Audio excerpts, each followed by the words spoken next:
But it will not be fast enough. This does not end here. Those brutes of Sigismund's will pay for this. What if someone notices? Surely we cannot just leave them here like this. Return, O Lord. What will happen to us now? What will happen to us now?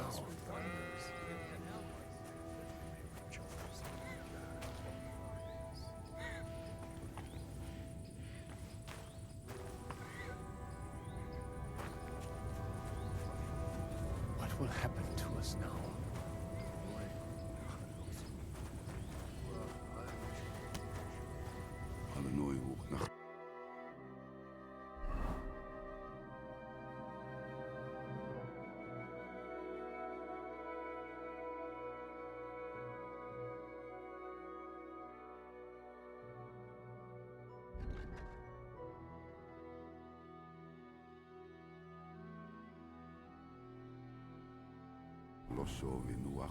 Just hold on a little longer.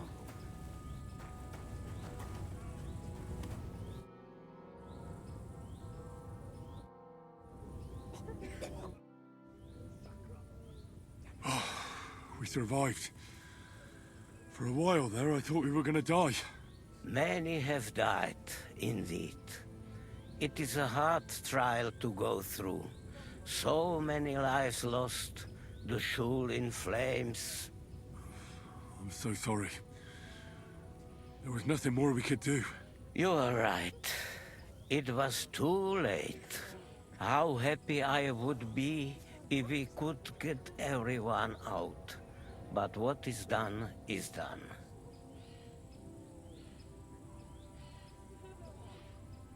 What will you do now?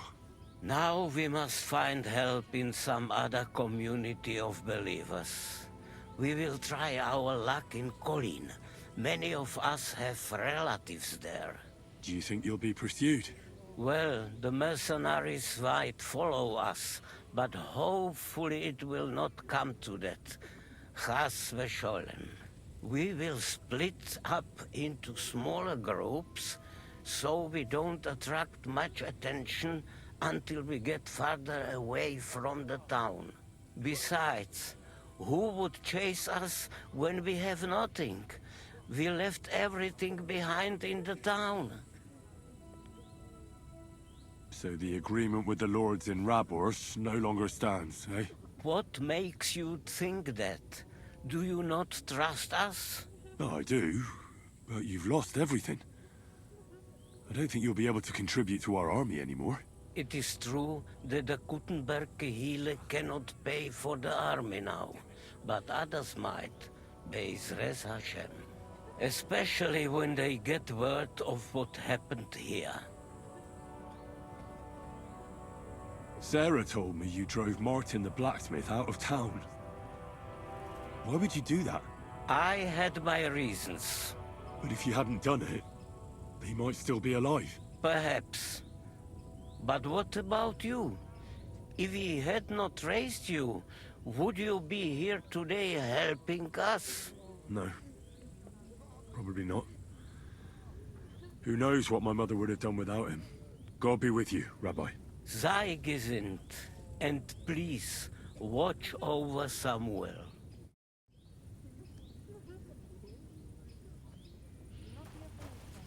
What will happen to us now?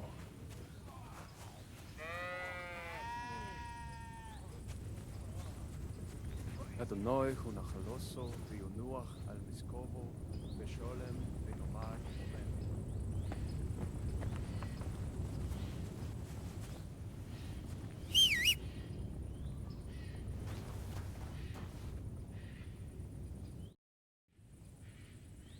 Earlier, you mentioned a bunch of peasants taking up arms against Sigismund. Aye, a bunch of villagers. But they might be onto something. How are they trying to fight Sigismund? Do not imagine anything too grand. Mostly they are just trying to survive. Some time ago, they raided a supply caravan heading to Sigismund's camp.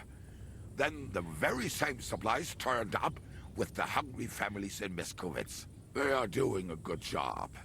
But if they keep stepping on Sigismund's toes like that, he will go after them. And soon. We could use a band like that. I agree. But Ziska was against it. You saw it yourself. I promised I would not look for them. So, what are we gonna do? Well, I'm not going to break my word. But you did not make any such promise, did you? Ah. Do you know where to look for them?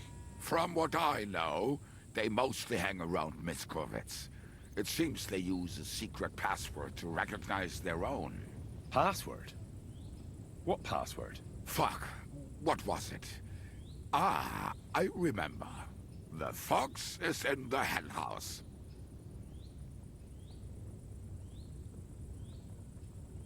The fox is in the henhouse? Oh, isn't that just fantastic?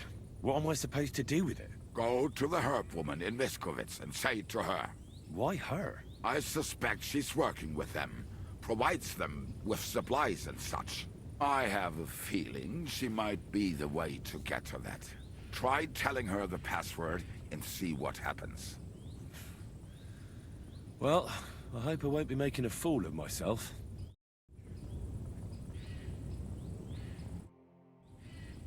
All right, we can go to the Devil's Den. Fantastic!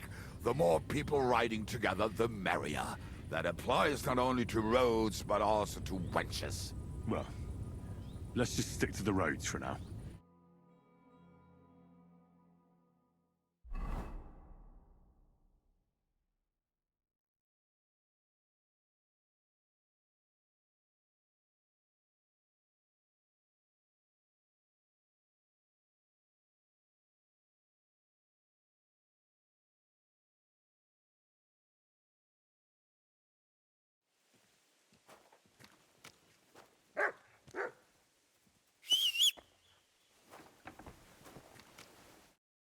Henry, you have no idea how glad I am to see you alive and all in one piece. I was really worried about you. I prayed to Our Lady the Protector to watch over you in Kuttenberg.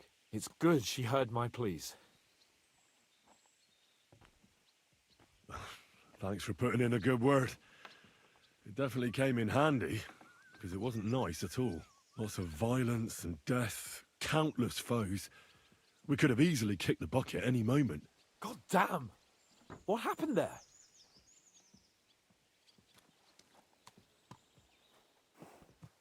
It didn't look so bad at the start. We actually arrived in time and urged everyone to flee. But some of Eric's cutthroats got inside the tavern and murdered everyone there. Before we'd finished with them, a great mob gathered outside and struck against the gate. And it fell. Oh, fuck! That sounds like a right massacre. God damn it. I should have gone there too. I could have been some use at least. I'm always glad to fight by your side. But you wouldn't have changed anything there. There were too many of them. And when the whole street was thronged, there was no stopping it.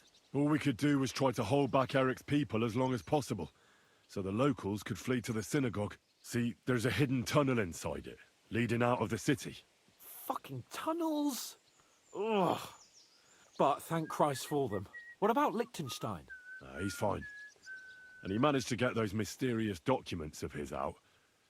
He left with the survivors for Colleen. Praise God. He's from an old and glorious house. It'd be a dreadful pity if he got left behind. The main thing is you got out. I was afraid I wouldn't be able to thank you properly for coming to Malashov for me. No need to thank me.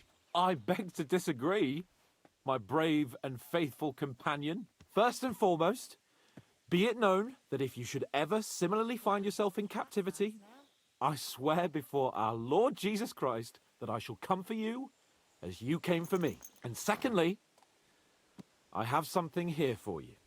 A truly knightly reward for your knightly deed. A hunting bow that has no equal in the province. I hope it'll brighten your thoughts after all those horrors. It can fell the mightiest buck deer and enchant many a doe. And besides, it has attached to it an enlightening history. I'm honored. Thank you, friend. What a day. Just a moment. This bow looks familiar. I believe I saw it among Margrave Yob's things. Good heavens. You really don't miss anything, do you? When I found out that Yobs would gladly leave me locked up, it got my blood up. So, to pay him back, I relieved him of the bow in Raborsh, and it was immediately clear to me that that bow should go to none other than you. And that is certainly just, I'd say. I knew we'd see eye to eye. It'd be great to try that bow out right away. We could ride out together on the hunt. Wine, bacon, wine, the deep woods, a quiver full of arrows, wine, shoot some deer and celebrate with wine, like we used to do back home. We only went hunting together once. Yeah, but it was memorable. Don't tell me you wouldn't like to do it again. But first duty, then some fun, eh? You'd better be going.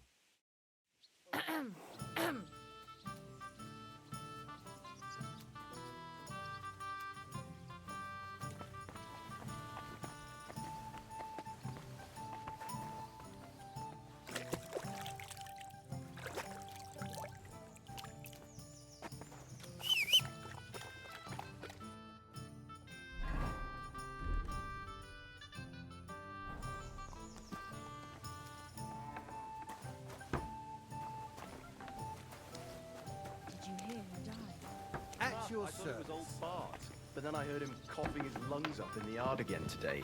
Not a chance. That old coot will outlive us all. I heard you fought in the Battle of Kosovo. Is that true? Why wouldn't it be? No, it's just... It happened a long time ago. Are you saying I'm old? I meant... knowledgeable. Aye. That's me. I was at the Battle of Kosovo many years ago. 14, if I'm not mistaken. So how did it happen? Tell me. I don't think I can quite imagine such a massive battle. How many soldiers were there? Countless, lad. I'd never seen so many take the field. At least 10,000 men on our side. And Sultan Murad must have had at least twice as many with him. So how did the battle go? Lord forgive me, but it went to shit. Could you be more specific? Specific? Well, I only know what people said after the battle. And when you're in the midst of it, you don't see what's happening around you. Which was? Oh, it's hard to describe. Attacks are followed by retreats, and between that, only fatigue and dust. So what happened? When the battle began, the Serbian cavalry crushed the Turkish left flank.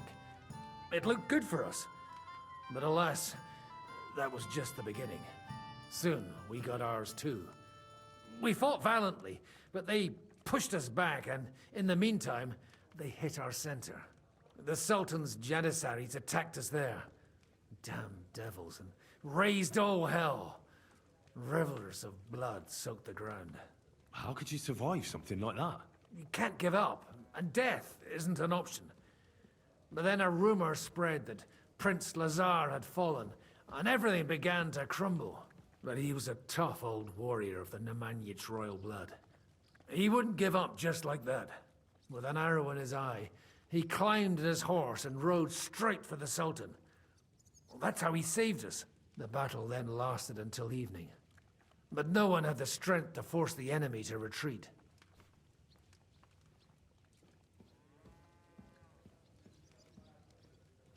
And where did you fight?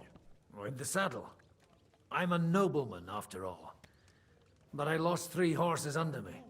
So in the end, I also fought on foot. Most of us mercenaries were on the left flank, under the command of Vlatko Vukovic. But he soon got wounded, and the men began to flee. I mean, if it wasn't for Nicholas Gabriel, we wouldn't be talking here today. And who was that? The commander of our company. A born warrior, and a good friend. In fact, Zizka reminds me of him a bit sometimes. In any case, the fact that Gabriel had taken a command at that point meant our flank did not buckle, and the Ottoman rabble did not cut us to pieces as we fled.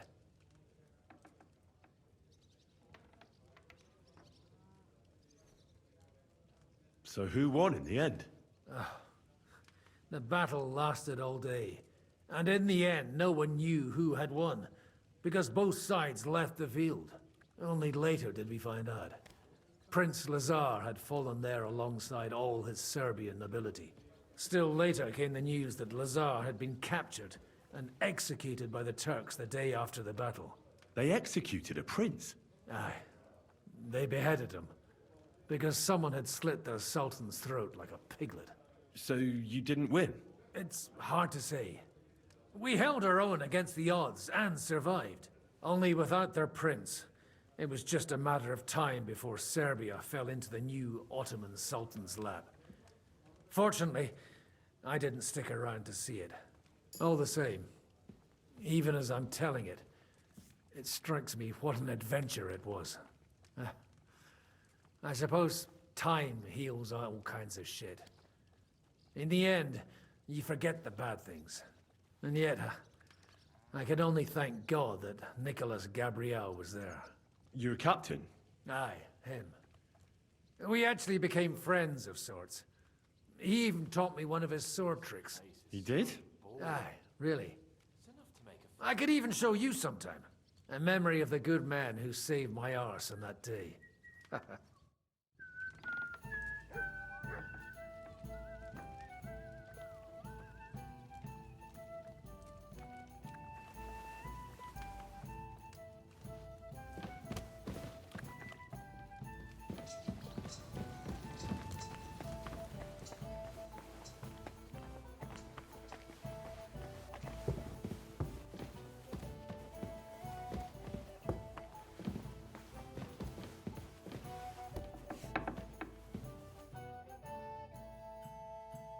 Sir Vaculin, you've had an exciting life.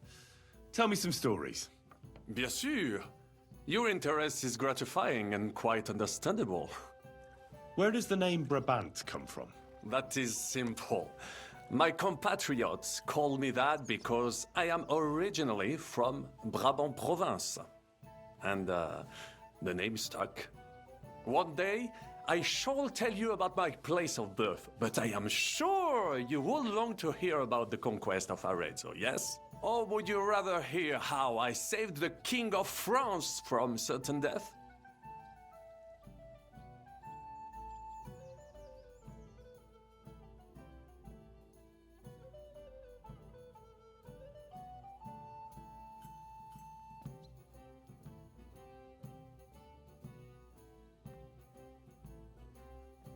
Arezzo sounds interesting. And so it was. That is where I earned my knighthood from the great Enguerrand de Concy himself, the commander of our Naples campaign.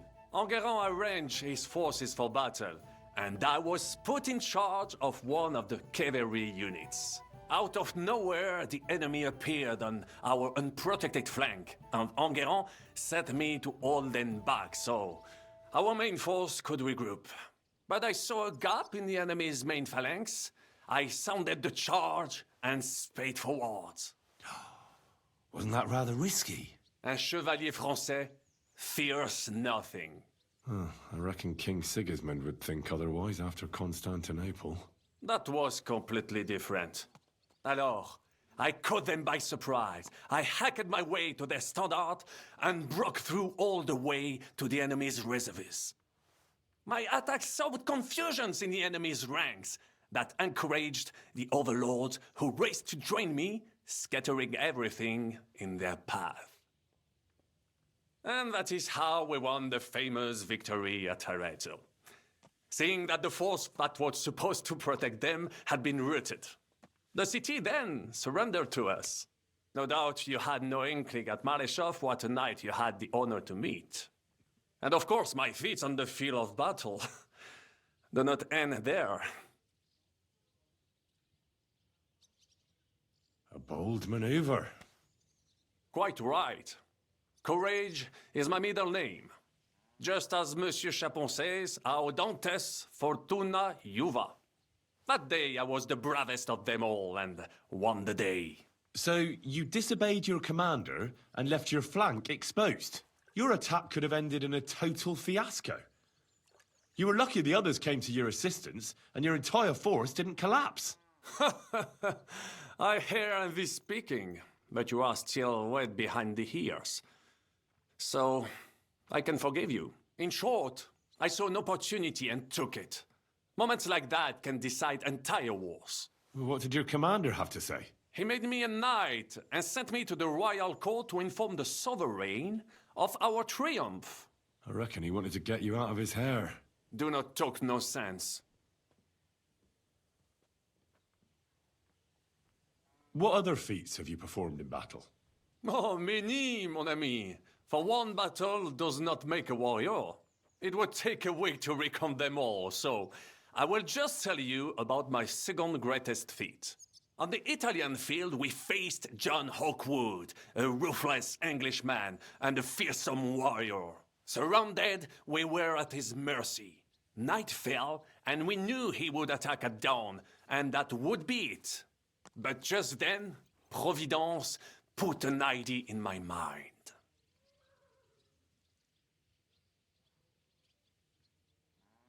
Well, don't keep me on tenterhooks.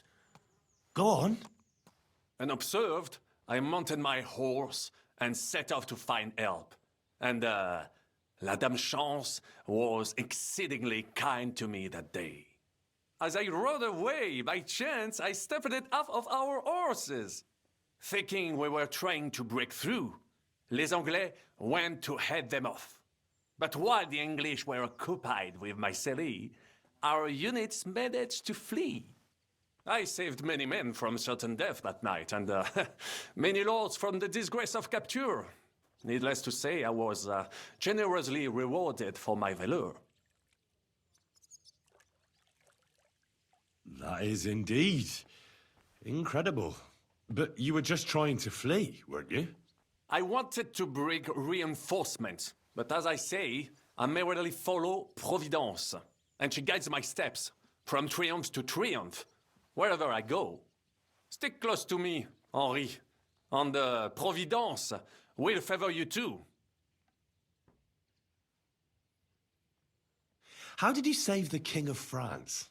With Providence as my guide, mon ami. I came to the court from the field of battle to bring news of our victory, because, and remember this, the bearer of good news is always rewarded and cherished. But the king was in a bad mood and did not wish to be disturbed. Maybe I thought the news of our victory will dispel his ill humor. How could you tell him if he didn't want to be disturbed? Ha! I climbed up to his balcony and into his chambers to surprise him with the joyful tidings. And lo and behold, the king was writhing and gasping on the floor, overcome by one of his fits. Wasting not a moment, I dashed over to him and unblocked his throat, thus saving his life. In return, the king bestowed on me the title of Échanson, or cupbearer, and other generous gifts. And I then spent a while in his service at court. Unfortunately, though, even the king's favor does not last forever, and minor mistakes can come to overshadow good deeds. What happened at court that led to you being out of favor? Well, perhaps I shall tell you some other time. Would you not rather hear about the glorious duel between Le Gris and Carouge?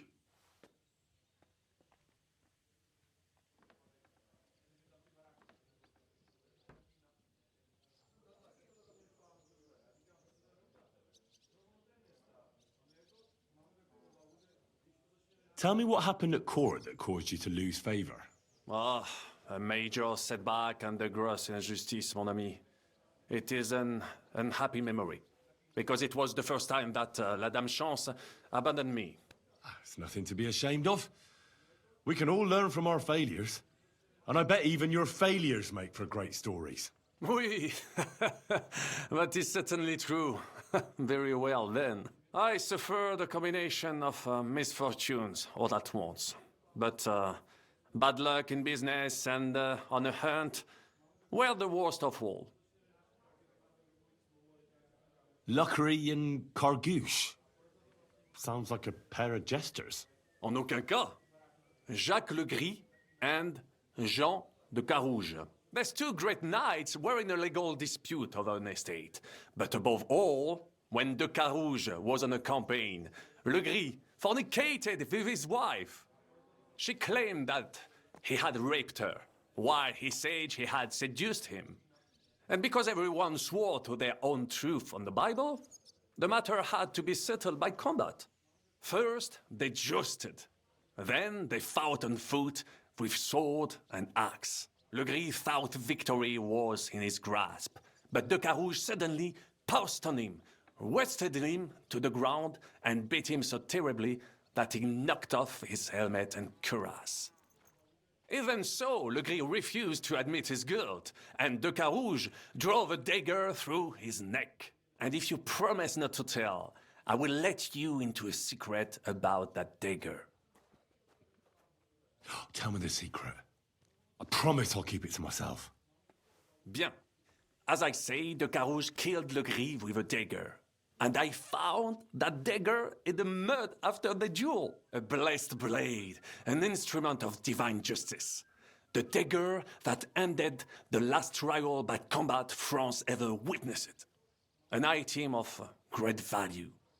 So, I had several copies made and sold them to rich French noblemen.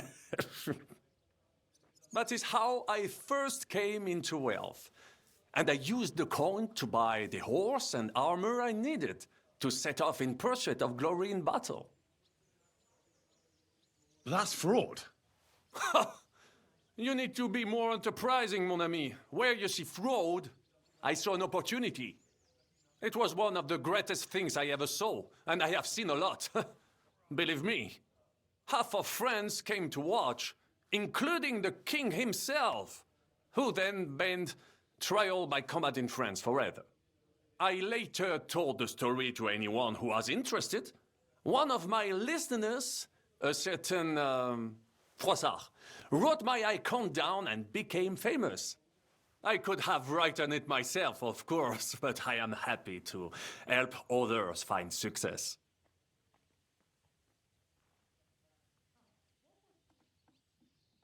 You were in business? Of course. I come from Brabant province, home to the greatest entrepreneur of all. My birthplace gave me an unrivaled nose for coin and the reputation of a financial expert. I was nicknamed the Seer of Louvain, and also the End of Midas. That is, until I persuaded an important nobleman to invest a large sum in maritime trade with Africa. All the ships he bought sank in a tempest. He had to sell off part of his estates to pay off his creditors. Of course, he wrongly blamed me for everything and turned many influential courtiers against me. But my advice was sound.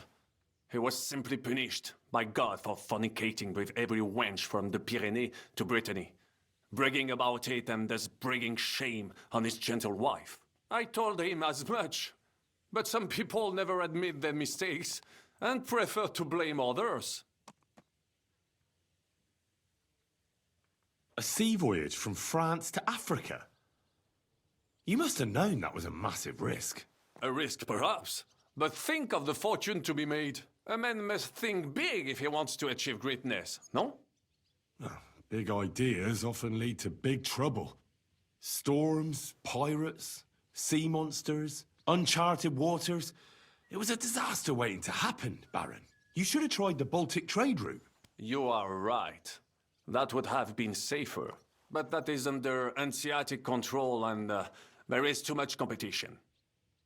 Africa, mon ami, that is the land of opportunity. The Arabs sell to the Portuguese via Ceuta, and they sell on to us. Just imagine selling further and trading directly with African kings, cutting out all of those middlemen. Remember this, because one day I will be proven right. What was the hunting incident? We were out in the royal hunting grounds when I caught sight of a white stag. There had long been rumors about it, so Imagine the prestige I would have gained by getting it. I set off after it, pierced its flank with arrows, and unleashed the hounds to finish it off. When I arrived, it turned out that my aunt had not killed a stag, but the horse of a lady, a court favorite of the queen's. I fell out of her favor, and all the doors became closed to me.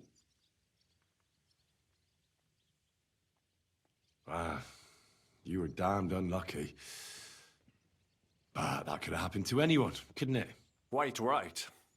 I'm glad you are sensible enough to agree with me. A misfortune like that, which could indeed happen to anyone, would make lesser men roll with laughter. But the other lords were afraid I would outshine them, so they were waiting for a chance to get rid of me. And that chance came along, unfortunately. Tell me about Brabant province. Is it far from here? Quite far. From Bohemia, you would go to Bunburg and then follow the river Main until it joins the Rhone. Then you sail down the Rhone until it reaches the sea. And there, between the river and La Flandre, you will find Brabant, with its wealthy cities. Anvers, Bruxelles, Louvain, and many others. But those three cities are the equal of Paris, Rome, or your Prague. Both the Dukes of Burgundy and the Imperial Princes would like to annex our land to theirs, because its flourishing trade has made it rich. But like everywhere else, you can only come into wealth by birth or by enterprise, which is how I did it. How did you end up here? Leaving the court with a modest sum, I launched to visit faraway lands. I traveled a lot, spending time in various countries, and having many great adventures. When I learned that l'Empereur Charles, that great friend of France, had built the magnificent city of Prague in Bohème, I had to see it. So people in foreign countries speak highly of Prague? Bien sûr. It was abroad that I heard of King Wenceslas' Silver City and its reputed vast wealth. I bought the abandoned Miskowitz estates and shares in the Kuttenberg mines. And for a time I settled here to provide for myself and wait for King Wenceslas, whom I wished to serve. But even here fate did not let me be. When Sigismund brought his army to the city, I appointed myself to lead its defense. For how better to make King Wenceslas aware of me than by saving his beloved city? Victory was assured, but the burghers had other ideas. The city was handed over to the enemy, and I with it, stripped of my possessions. I languished in captivity, until fate again stepped in by sending you to Malishov. Sir Vaclin, I'm surprised how well you speak our language. Where did you learn it? Where do you think? Here, of course. Ce n'était même pas difficile. Perhaps I have already mentioned that I am guided by Providence? She endowed me with many talents, mastery of language among them. I can communicate almost everywhere in a word, and learn every new tongue in a trice. I now speak French, German, Italian, Latin, Hungarian, and Czech. Some English, though that is only a necessary evil. Thanks for sharing your stories with me, Sir Vaclin. What do you think of our band of outcasts? Well, I cannot say I expected to end up in this kind of company.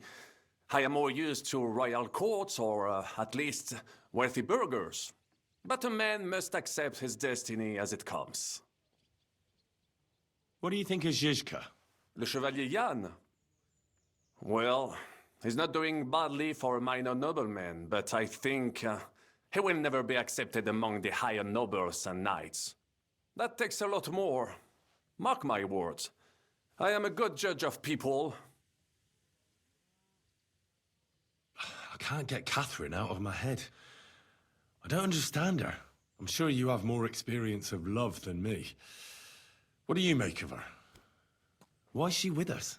Ah, you're right.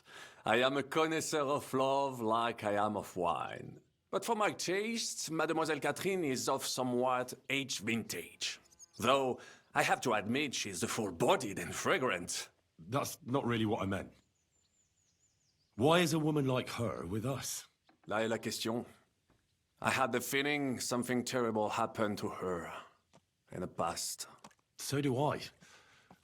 But what? I have no idea. But she is fond of you, if you ask me. Try asking her, and maybe something will come of it. L'amour. Oh, come on. I am a good judge of people, trust me. L'amour. What do you think of Sir Hynek? Ah, le diable sec. A capable chevalier. But I do not trust him. There is treachery in his eyes. You think so? My instinct rarely lets me down. How do you get on with Janosch and Adder? Oh, those two.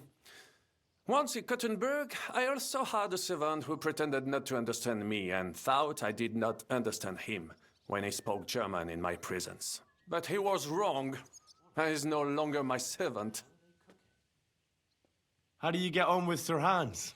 Oh, young Lord Chapon may be inexperienced and hot-headed at times, but he's the one of the few here who knows how to play chess. And I have a great respect for chess players. Needless to say, he has not managed to beat me yet. Godwin and Jiska can also play. Ah, and that devil in press clothing beat me. Merde. Have you met Godwin? The priest who is very skilled with a sword. Priests should not be such good swordsmen. That is what knights like me are for. In addition, he can play chess just as well as he wields a sword. And in drinking wine, he beats even the best Frenchmen.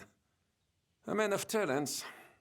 Or perhaps the devil is behind it. Have you had the chance to meet my half-brother yet? Samuel. It is strange that he joined your... our group. It is not usual for his people. But he's certainly a good reinforcement. What do you think of Kubienka? A good warrior. But he has no morals and no manners, like all mercenaries. Well, I don't think he cares much about that. And that is just the problem. How can you trust a man who does not want to be a knight? About this merry band, tell me, how did the siege of Kuttenberg go? Ah, mon ami, poorly, poorly. But what could I do? Stand down from leading the defense like a coward? After all, I had to live up to my reputation. And at the time, it did not look hopeless at all. I thought it would be enough to stall Sigismund for a while before the Allied army arrived. And that would not have been so difficult. Only no army arrived. Précisément. The hope for a swift end melted away, and the courage of the burghers along with it. I, who fought in 5 countries, was relieved of command, arrested, and handed over to Sigismund. I heard your attack on the trebuchets was a disaster. It is true, but that was not my fault. The Kürtenbergers blamed me to cover up their own failure. Ces connards. I made the correct decision, but I was given bad intelligence. The Kürtenberg spies that I sent out reported that the trebuchets weren't defended, but they were too cowardly to take a good look from up close. This tragedy would never have happened if it were not for their stupidity and lack of heart. But enough of that. There is no point, as you say, in crying over the spilled milk. One must move forward. In the meantime, however, I can pass on some of my experience to you. After all, I am not getting any younger, so it is time to pass my wisdom on to future generations. I'd like to learn. It will take some time, and a few groschen, mon ami. Acquiring my art came at great cost, so I cannot pass it on for free. Especially now, when I have been injustly stripped of my possessions, and I must rely only on my sharp wits. Ainsi va le destin. So, what would you like to know? When we were fleeing Malashov, your skill in the saddle was plain to see. Bien sûr. You cannot travel across half the world and not know how to ride. My word. Is there anything you can't do? I cannot say, but I must admit that I sometimes surprise even myself with my knowledge. On my travels, I learned that great men can do many things, but the greatest can teach others too. So pay attention. I will show you a few tricks I learned in the saddle. Allons-y, mon ami. Let us not waste any time.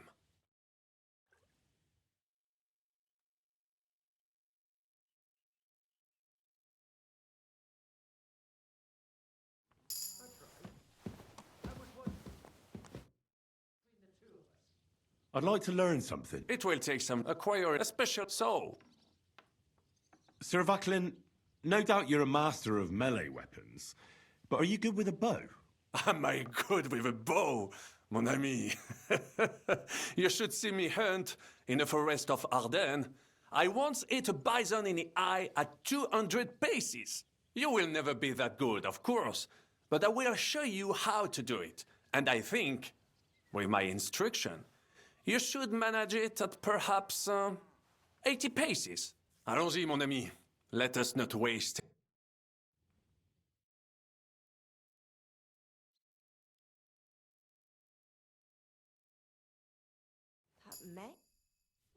I'd like to... It will acquire a special... What would...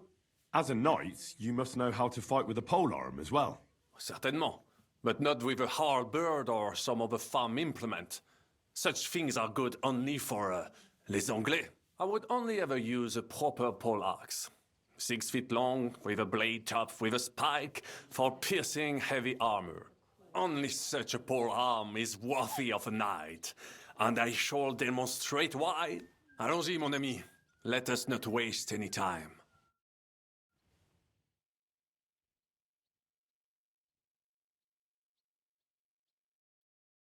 Going to bake bread today? I don't think so.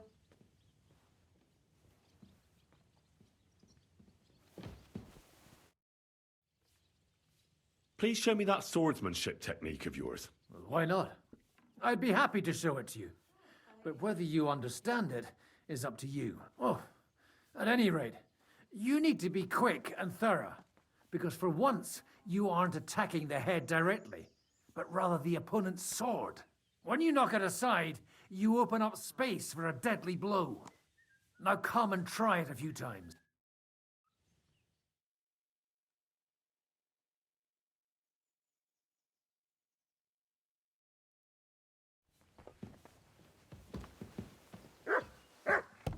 It's filthy again. Damn it.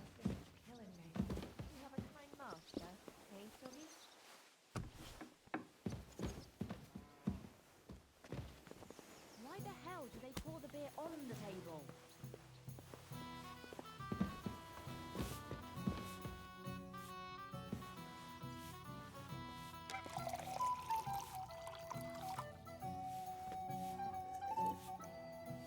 Christ, so much to do. It happens. Just watch where you're going next time.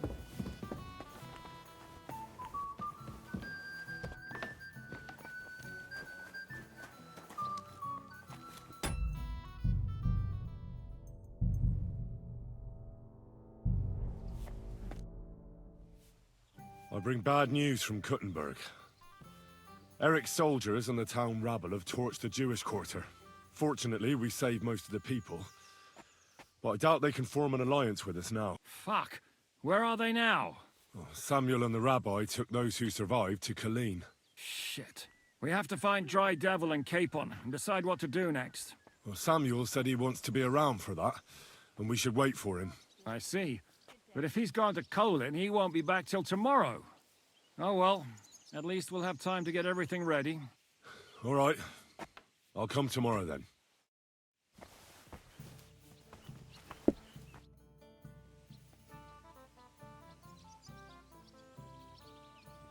Where'd you learn how to shoot so well? Well, where would you say? It wasn't in the royal palace with that flashy master art. It's the result of years, and if they have too late. But I have to admit. And then... So this is a popinjay contest, is it?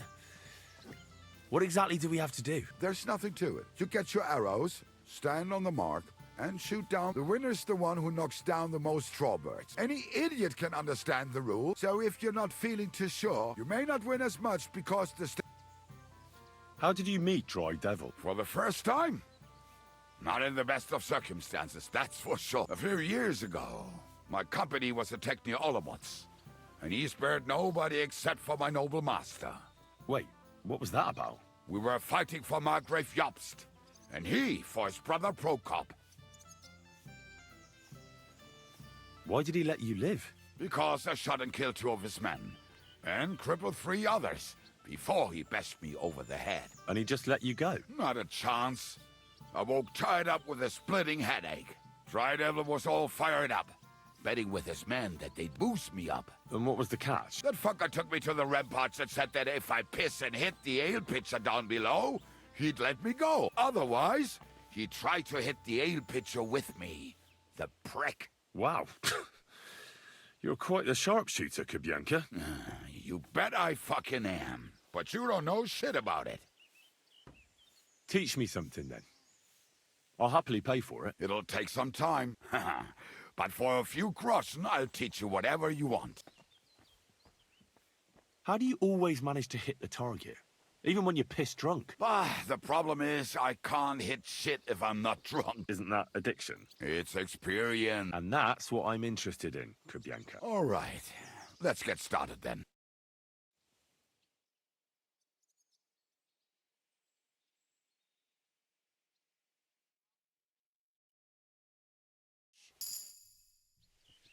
I'd like to learn a few tricks. It'll take some time, but throw in a bit of coin and I'll teach you whatever you... I saw you shoot. You're bloody fast. I don't get it. What's your secret? Aye, that's easy to learn. It's just a little trick, and then years of practice. Show me, then. All right. Let's get started then.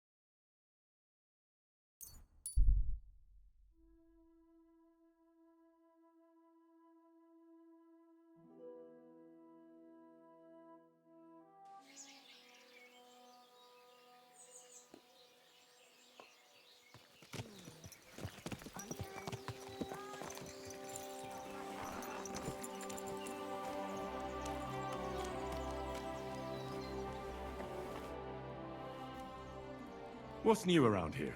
Nothing much, really. If you're looking for a job, try your luck elsewhere. How goes it, innkeep? Shitty. Absolutely shitty, just so you know. Exactly same shit as yesterday. And I can't wait to see how shitty it's gonna be tomorrow. What happened? Ugh. A pack of filth has taken a liking to my tavern. They come in here like they own the place. Make a mess and steal. They hold nothing sacred. The poor women have to lock themselves away. They're godless swine. But how many of them are there? Maybe I could help you get rid of them. For a few groschen. Lad, you'd need a company of pikemen for that. There's only 6 or 7 that come in here. But I hear they have a camp in the woods. And who knows how many of them are there? So a large band? A band of brutes, led by a fella they call Eggman. And he's a right brute. Former soldier, they say. Eggman? What kind of a name is that? They say he can crack your head open like an egg with a single blow. But I figure it's because he stinks like a rotten egg. Got breath like a beggar's ballsack. I can always smell his band coming a mile away. I'll take care of that riffraff. By yourself? What are you gonna do? These bands usually don't last long without a leader. I suspect if I get rid of Eggman, the others will leave you be. Damn it, lad. You certainly have some courage. Taking them on alone, but if you managed, it would help me greatly. You said something about a camp where they hide. Do you know where it is? Yeah. But they're always yelling at me to go and get them there, if I've got the balls. You must go northwest from the village, across a stream and then around the big yard where the smelters are. A bit further, still in the same direction. Hold on. I know that camp. Really? And there used to be an odd group there. Also bandits, led by a fellow with an arrow in his head. But they're long gone. Your Eggman must have occupied it after them. Well, excellent. Then you know where to go. But there's still one more thing. I got myself a little potion. I wanted to pour it into their drinks. Next time those swine show themselves. You know what I mean, right? To get rid of them. Maybe you'll find it handy. Fine. I'll take it. Anything else? Yeah. Once you take care of Eggman, bring me some proof.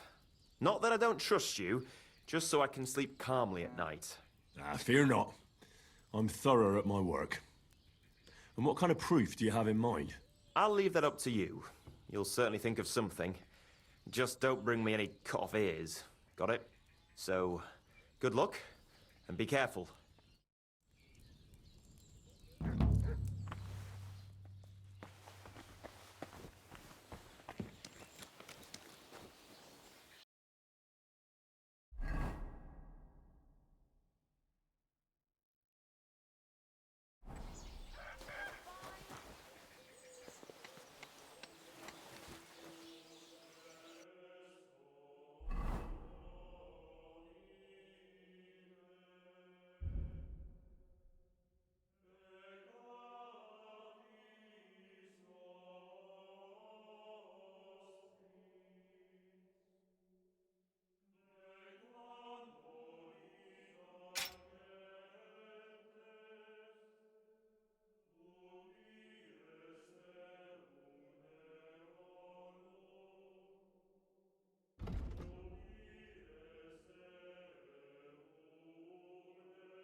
Sod off! Huh?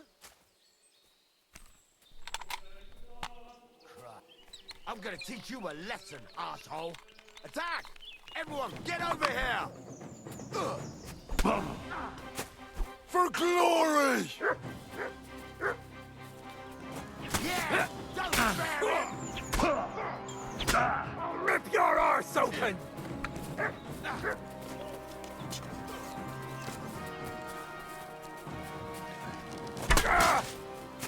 For glory! Take that!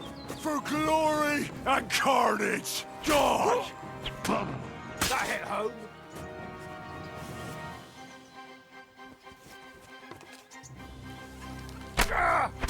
Christ! My head!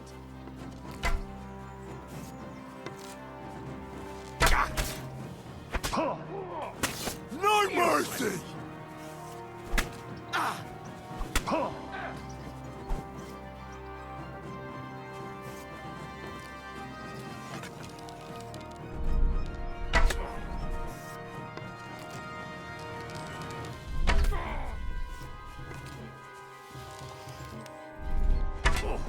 For glory!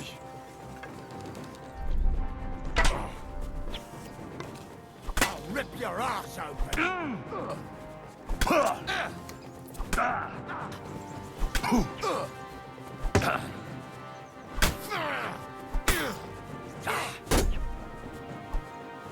I've been waiting for you. I should go back.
I'm gonna teach you a lesson, asshole!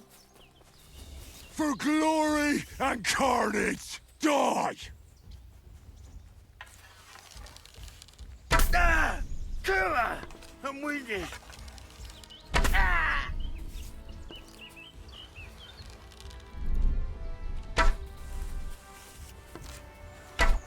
Fuck you! Ah! You won't get me!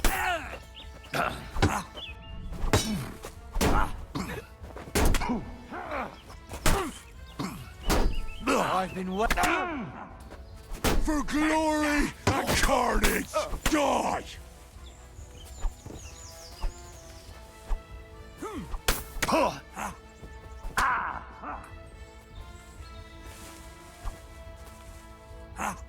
Wanker!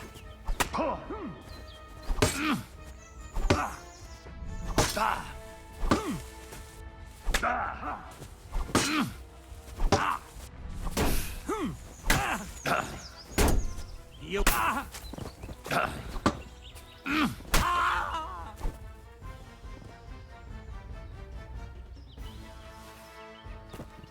No. I can't leave now.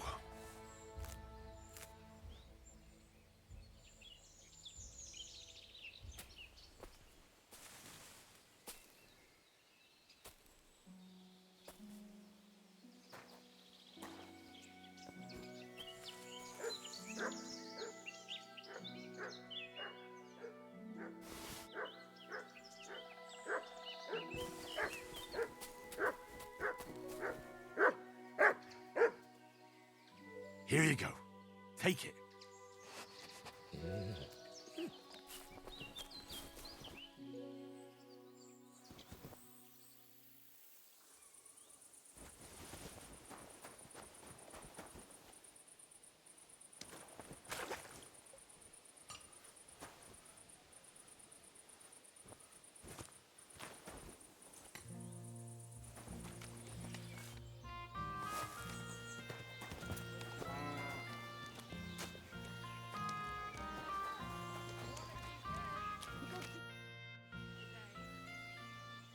So I was in Eggman's camp? Damn! I'm glad you're still alive. Was it bad there? What about Eggman? You need not fear him any longer. He's taken care of. I brought you his hat, so you'll believe me. Fuck's sake! That's Eggman's pilgrim hat! He was a pilgrim? Bollocks! He was a murderer, but that band of his caught a pilgrim. They forced him to walk around the camp until he collapsed from exhaustion. Just like that. For entertainment. Can you believe it? Then Eggman stole his hat. Damn. Well, now it's yours. Thanks. I'll wear it in honor of that poor, tormented fellow. And how about holding a mass for that pilgrim? If he suffered so much on this earth, you could help him on his way to God, right? That's a very good idea. Thanks, friend. Here's your reward. You deserved it. And may God be with you. Whatever.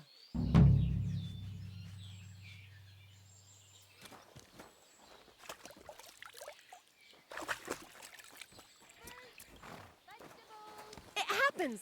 Just watch where you're going next time.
Who goes there? My God! I apologize. What's taking so long?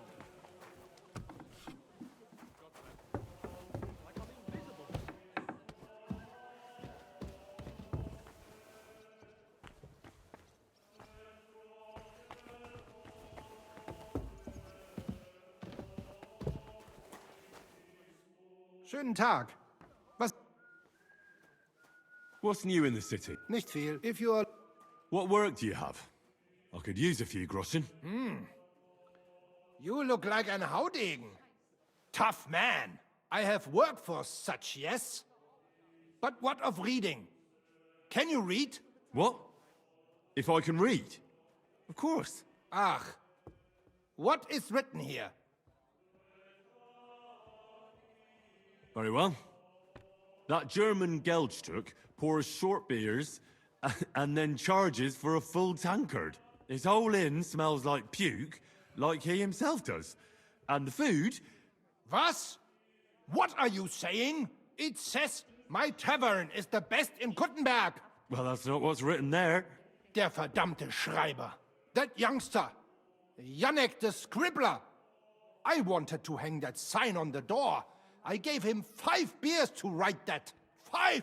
So, what about that job? Donnerwetter! Na gut, we have a problem in Kuttenberg. It's crawling with Sigismund's soldiers. Not long ago, they started blocking the road and the merchants. If you are carrying booze, carrying clothes, carrying salt... You pay, I get it. But what do you want me to do about it? Well, the other merchants and I got a pile of groschen together.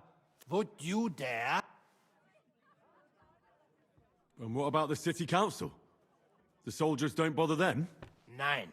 They just want Sigismund not to notice them, so they can keep stealing everything around here. They are like pigs im Speck. Everybody is scared shitless these days. And how many of those soldiers are there? I've never been there. That's all I... And what am I supposed to do with them? I'm supposed to take care of them? That probably will not even be necessary. Those soldiers are guarding the road on orders from King Sigismund. I need you to go there. So... Yeah, I'll help. Where can I find these soldiers? Leave Kuttenberg through the north gate. In the middle of the road, you will find a camp. Fine. He is. When he was little, he fit inside my house.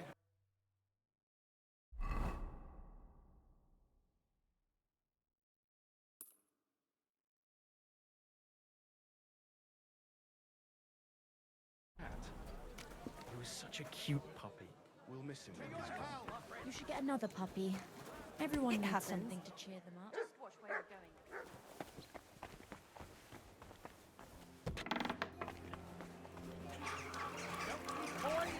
Waste your time with the local Grüß dich. Was für... Who are you? Ich bin Menhard. And with whom? Henry. I'm pleased to meet you. Heinrich. He contributed. Since you carry... You can prove you too possess the courage. When you show me how you handle a sword. Do you normally challenge people to duels on the street? No. Normalerweise nicht. I came from Frankfurt. But here in Kuttenberg, that is why I'm looking for brave... Are you really the best swordsman in these parts? Richtig. If you do not believe me, try me. All right. At least we'll see if you're telling the truth, or just puffing out your chest. Wunderbar. I always like a good Kampf. But the Schwerter will be blunt, yeah? We do not want to lose our handsome faces, no? I'll lend you ein Schwert, aber kein Harnisch. No armor, only clothing. That is the best Kampf. Sure. Just training swords. No armor. Works for me. How about eine Wette? Wette? For some groschen. Naturally. We're not going to work up a sweat for nothing, right? A nice wager will bring some tension into it. Good. Good. We have spoken enough. Let us do it. So, Heinrich, are you ready?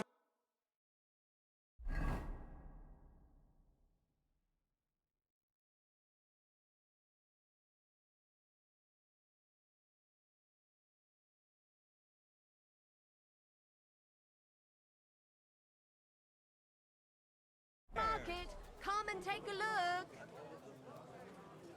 Yeah, I'm ready. Let's do it. What are they doing?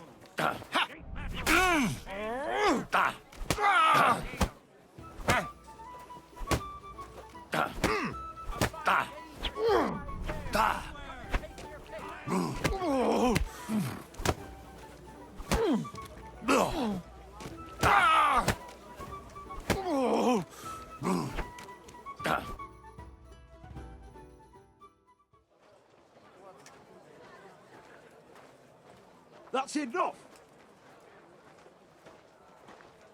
You know full well you've no right to conduct the art of sword fighting here.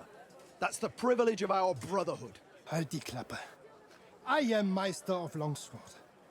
You well know this right we have from the charter of your King Wenzel himself.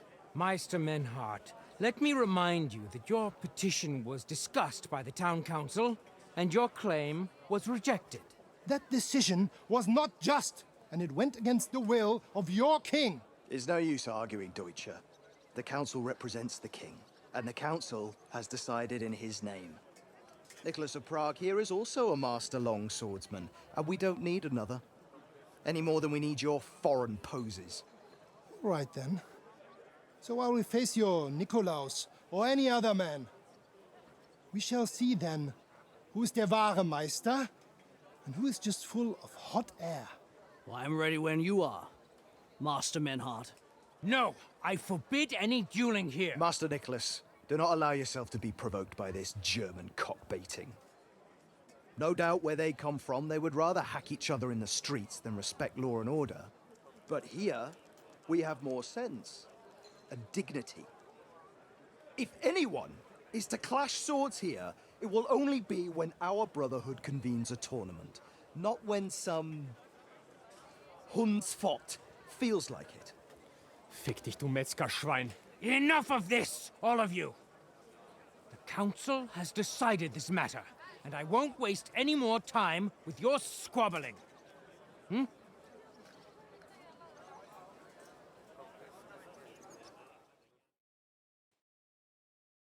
You've infringed on our regulations, and it's not the first time.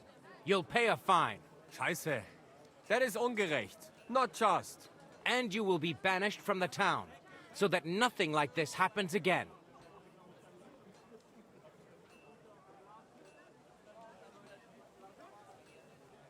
Councillor, Menhard and Arn are friends of our good King Wenceslas. That's why they have his charter, isn't it? You don't want to treat someone of that stature like a common criminal or troublemaker. Show them the courtesy they deserve. Fuck courtesy. To the pillory with them. Trampling their honor and dignity underfoot is the same as trampling on the honor and dignity of our king. Easy, Master Butcher. Kindly leave this matter to me. So, Master... Henry. Henry here is right in some respects. You have a charter from King Wenceslas, which, in truth, I cannot simply ignore. You will not be banished from the town, but I warn you, should this be repeated again, it will not be overlooked. Ich verstehe, Ratsherr. Yes. Good. I'm pleased to hear it. Nevertheless, you have actually been conducting the art of sword fighting illicitly. You shall therefore pay a fine, to which the Kuttenberg Sword Fighting Brotherhood will be entitled for the infringement of their right, which also applies to your eloquent spokesman, Henry. Councillor, that would be all well and good if things were as you say. But that's not actually how it is. Because Meister Menhard here was not conducting any sword fighting art. Horseshit! What else would you be meeting up here with swords for, eh? If he had actually been conducting the art of sword fighting, but Master Menhard here was only defending his honor in a duel because I wronged him. Yeah, that is true. Every man has the right to defend his honor.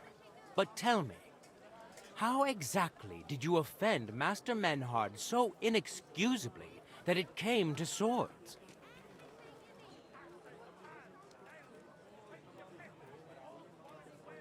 I mocked Menhard's sword-fighting skill. Good for you. Menhard is only a master of loudmouth talk. Come and prove it, du Feigling! We will see who is the Meister and who the loudmouth. Easy, Emmeram. Don't do anything you might regret later. From what I hear, Master Menhardt's art is not to be taken lightly. Das stimmt. What difference does that make? We've got you, Master, Nicholas. We don't need another Master. Or do you think this here German is better than you? Certainly not. No man here is a better master than I. Why do we not test each other then? Quiet! Stop this, all of you! I've had quite enough of your comparing cocks. Menhard was sword fighting here. That's indisputable. He breached the ban, and he will compensate the Kudenberg Brotherhood. Ende.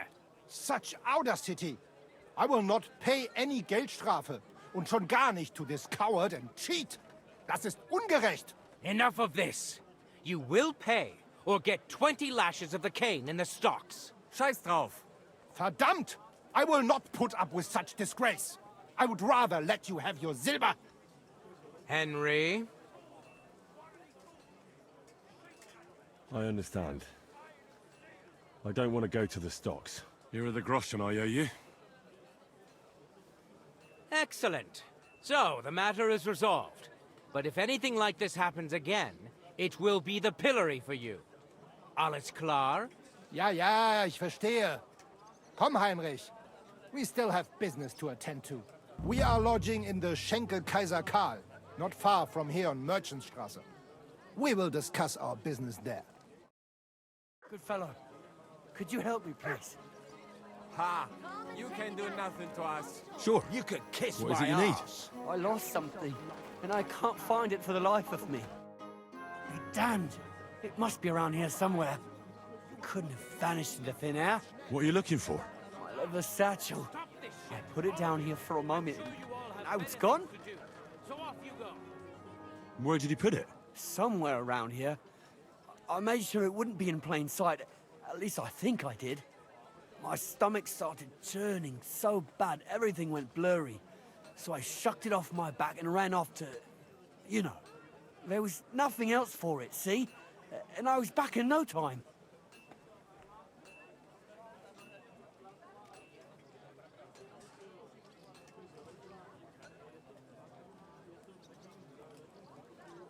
Maybe someone saw the satchel abandoned and just hid it somewhere so that nobody would steal it. Aye, but who, damn it? All throngs of people pass this way. I'm in heaps of shit now. If I don't find it, I'm done for. All my tools are in there. Fine jewellery too. Gold, silver, and cut stones. A fortune, you know. Everything I own. Now hold on, wait. What are you doing? Give it back right now!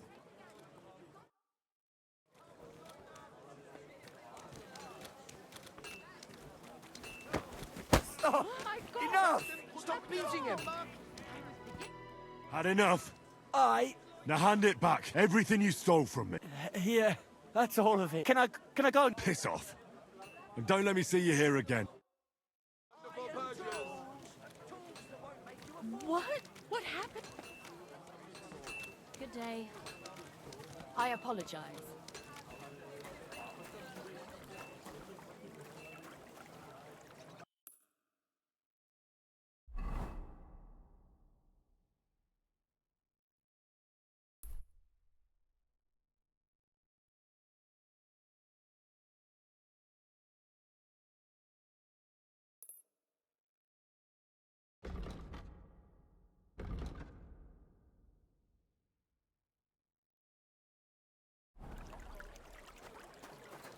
Fair prices. Fine wares.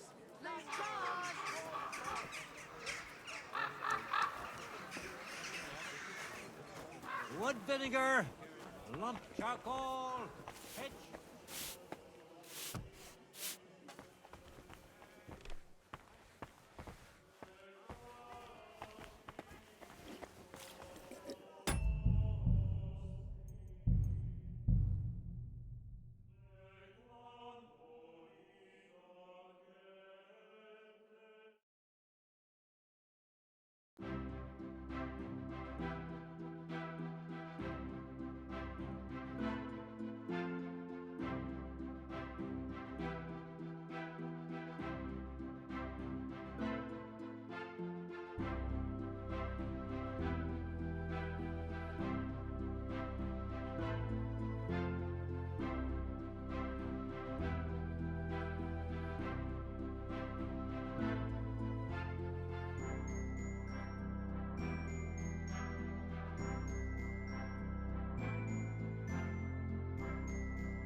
Look here, Menhard.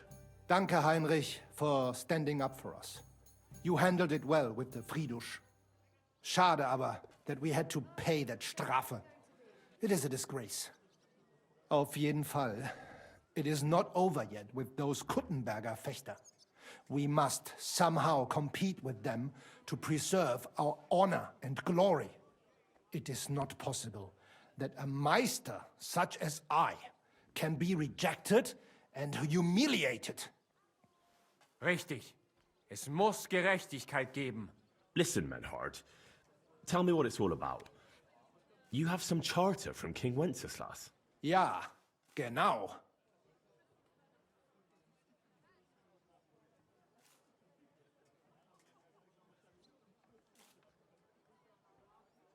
Well, actually, I'd be interested in knowing everything. Of course. Hör mal. Your King Wenzel sent me the charter and invited me here to Kuttenberg to set up a Bruderschaft der Fechter. I should serve here for 3 Jahre and teach Fechter. Then I would choose a new Meister from among them who would take my place when I went back to Frankfurt. How come you came all this way for that? Wouldn't you be better off in Frankfurt? Ja, aber King Wenzel promised much Geld.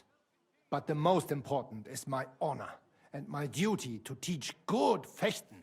The Frankfurt Meisters of Langschwert travel thus and start sword fighting schools in towns of Deutschland und anderen Ländern. And one cannot refuse an invitation from the Tschechischen König. Wenzel promised it would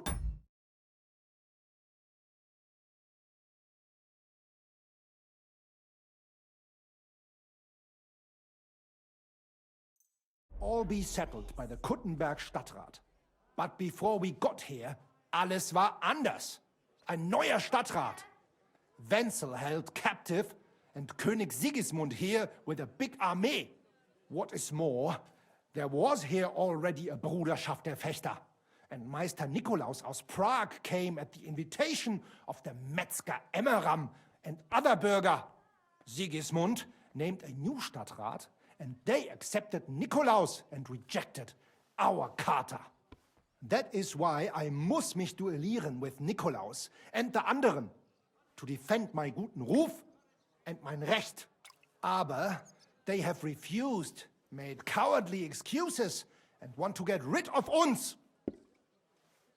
But our right remains. The Charta vom König Wenzel spricht klar. Ja, we cannot just walk away and allow this öffentliche shame to continue. Menhard, ich habe dis Idee. Aber Problem ist, we need a third man. Aber jetzt Schicksalsmeis upon us. And Heinrich ist hier. Verstanden. Heinrich will greifen us an der Arme. Ein einfacher kleiner Einbruch and we will beat them in their own game. What's he saying? We need your help, Heinrich. You will have to do a little theft for us. It is an easy job, keine Sorge. Look here. If you want me to go breaking in and stealing, you better tell me what for. I understand your concern. I think we said it a little too schnell. It is not exactly stealing. We'll just borrow something from the Kuttenberger Fechter. We will return everything as we should after it is done. We cannot do it ourselves, because our Gesichter are too well known around here. So we have to ask you. You will not get in any trouble from this, I promise. Because we will show we are in the right. Believe me, we will reward you well. I will teach you much in the Kunst des Schwerts. All right. I have a feeling you're in the right. And besides, you serve King Wenceslas. You can count on me. Wunderbar. Also zugestimmt? You will not be sorry. I will teach you many secrets of die Kunst des Schwertes. I will make you a great Fechter. Arne, lass es uns hören. Also, es ist einfach. You must into der Fechthalle einbrechen und ihr Gildenschwert stehlen and then hang it am Rathaus. Menhard? Es ist so. You must break into their sword fighting hall and steal their Gildenschwert, guild sword. They must not see you. You can recognize the sword sicher. It is surely a Meisterwerk. Then you must hang it on the Rathaus for alle Bürger to see. But no one must see you. Vielleicht it is best to go at night? Verstehst du? I'm starting to understand your plan. The Kuttenberg swordsmen display their guild sword on the town hall to announce that they're accepting challenges, right? Except they would never do that themselves. So, we'll give them a little nudge. They won't be able to back down, and Menhard will get the duel he wants. Exactly, Heinrich. I see you know a lot about Fechter traditions. That makes me happy. Where do I find that sword fighting hall? Natürlich hier in Kuttenberg, near the new gate. There, on the corner, is the Badehaus of Herr Adam. Die Fechthalle, the sword fighting hall, is behind it, opposite the small Burg on the Burgenstraße. Hradek Quarter. Du wirst sie leicht finden. They have a shield hanging up, and you will hear the swords ring. All right, I'll steal their guild and shirt and hang it on the town hall. Klar. Wunderbar. The main thing is they must not see you. And if anything goes wrong, do not kill anyone. That would spoil our plan. Yeah, murder can make things awkward. Good. Agreed. When it is fertig, come and tell me.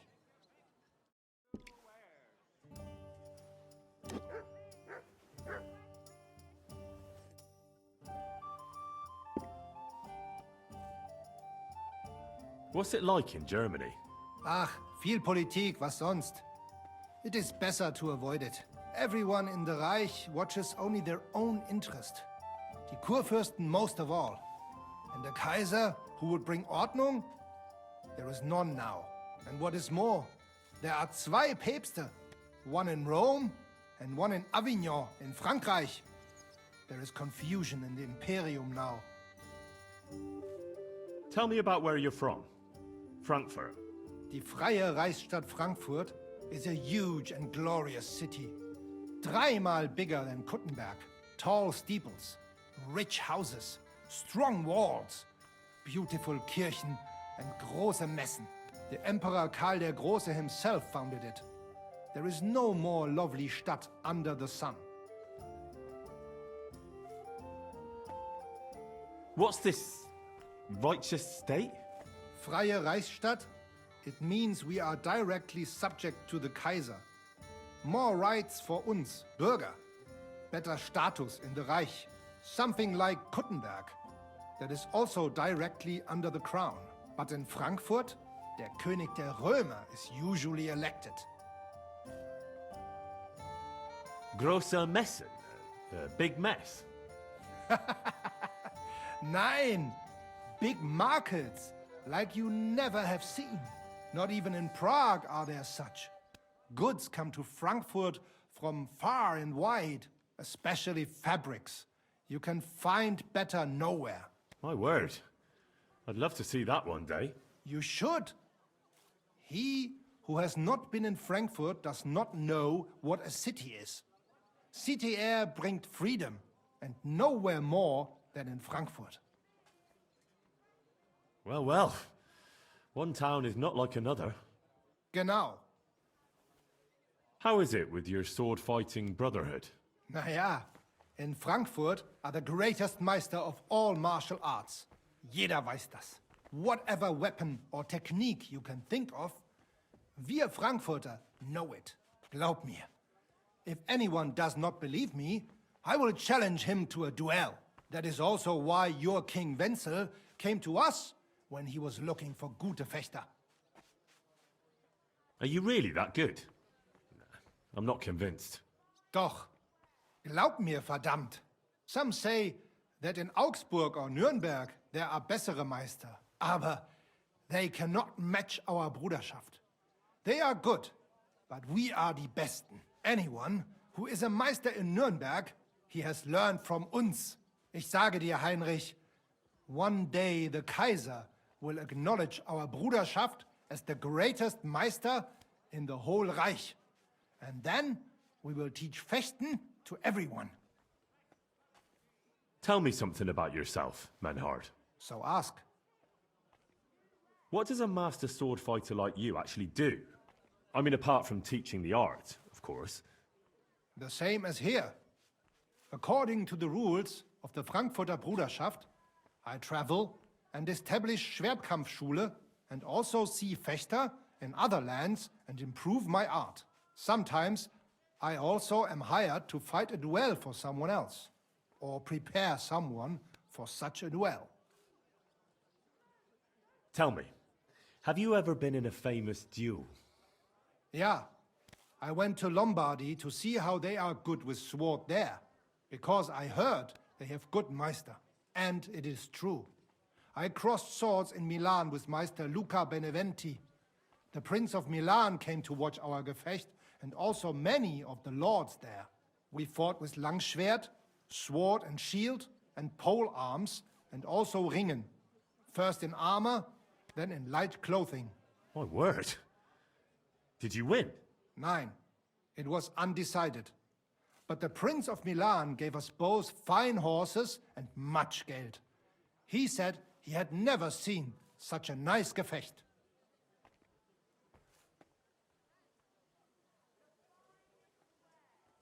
Auf Wiedersehen, mein Herr.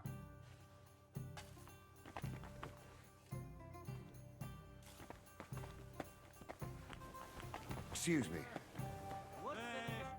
What happened? Why are you all covered in blood? What's new in town? Nothing much. If you're interested in paid work, you better try your luck. We talked about the rat.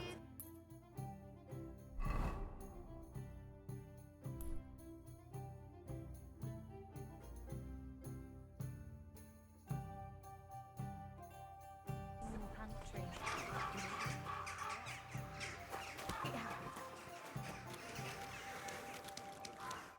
Greetings.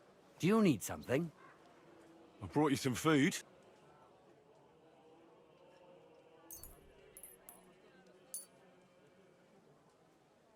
Dear God, I must be dreaming. So much food. I'll feed my... Who should I thank? Sorry, I can't reveal that. Be that as... Oh well.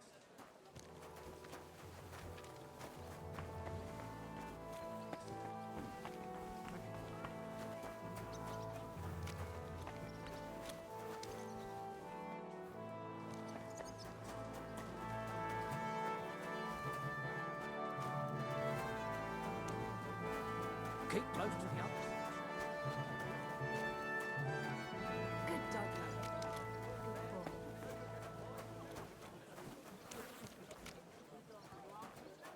It happens! Just watch where you're going next time.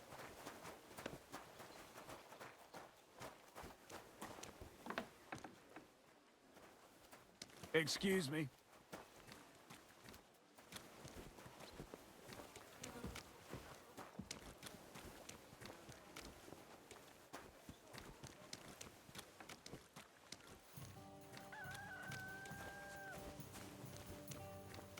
Greetings.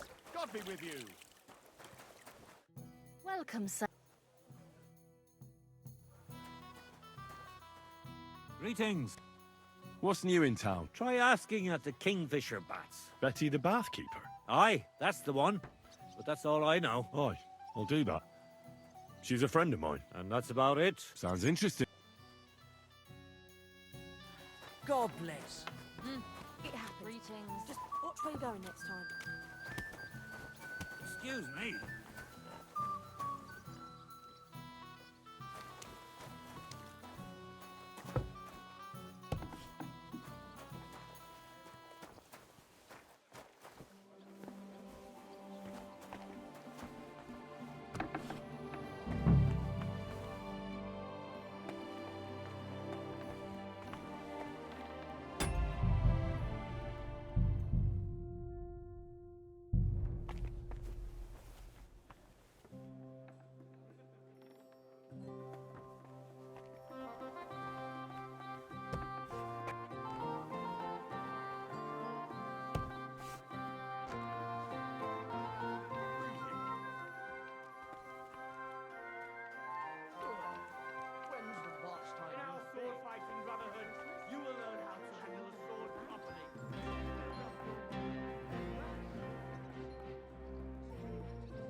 noblemen shall no longer look down their noses at us because of their superiors.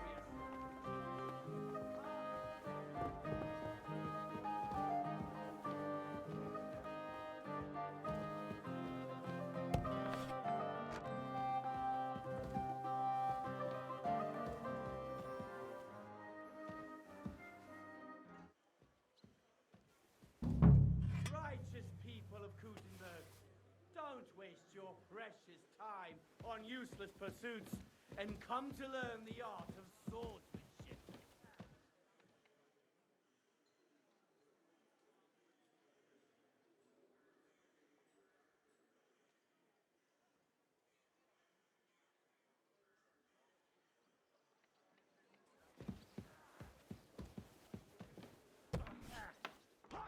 Wanker! Aye! Oh! Come on, again.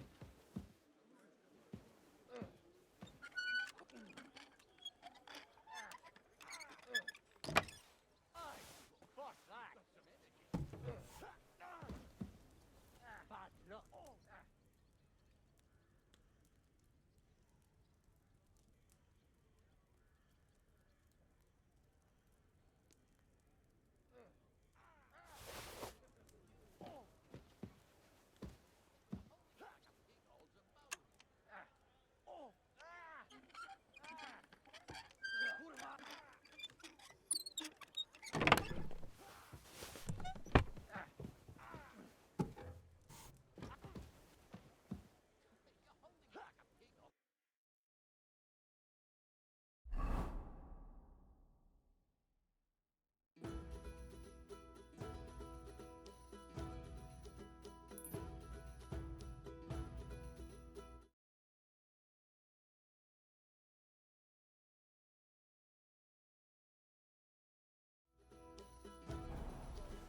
Wonderful day for a wonderful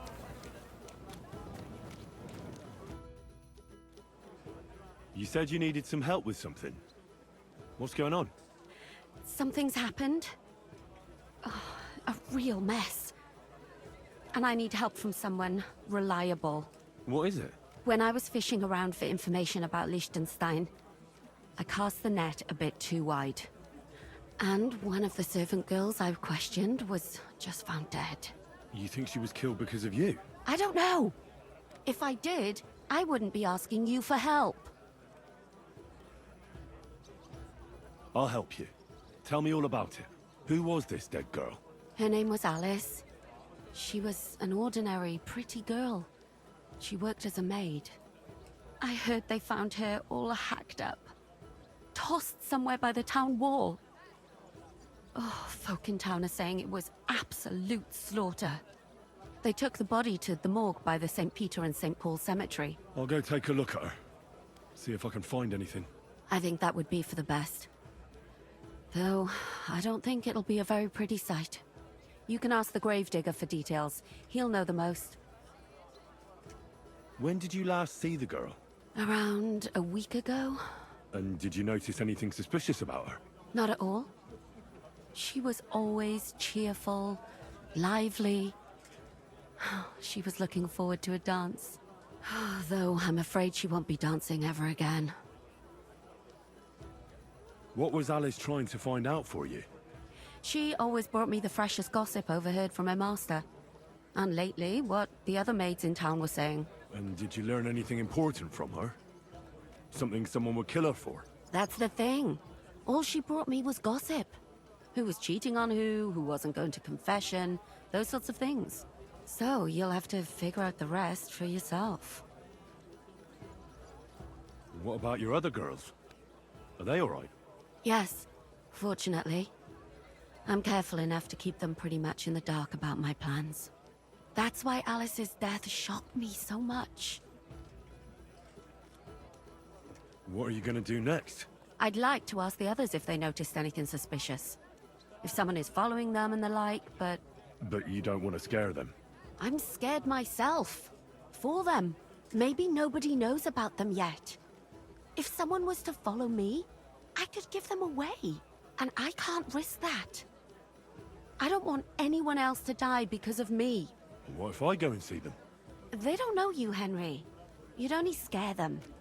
I'll figure something out. In the meantime, find out everything you can about Alice. Do you think there could be something bigger behind the murder? I don't know. Maybe she just got caught up in something. But it's strange. Why would someone do her like that? That's the kind of thing you do when you want to send someone a message. Why did you ask me in particular for help? Because you're the only one I know here. Uh-huh. But don't take it the wrong way. I'm actually glad it's you. You're pretty reliable. Not even Zhishka would be of much help to me here. Uh-huh. Thanks. I know everything I need. Good. Go to that graveyard, talk to the gravedigger, and take a look at that poor girl's body. In the meantime, I'll try to find out more. Then we'll put it all together, and I'll be damned if we can't come up with something.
You may say that God created Adam and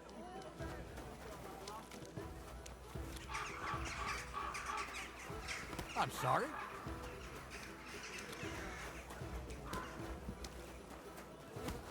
Pardon me. Good afternoon. I brought you some food. Dear God. I'll feed my whole family. Who should I? I'm sorry. Modesty. See you later. I'm sorry?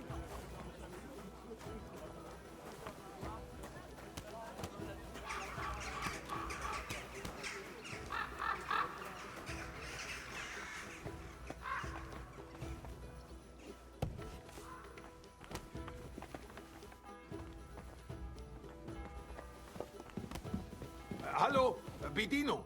Ein Bier bitte. Bring mir... Pfui! Was? Master Menhart, the sword is at the town hall. Wunderbar, Heinrich. But we cannot go there in the Nacht. Come after sunrise. Then we can go there to look. Do not forget to pretend you are surprised. Leb wohl, mein Herr.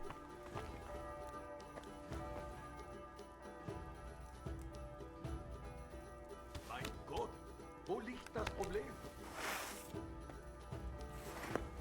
I apologize.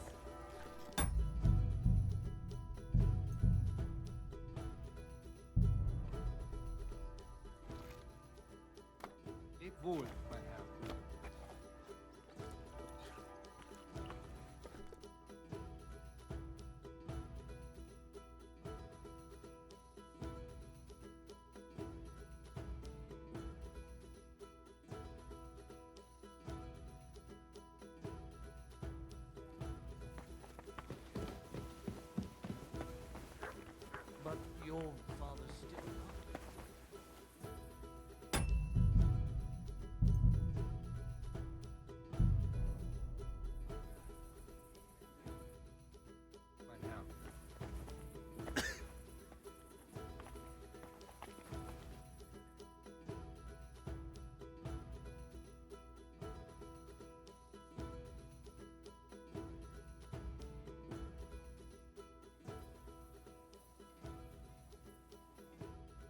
aussehen, mein Herr.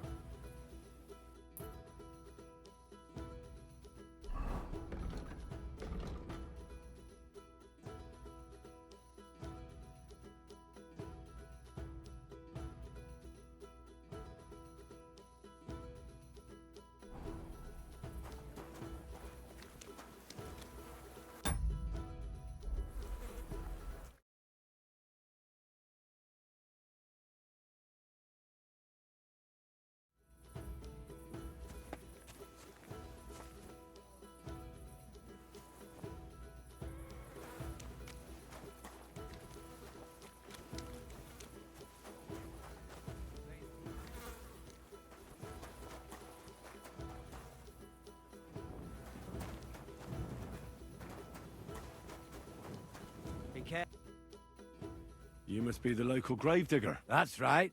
At least them that can speak do.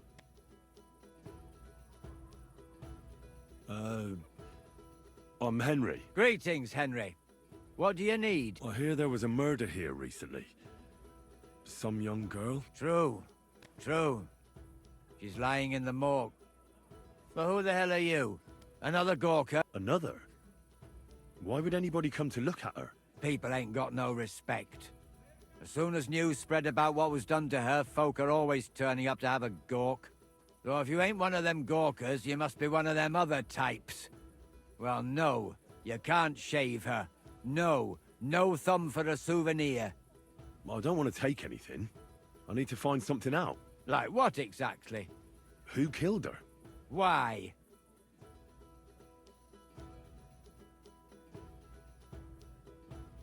I'm worried something might happen to my friend.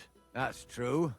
She wasn't the first, and we can only pray that she'll be the last. It's true that Lumiere ain't shown no interest in her yet. I wouldn't expect that from him no more.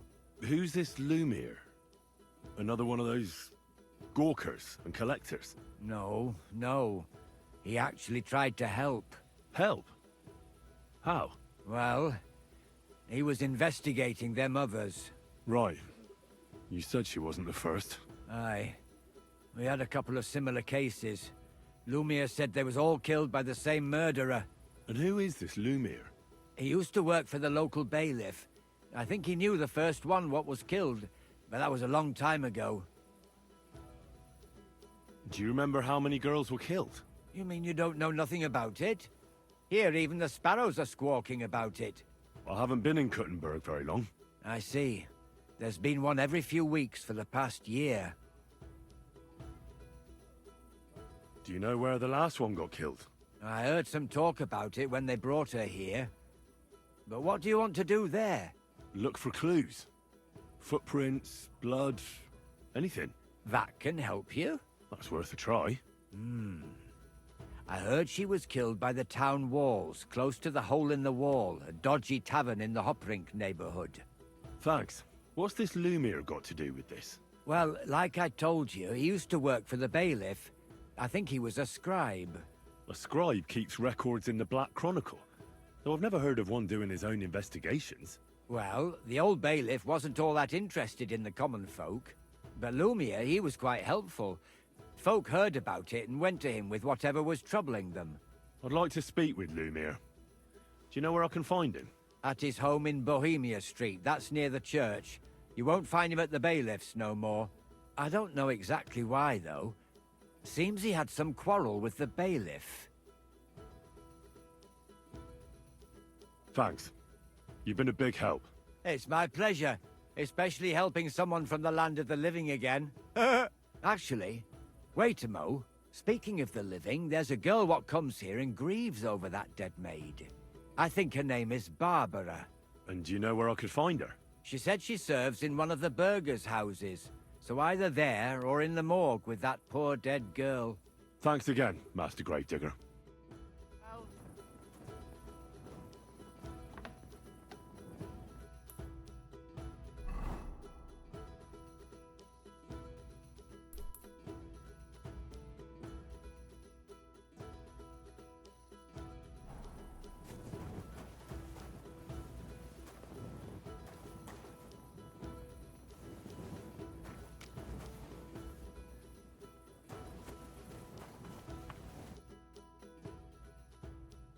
So, let's see what we have here.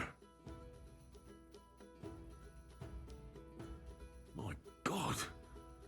Someone really did a number on her. Ugh. They ripped open her entire belly. And they didn't stop there. There must have been buckets of blood. Jesus Christ. There's hardly any blood left in her. The place they found her must look like a slaughterhouse. I should go there and take a look. Her lips are bloody, but nothing more. Tongue still in place. But if he killed her for blabbing, I reckon he'd have cut out her tongue or something, wouldn't he? These are more like chops than cuts. Somebody must have taken a sword to her. Knife wounds would be smaller, and an axe would have made a bigger mess. But it couldn't have been a long sword. That would have been clumsy. It was something shorter and nimbler. God, that madman cut off both her breasts and bits of flesh. But what did he do with it all afterwards? Did he really keep all the pieces? Nobody could be that sick, could they? Her face is a little bruised and cut, but nobody cut her there. But she has a dark ring around her neck. Was she strangled? The murderer must have had pretty strong hands, and her hair is all matted with blood and hacked off. Don't even know what colour it was. Maybe there's something more to it. What if the murderer kept her hair like some kind of sick trophy? Just some scratches and bruises, that's all.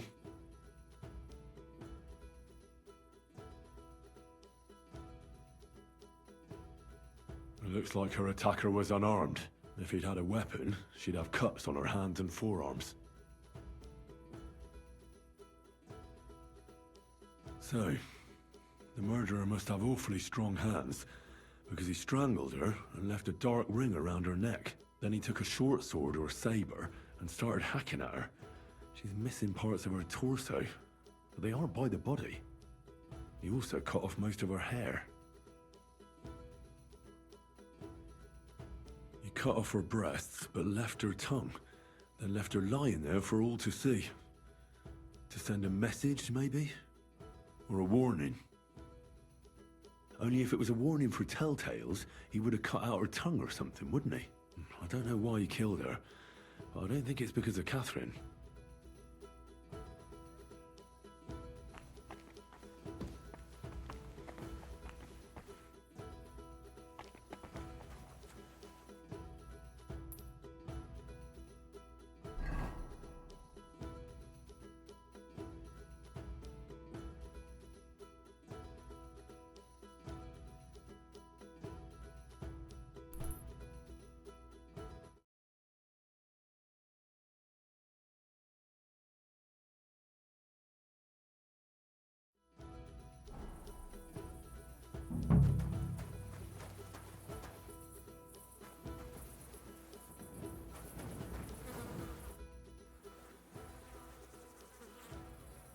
This is the place.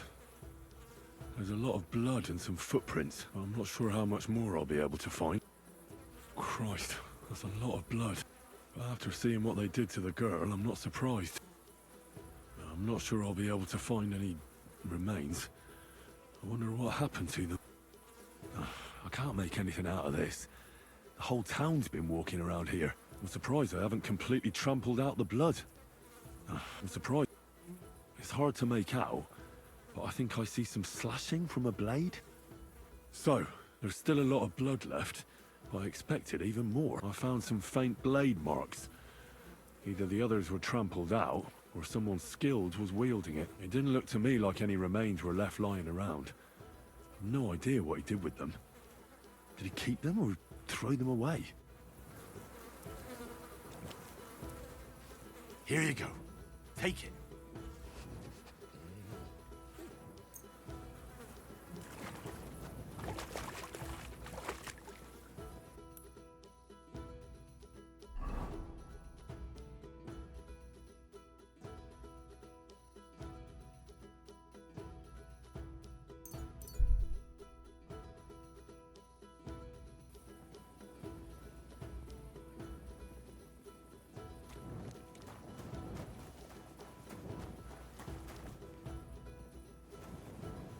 I'm sorry. Lumiere? Oh. Christ, my head. Not so loud. I need to ask you something. I said not so loud. I have a splitting headache. That's some hangover. He's useless to me like this. Unless I'm willing to wait for him to sleep it off, I'll have to get him some kind of cure or potion.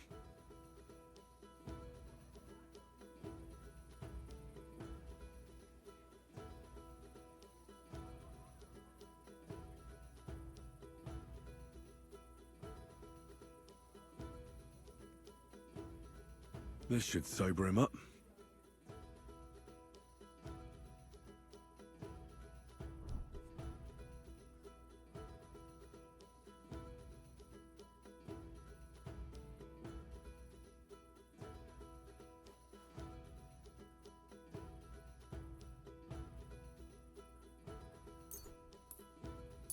Here. Drink up. Better? What? Who... What are you doing here? Who are you? My name is Henry. And what do you want from me? I'm trying to find out who killed a certain girl. And I was sent to you. To me? What for? Are you Lumiere from the Rat House? The scribe? I used to be. Now I'm just Lumiere the Madman. They say that about you. Why? Because I was just on some wild goose chase. And what came of it? Absolutely nothing. But I need your help. If I were you, lad, I'd leave it be. You can't help that girl anymore, anyway. You'll just end up hurting yourself. Come now, Lumiere. Poor girls. Nobody was all that interested in it, except for me. We let it be in the end. We let a monster walk among us. No way. You can't solve this yourself. I'm not doing it for myself. I'm afraid he might kill one of my friends. A friend, eh? That's not good. Not good at all. I searched high and low. And what did I get out of it? Just mockery. What makes you think you can find out more than I did?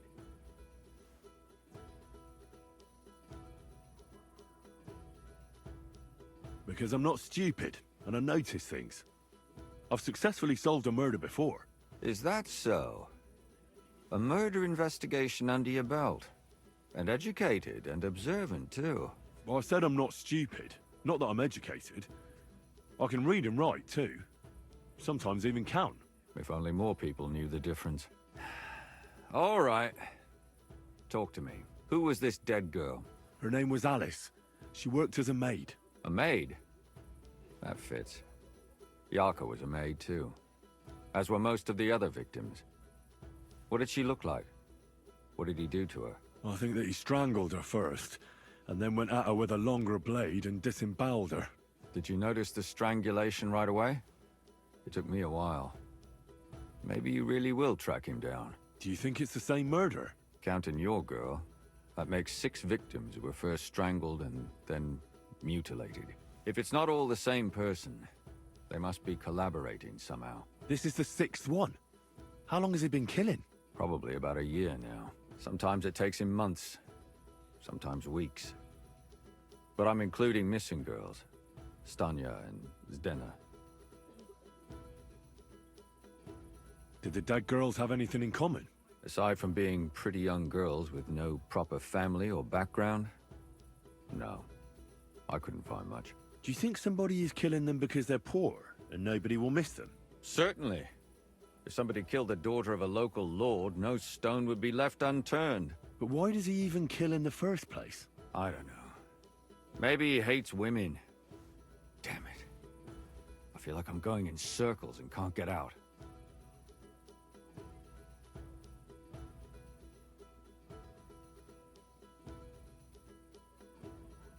What can you tell me about Yarka? She wasn't the first. But thanks to her, people started taking an interest. She was a maid in a German family. By all accounts, she was a pious, polite girl. She was orphaned as a child. The priest from the Church of St. Peter and Paul, Father Prokop, raised her. They found her body tossed behind a barn at the edge of town. She was cut all the way from her neck downwards. An awful sight to behold. Did you have any suspects? At first, I thought the son from that family did it. A murderer is usually someone close, you know. But then I changed my mind. Why? Well, for one, I remembered the two girls before her who ended up almost the same. Besides that, when I talked to the lad, he seemed he wasn't the least bit interested in Yarka. Then his mother told me that they threw her out a week before the murder because she was a harlot who stayed out till all hours of the night. That really surprised me, because Father Prokop had vouched for her good reputation. But who knows? Maybe he just didn't want to admit what had become of her.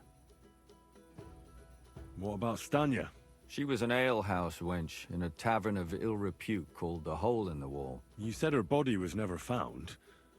Maybe she just got out of town. You have no idea how much I'd like to believe that.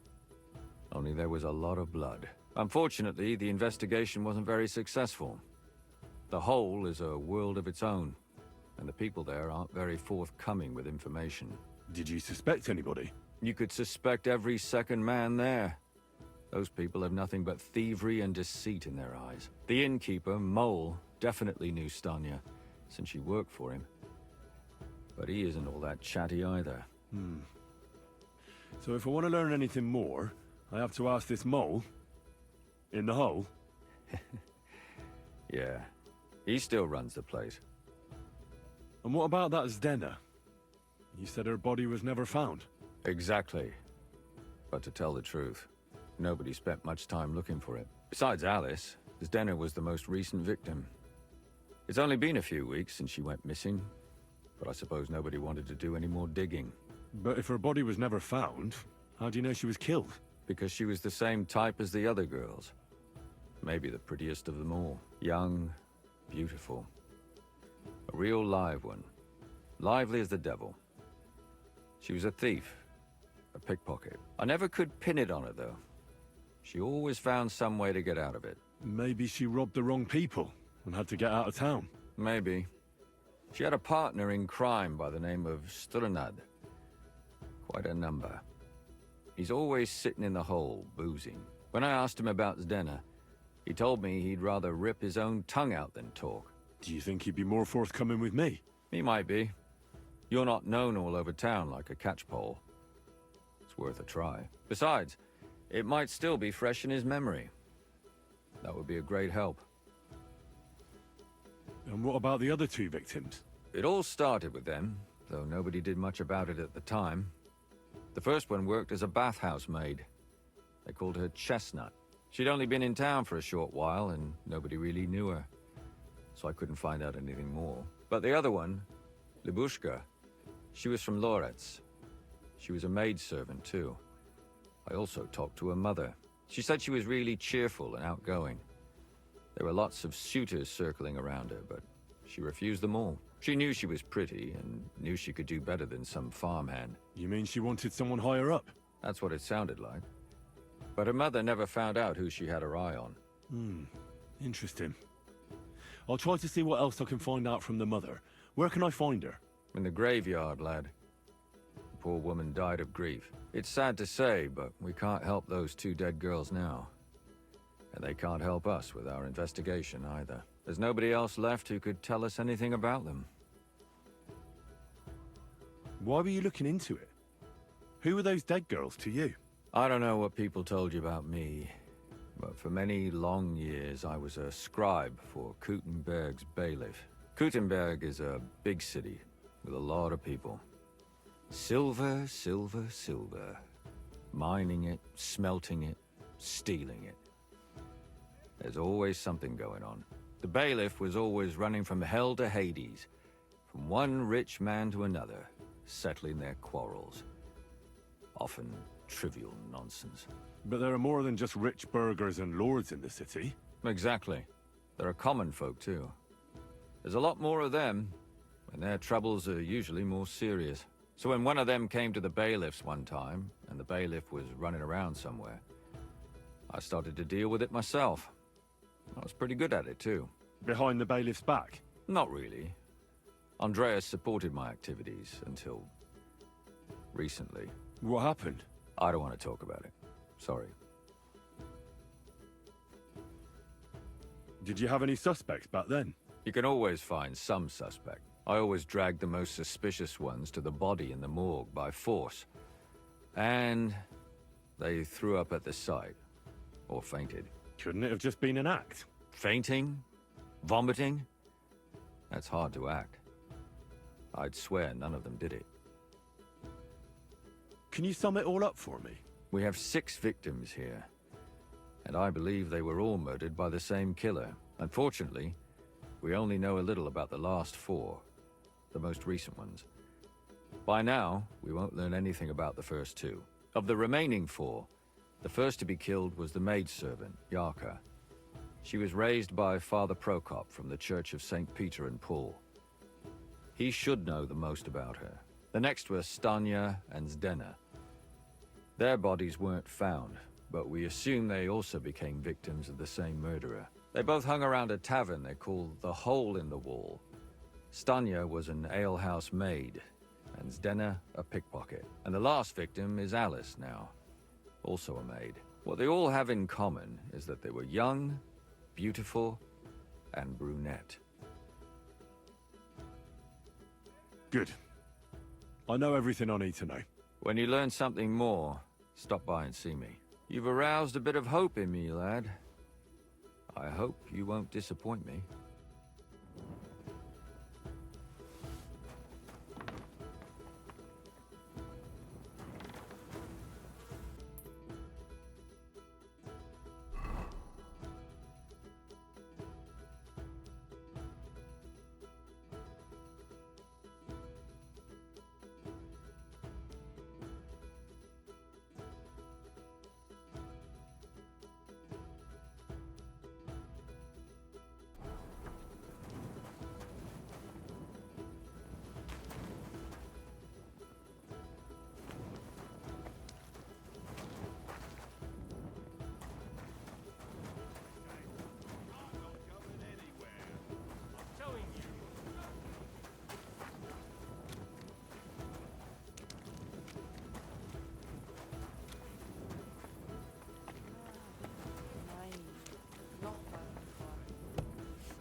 Excuse me. Get to work.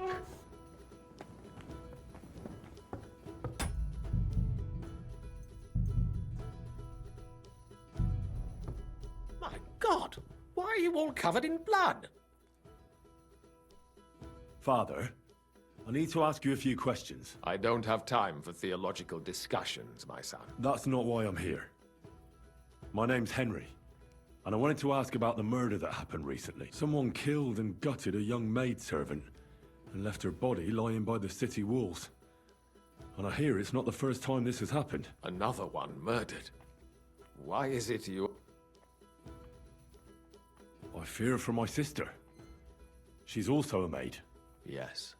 Fear for those close to you is commendable. What would you like to hear? One of the other victims was a girl named Yarka. But I reckon you know that, don't you? What can you tell me about her? About Yarka? Where did you know Yarka from? I knew her... And? I was her uncle.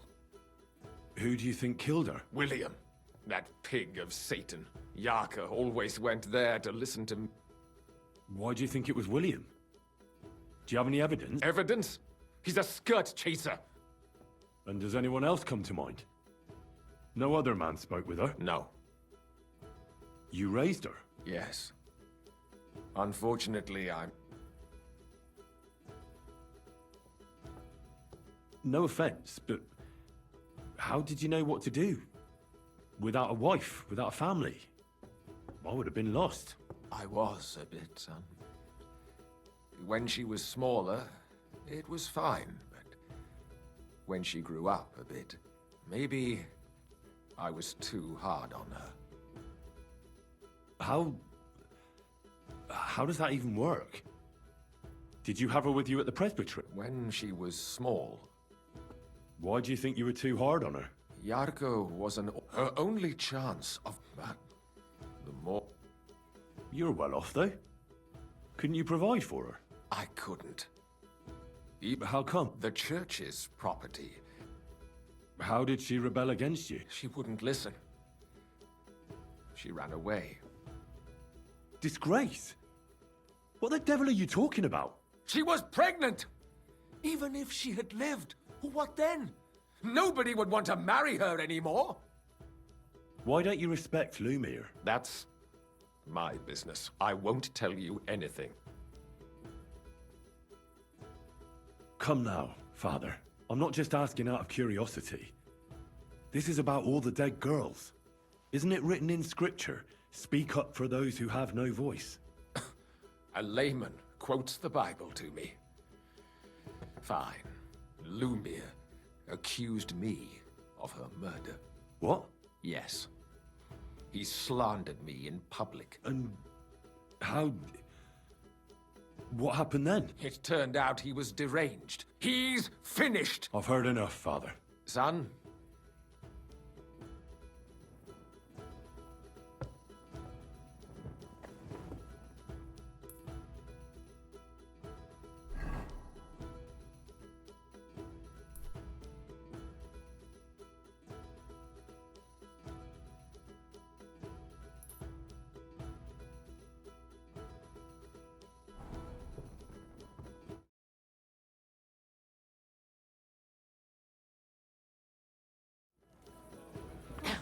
Filthy again. Bless you.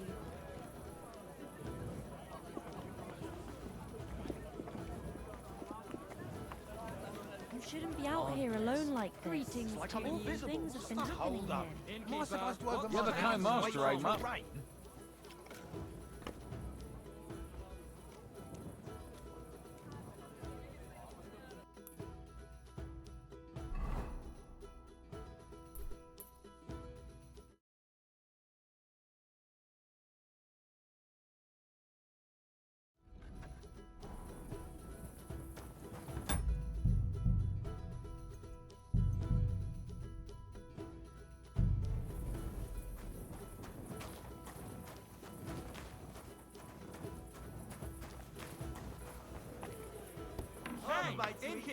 That beer!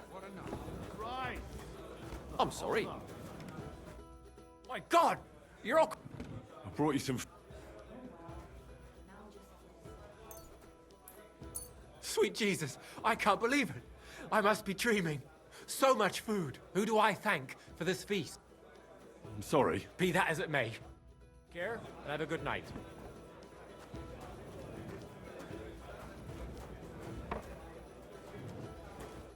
Lord be with you. I brought you some food. Sweet. Oh, I'm sorry. I apologize. What would you like? What's new in the city? Nothing much. Did Estania work here? Stanya. It depends on... My name's Henry. Names don't interest me. What kind of guest are you? I'm a good guest. Really? Let's see. Do you know how to recognize a good guest? By the fact he spends a lot of coin? Aye. I like talking to them kind of guests. A lot. So, what'll it be, my good man? What if I simply paid you, and you tell me what I want to know? Ask away. I want to know if Stanya works here. She did. And she... I heard she disappeared without a trace. So I'm trying to find out if anyone had anything to do with it. It's possible. The chamber she was sleeping in here was totally ransacked. The door open. Yep. Tell me something else. First, you'll have another beer. What? If you want to ask... You're quite the extortionist. I prefer to be called an enterprising man of trade. So, what'll it be? I don't want to pay you any more. I think you could answer my questions directly and not always try to wheedle money out of me. That makes it look like you might have some motive for keeping me from finding out anything about that murder. Nonsense. Ask me anything. Did anybody see what actually happened when Stanya disappeared? No. It was... The tavern tends to be empty at that hour. And you won't meet many people on the street, neither.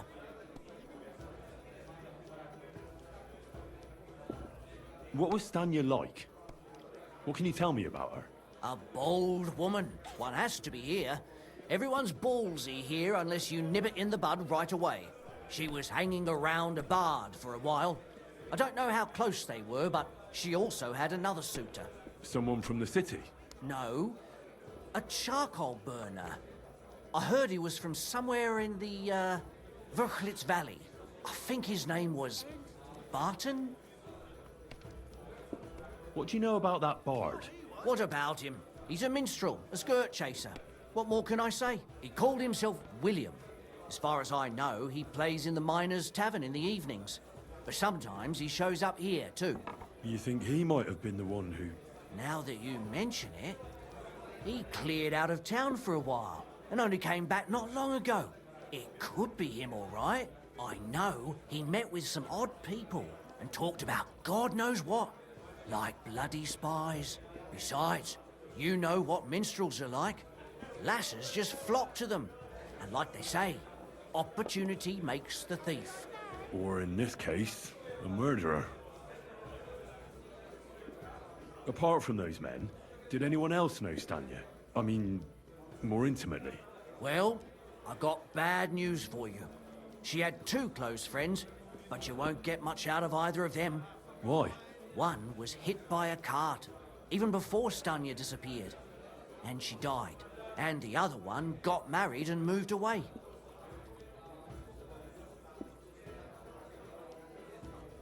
How did Stanya's room look? The door was wide open.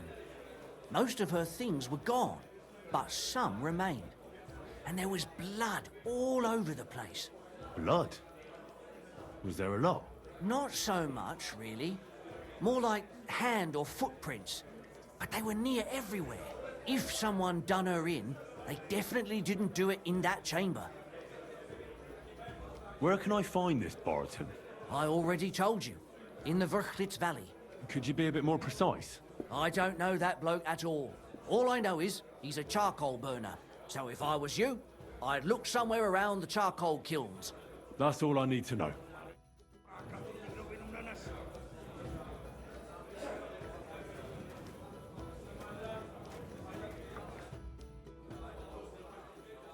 I did what you asked me to do. Great! So you robbed the chest and fed the poor? The chest is emptied. And you left the cabbage for him? No. Oh, it was such an easy task. Never mind. What about the beggars? I fed as many people as I could. You're a hero. Folk will really appreciate that, you know. They've never eaten like this before. Now, that wasn't so hard, was it? And that feeling of satisfaction. We may not be any richer, and yet... You know what? I'm beginning to understand the guild's modesty. See? And now, let's talk about your next job. Just before I tell you more about it, try talking to Rat. I'm sure there are a few side jobs for a chap like you. And Goliath could teach you how to throw a proper punch. He's the best brawler far and wide. You said you have some more work for me. What is it? Well, you might have noticed there's some houses in Kuttenberg with peculiar symbols on them. What symbols? Kind of little markings you'd easily miss if you don't know about them. But you'll spot them if you keep your eyes peeled. What are they for? Before we was here, before the guild, even before Sigismund turned up, this whole place was under the thumb of another gang. They didn't have a name, and they wasn't aiming at a greater cause like us. They was mostly thieves, but it was hard to get the drop on them, on account of how cunning they was. And they used these symbols? They thought them up. And what were they for, these symbols? It was a way of marking houses. One of the crew drew a symbol to send a message to the others. Smart idea. But what's it got to do with me? Being able to use them symbols would come in plenty handy for us. Think of all the benefits. We tracked down one of the old gang recently. His name's Hinek, but he used to call himself Greaser. He was a bit of a know-it-all and made fun of everything. I sent Hogg to find out the meaning of the symbols from him, but I'd rather someone else kept an eye on him. Where can I find this Hinet Greaser fella? I'm glad you're up for it. His house is on the edge of the check quarter, near the gate. A nice evening. And what can I get for you? Hey. Oh, sorry. Hey, Henry, come over here. Chenyek wants me to do something. What does he want this time? That idiot would be better off finding himself a woman instead of thinking up damn fool shit. Let me guess. It's something real important that'll help us in our noble cause. I'm supposed to keep an eye on Hogg, who went to find out the meaning of the old thieves' symbols around Kuttenberg. And what do you think about it? Are you gonna help him? What do you think about it? I think it's a great opportunity for both of us. You think so? Look here, friend. If you find out something about them symbols and tell me, and I mean only me, I promise you, we'll make a fortune out of it. They ain't just any old symbols. They're thieves' symbols, see? Help me out, and you won't regret it. I'd rather help Chenyek. Don't be daft. Think about it. Chenyek's acting like a little kid, letting a great opportunity slip through his fingers. But us two would make a great pair, wouldn't we? Oh, well. Exactly. Our dog died. Why is this so...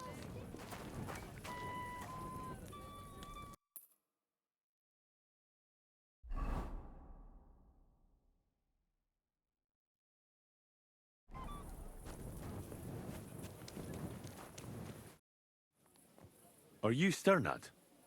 The one that went with Zdenna? Who the fuck are you? Just an ordinary bloke who has some questions. Well then, piss off. You won't get any answers here. All you're gonna get here is a kick in the teeth. Why so rash? That kind of attitude will do you no favors. Let's make a deal. You tell me everything you know about Zdenna, and I'll make sure you're no worse for wear. Ah. You're the lord what that whore robbed. Don't worry about it. She weren't nothing but a lying bitch. So, if I understand correctly, we can make a deal? For the right price, I'll tell you all I know.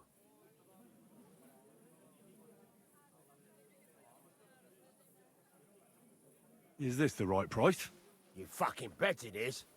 Ask away and I'll tell you everything. Where can I find Zdenna? Aye. That's what I like to fucking know too. Last time I saw her...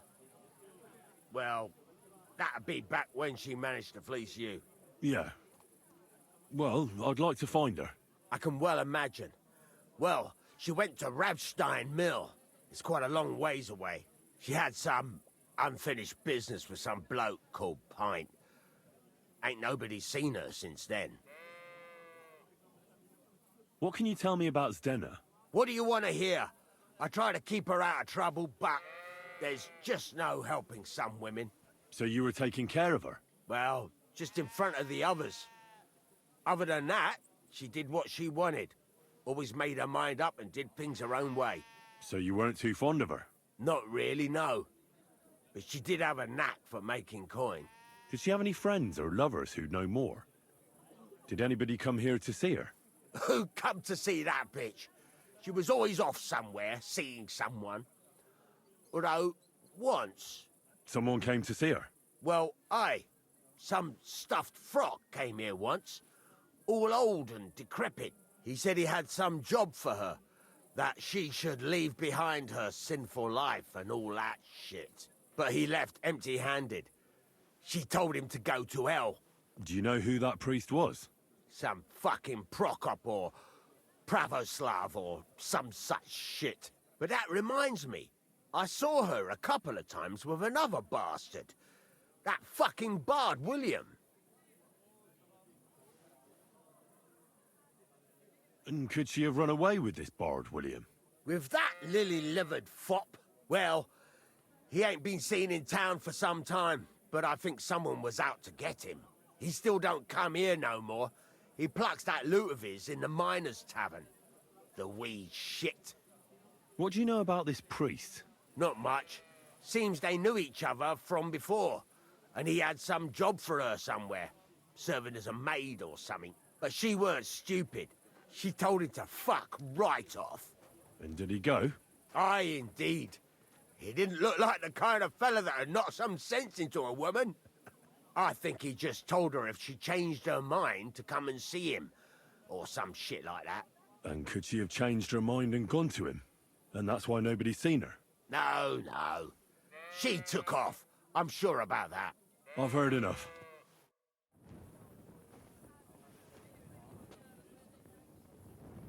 Excuse me? Good day to you.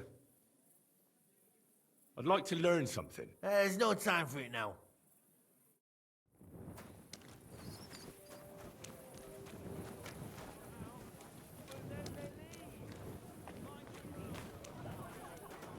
Greetings. Good day.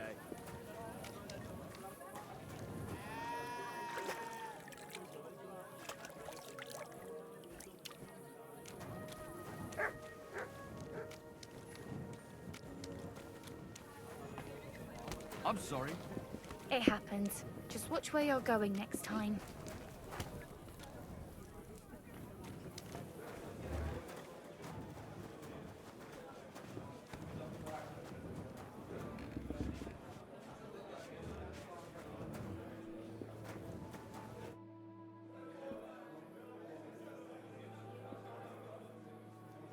Chenyek said you might have some work on the side for me.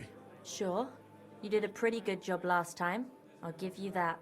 So, I think you can be trusted. So, do you have something? You know the rules. If I tell you about it, you can't back out. I know how it is. I'll do it. Good. But there's a catch. It's not dangerous, it's just not for the faint of heart. You see, a certain mine owner recently kicked the bucket, and we need to bring him back to life.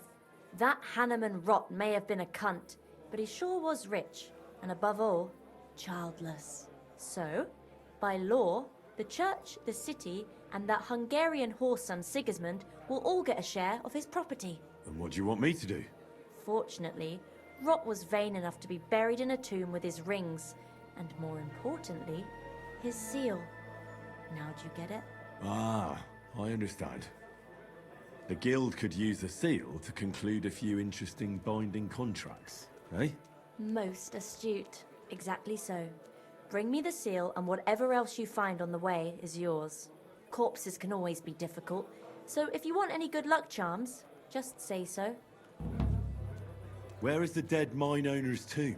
Right in the Sedlet's graveyard in the underground ossuary. Just look for a freshly bricked hole in the wall. What does the seal look like? Nothing special. Good. So. Good. So. Good. So. Good. So. Good. So. Good. So. Good. So. Good. So. Do you have one of those thief's charms for good luck? Naturally. Tried and true. Yours for a few groschen. Fine. I'll buy it. By all means. Here it is.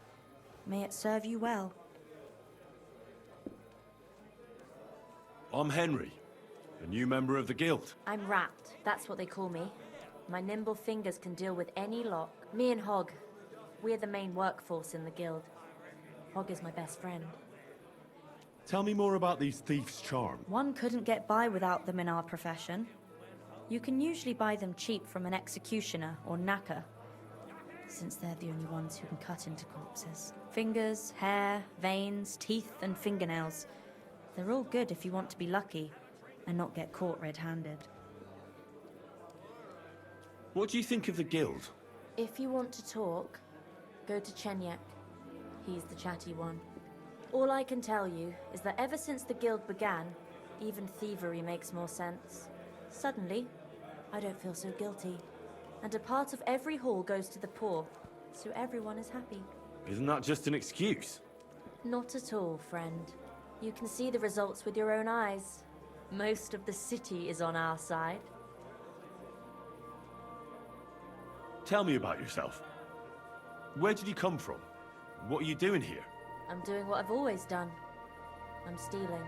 But now, I'm doing it for a higher purpose. Because I only steal from the enemies of the Kingdom of Bohemia. Have you ever thought about finding more honest work? And let others rob me blind on my earnings? Thanks, friend. I think I'll stick with stealing. What do you have for...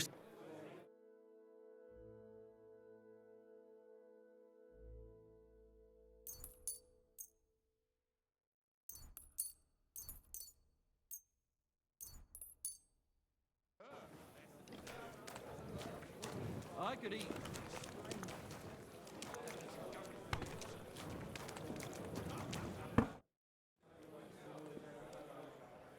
I talked to Knuckles about the symbols. Let me guess. He wants to use them to get rich. Well, yes, actually. That's Knuckles for you. But I think he'll eventually understand it's better to think of the bigger picture than just himself. Nevertheless, until you find something out about the symbols, come and see me directly. I'll have some wine.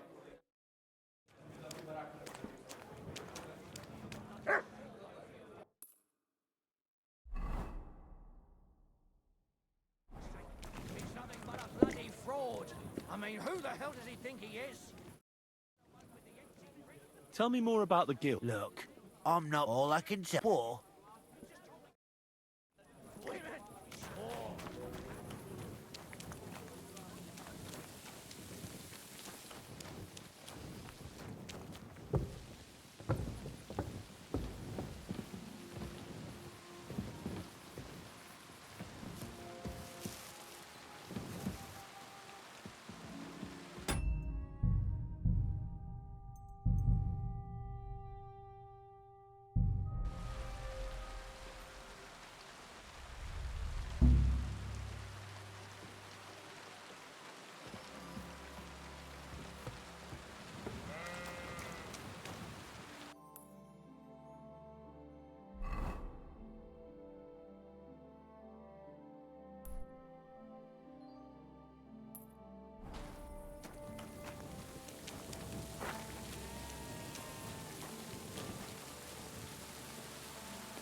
It's late.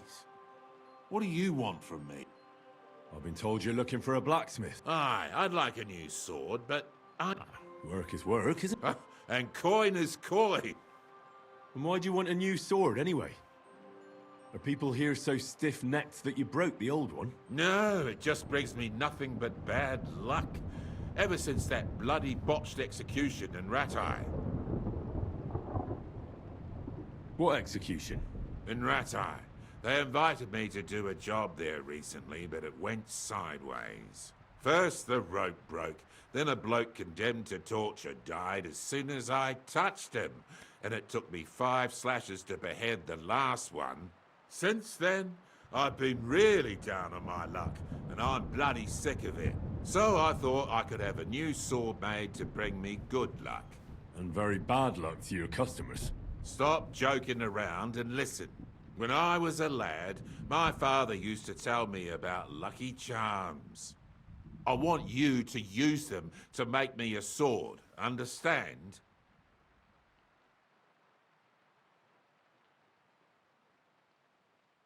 So what do you want me to make the sword from? I can forge a lot of things, but don't expect me to weave a scabbard of 4-leaf clovers. Don't worry, I've got it all figured out. I've chosen 4 charms that shouldn't be difficult to use. First is a bezoar. You could put it in the pommel. Then a horseshoe, which could be forged into a crossguard. Next is a hangman's noose. You could use it as a wrap. I accept. You won't regret it. So like I said, you'll need a bezoar, a hair pelt, a hangman's noose, and a lucky horseshoe. You should have a lot of used hanging rope around, right? What would I be saving it for? But I did hang this cheating gambler recently. Ha! Get it? His noose must be even luckier than one from a regular fella. Oh, aye. Ending up hanged is a real stroke of luck. So where's this fella hanging? That's the thing. Nowhere. They buried him outside the cemetery wall in Loretz. Well, that's fucked then. Not quite. Lennox the gravedigger is terribly superstitious. He'd never take the noose off the neck of a hangman. He's afraid of them. All you need to do is sneak over there and dig up the corpse. All right. That doesn't sound difficult or dangerous at all. It's very well paid, though. What's with the horseshoe, then? I could easily forge one myself and then use it for the sword. No, I need a magical horseshoe, straight from the hoof of a ghost horse. Damn it. I had 6 of those, but I just threw them out. Just laugh, you twit, but you won't be laughing long. Have you seen the big burnt-out forest between Old Kuttner and Grund? They say that at night a huge, spectral, pitch-black horse runs through there, and the clinking of its horseshoes wakes the dead. And you're going to bring me one of those horseshoes, and you'll use it when forging the sword. Got it? Do you seriously expect me to be wandering through a charred forest at midnight looking for some apparition? If you want this job, then yes. All right. But I hope when I come back empty-handed, you'll think up something more reasonable.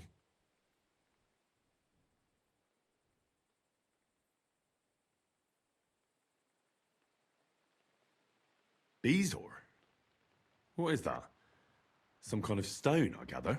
Exactly. A stone that cures poisoning and brings good luck. Sometimes you can find it in the stomachs of animals, but don't go poaching any deer, or you'll end up being my next customer.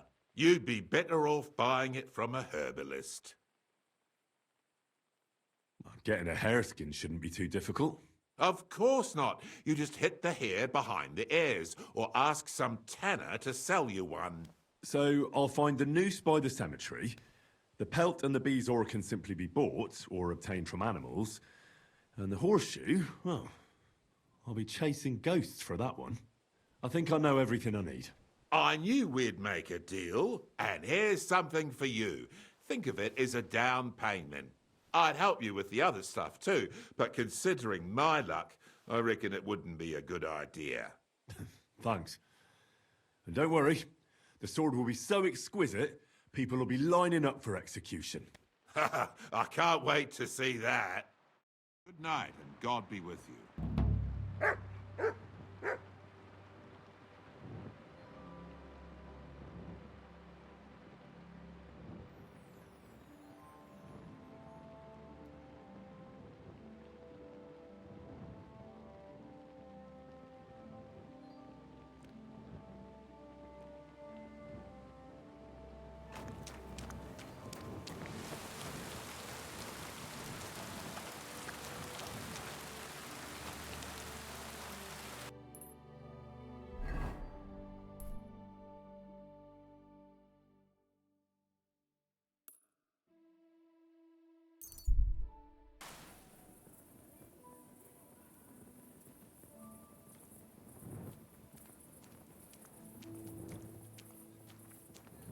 Be careful. It's not safe here.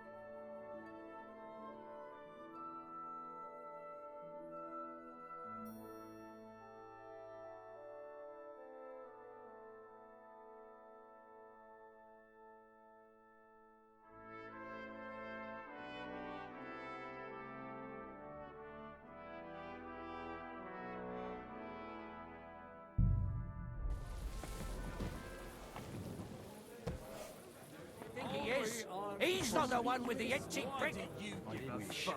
None of your bloody business. Look at it. Just told me to bugger off. God be with you, sir. I need a bath. And what are you interested in, sir?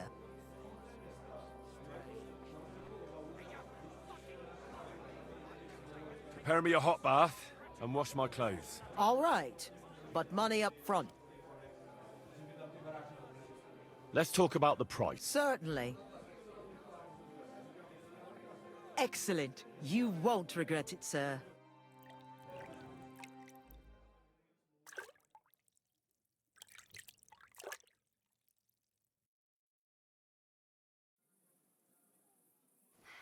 I hope you enjoyed your stay. You're always welcome here.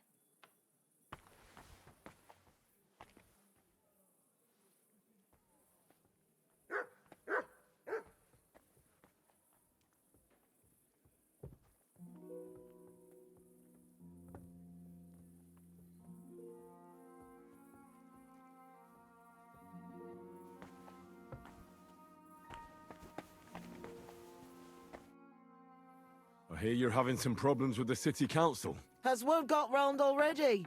Oh, wonderful. What's going on? The leeches have run out of ideas who to bleed dry, so they've come up with a new tax on us. What tax? The clean tax, they call it. One bathhouse in Kuttenberg will be chosen that won't have to pay into the city coffers. The official municipal bathhouse, they're going to call it. But they'll slap the clean tax on the rest of us and bleed us dry. How much will the tax be? A lot more than I can afford. I already have to think twice before spending a single groschen, and every extra cost will only make it worse. I'll have to close down before the first snows. Do you already know which baths they'll choose? As a municipal bathhouse? Couldn't it be yours? I'd have to be friends with the councillors for them to vote for me. But do you know who has votes for sure? Adam, I'd reckon. That's right. And when he gets special status, I'll be ruined by the tax and have to close. It almost sounds like that's no accident. You find it fishy as well, eh? Do you think he's behind it? He couldn't do something like this on his own. But he does have one special customer. Councillor Jerome Naz. That man has half the council under his thumb. And Adam treats him like a king. The best girls, the best wine... And he's never had to pay a single groschen, believe me. So Adam is buying him? Exactly.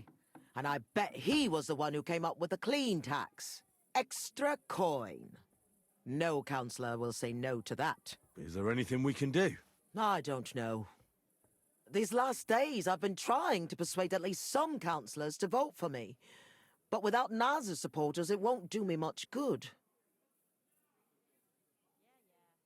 How many of them promised to vote for you? A few, but even those are not certain. The leeches are happy to take your coin and promise you the world, but how they'll vote, only God knows. Well, what if this Naz had a nasty experience in Adam's bathhouse? Maybe he and Adam wouldn't be so close anymore. That might not be a bad idea. If he thought they couldn't care less about him, maybe he'd give my bathhouse a try. Right. So what are we going to do to him?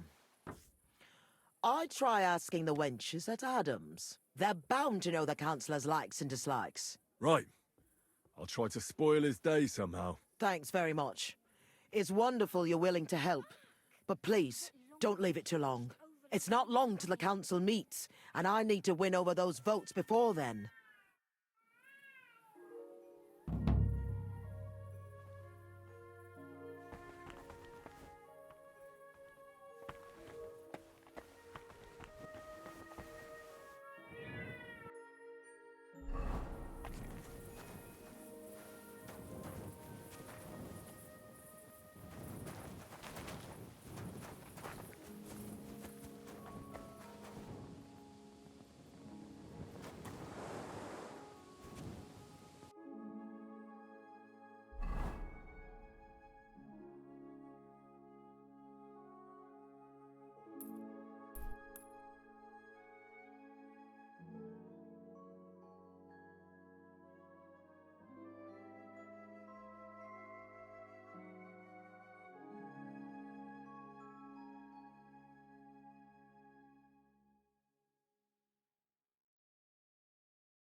Be careful.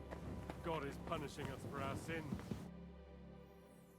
I heard Councillor Naz is one of your customers. Is that true? Maybe he is, maybe he isn't. I can't share our secrets with you, can I?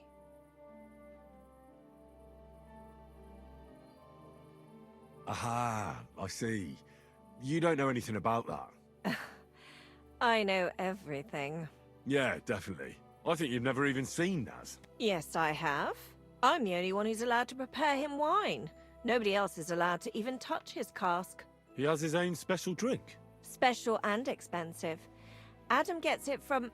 Actually, I don't know where he gets it from, but it's from somewhere far away. I secretly tasted it once, and it was... Horrible? I suppose my tongue isn't refined enough. Is Naz's wine stored properly? If it's so precious, it'd be a shame if it's spoiled. It's kept in the pantry with the other casks, but this one stands on these tall legs. Adam's afraid of it splashing on the floor when it's being poured, or something. Oh, that makes sense, if it's so precious. Is there anything Naz doesn't like? Something you're forbidden from doing? Doesn't like? I don't know. He's never complained about anything? Never been unhappy about something?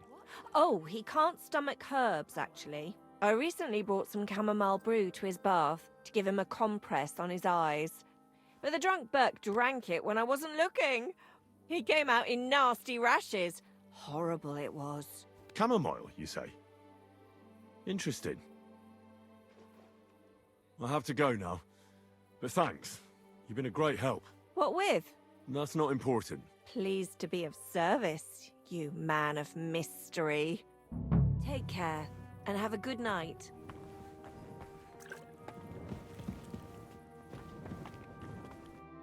The Lord be with you. What do you need? Do you know Jerome Naz? Naz? The councillor? Aye, he's the one we had to change the tub for. I know who he is. Why did he change his tub? I'm sorry, but I'm not allowed to talk about it. It was a terrible disaster.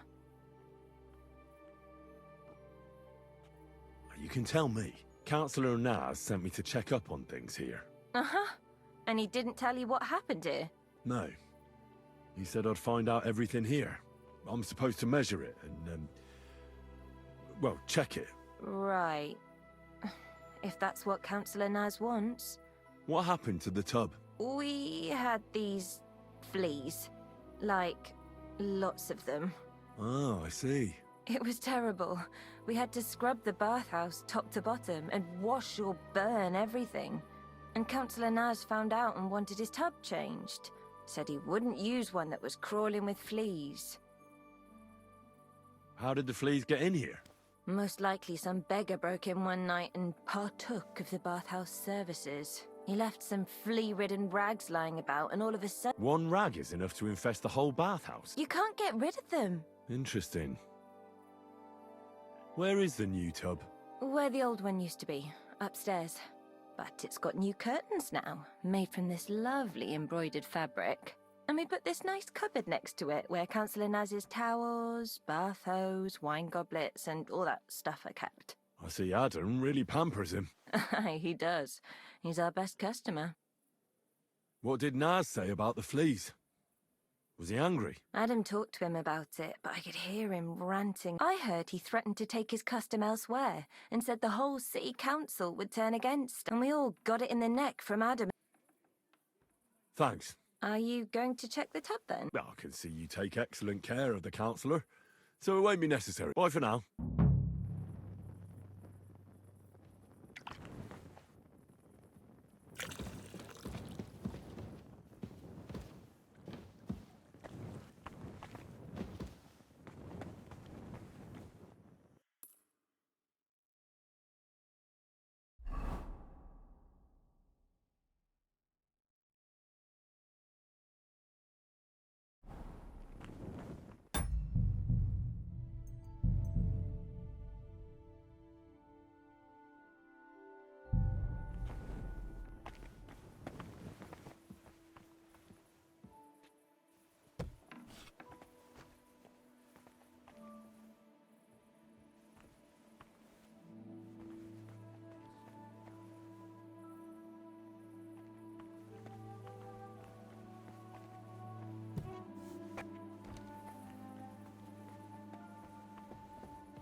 goes there?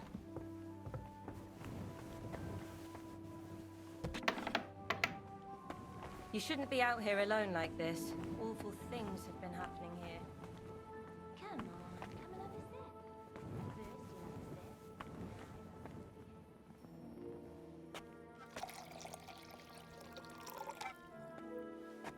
First, you have a sip.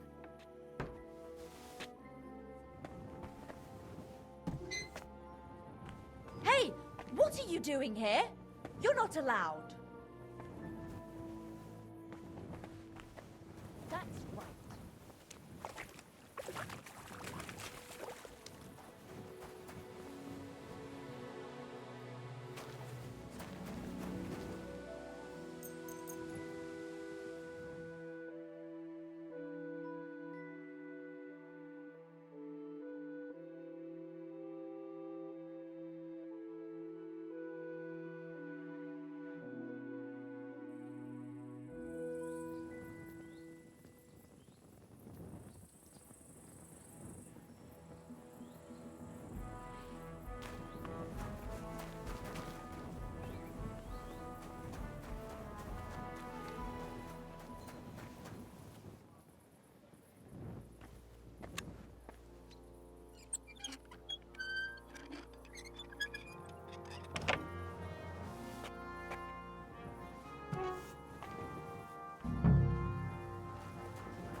I'm in no mood for noise.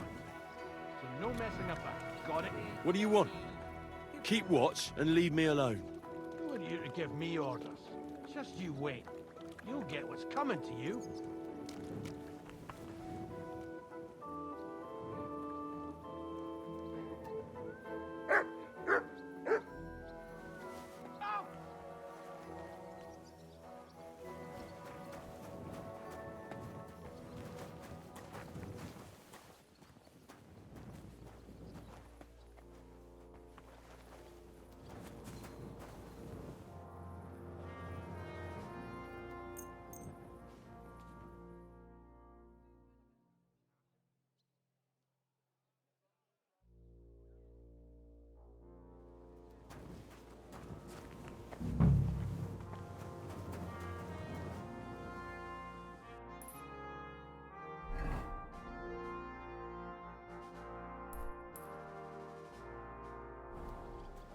Be careful.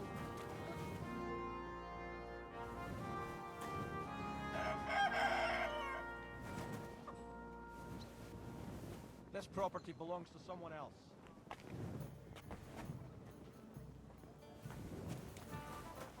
I'm sorry. I wasn't paying attention. You shouldn't be hanging around here, friend.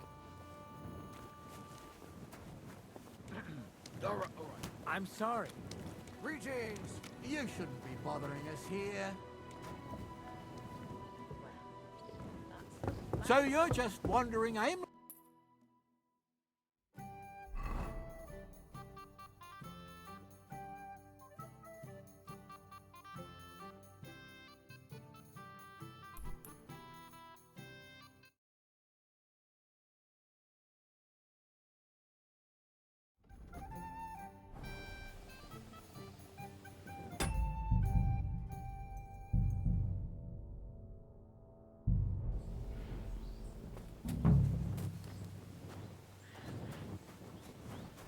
You! Get out, now! Right, I'm going. Calm down. That's what I thought. Get the hell out!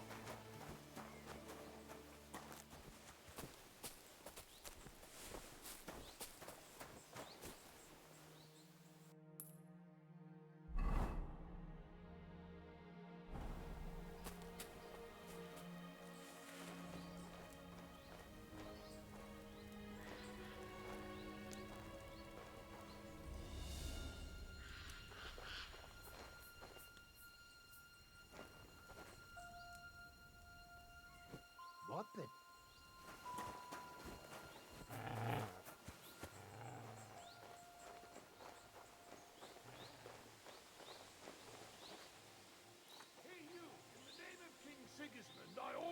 to halt! What do you want here? I've come to speak with you. Can't you see there's a military camp here? Get out of here or I'll have you flogged. Don't make this worse than it is. I'm an official.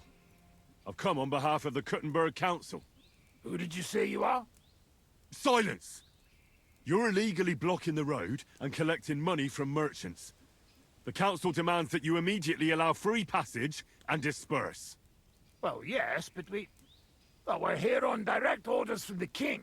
We even have his letter of safe conduct. Look for yourself. Show it to me. Well, that surely won't be necessary, sir. I'm afraid it will be. The letter. Now. Fine. Here it is. My dear devoted and faithful subjects, I, Sigismund of the House of Luxembourg, King of Hungary and Croatia, and Elector of Brandenburg... Good lord, the titles that man has. Oh, you can read? Of course.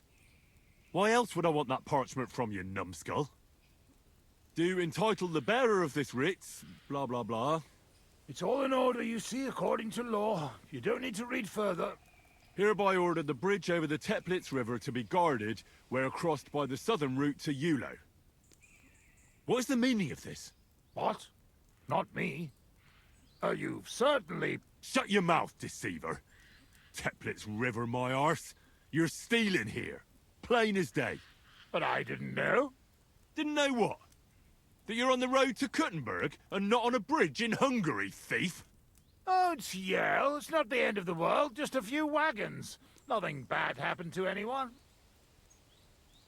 Where did he get that safe conduct? Well, we got it from the king, really. That is, our captain did. 4 years ago. Except then he died, and without him they didn't let us guard anything. Fortunately, we kept the letter, and now we set up from time to time with it to collect money from merchants. And most of them don't know how to read, so when they see the royal seal, they figure it's better to pay and not ask questions.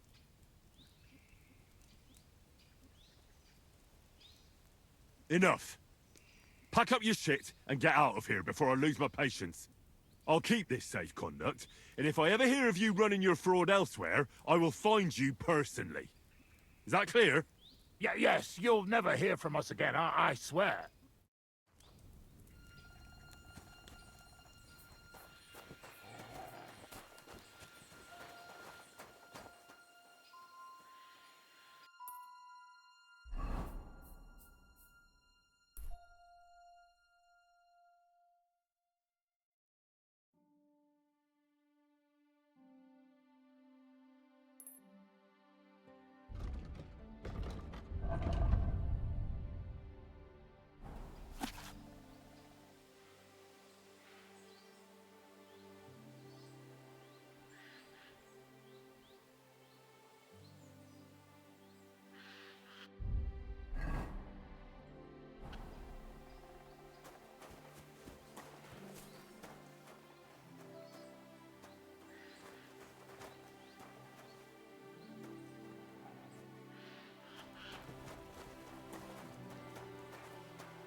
Can we start the meeting?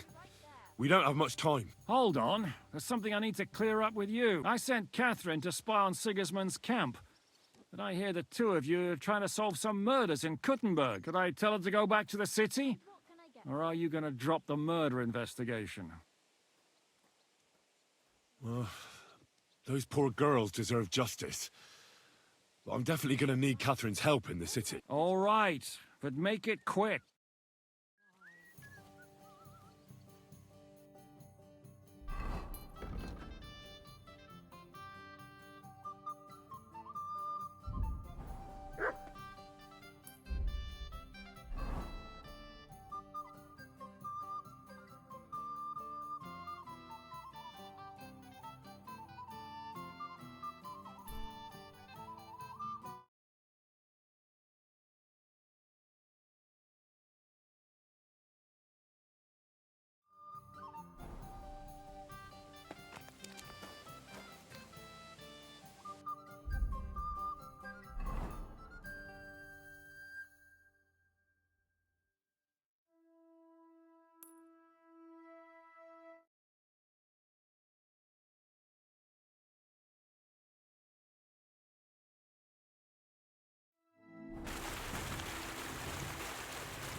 You shouldn't be walking around by yourself. Awful things happen here.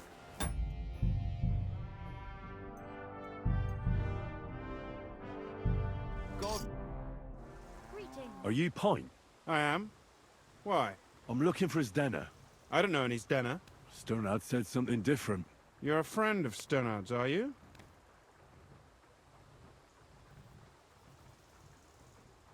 Actually, I don't really know him that well. But he's the only one I know who knew Zdena. And he sent me to you. Well, if he told you that, I reckon it's all right. He's not much of a traitorous rat, I reckon. I wouldn't entirely count on that. So you knew Zdena? Can you tell me something about her? I know Zdena all right, but she ain't been here in some time. Why are you looking for her?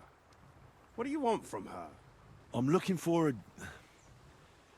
Back in the city, they think she's either dead or run off somewhere. And you're the last person to see her before she went missing. Kurva. What can you tell me about Zdena? She always had it hard. She lost her parents and her home as a child. She had to learn to take care of herself. And what about Sternad? How does he fit into this? Sternad was her guardian angel, as she used to say. If she hadn't been thieving with him, she probably would have ended up a whore. But by sharing with him, she could do what she wanted. Uh-huh. I'm surprised she stuck with him as long as she did. That's because she had a hideout somewhere nearby. That's why she'd come to me with her loot, before they taxed her on the spot. And the last time she was here, she said one more haul like this, and she'll be able to go wherever she wanted, to Prague or Vienna. I heard she wanted to sell you some valuables. Is that true? Oh, aye. She had a good haul. No rubbish. Mostly jewelry, rings, one signet ring with a coat of arms and everything. She left it all here. I paid her a pretty sum of coin.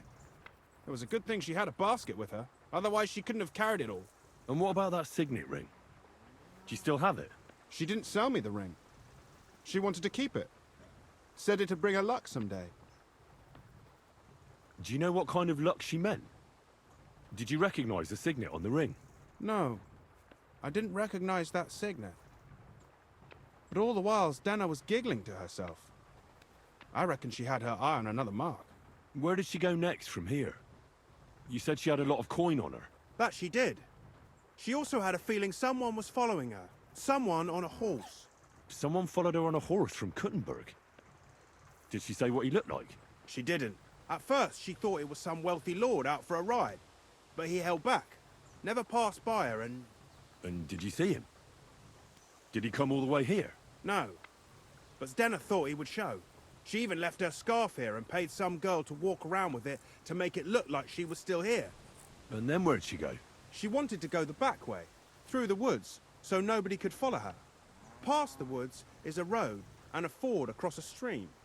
Next to it is a huge boulder. When it rains, the water can rise fast. The road goes on to Kuttenberg. Well, if it leads back to the road and there was really someone following her, I reckon if they saw she was long in returning, they could have waited for her at the ford, no? Fuck! That's quite possible. I made a point of looking, but I didn't see any riders that day. So I forgot about it. Is Denna's scarf? Do you still have it? Aye. I wanted to give it back to her the next time she came. Will you give it to me? I'll try having my dog track her down. All the same to me. Here you go. But it's been a long time. I don't know if it will help. And could it have been Father Prokop following her? What do I know? If he has a horse and fancy clothes. But why would he do it? I heard he wanted to find her an honest job, but she wasn't interested. I don't know. She didn't say nothing about that. And could it have been William? And who would that be? He's this bard she was seeing. I don't know about that. I don't remember her mentioning nobody by that name. Well, I'll go and check out that ford. Maybe I'll find something there. I hope you don't. Farewell, sir.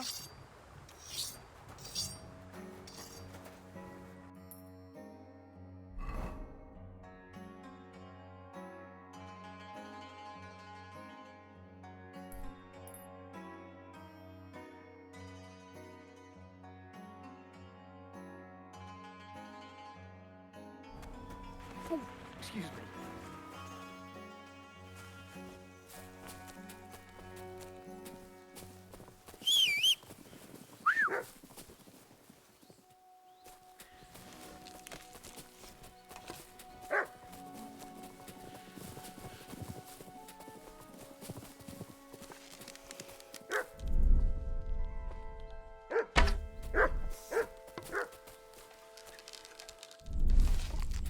What is it, Mutt?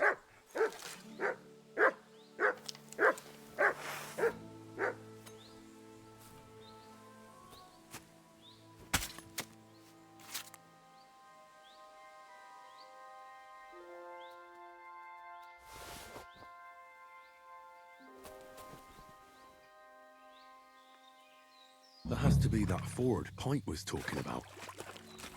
We should take a look around here.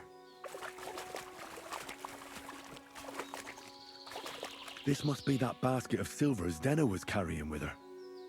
She wouldn't have just left that here. But where did it come from? Maybe it rolled down the hill?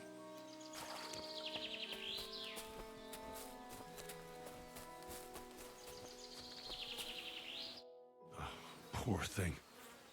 She didn't get very far. Ugh, she's been lying here a long time. At first glance, this body isn't as mutilated as the others. Unfortunately, I can't tell if somebody strangled her like the others. She's been lying here too long for that, but her head is smashed in. Either the murderer hit her with a rock, or dashed her hard against the ground. She must have put up a fight. Or maybe he lost his patience. Oh, she's all stuck to her clothes. They're torn up, but I don't see any cuts. The rips are odd. Like someone was looking for something. Oh, I can't make much out by now. But it seems as if the fingers on her right hand are broken. Did the murderer torture her? Or was he trying to get something out of her hand? Oh, my God. Oh, something fell out of her. A signet ring. Oh, that must be the one she stole. How did it get inside her? Did she swallow it herself? Or did the murderer shove it in there? Was she trying to hide it? Or was it punishment for stealing? Well, that's enough. But what does it all mean? I'd say she put up a decent fight, and the killer had to improvise. And that's about all I can find out. She's probably been lying here a few weeks. But that ring is a good lead.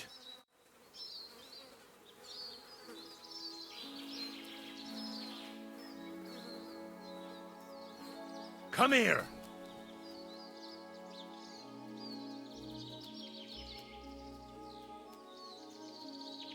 Truck.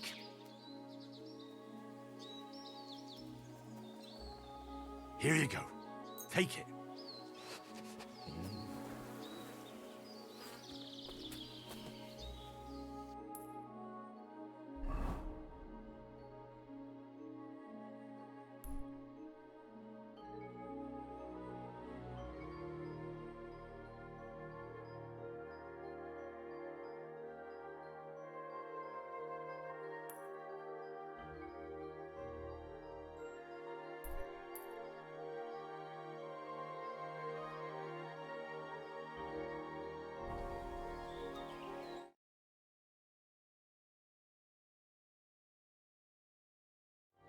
You have a kind master, eh, Mutt?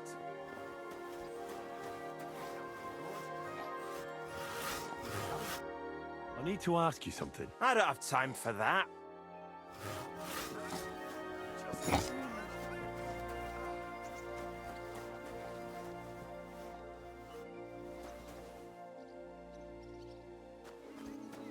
Greetings to you too.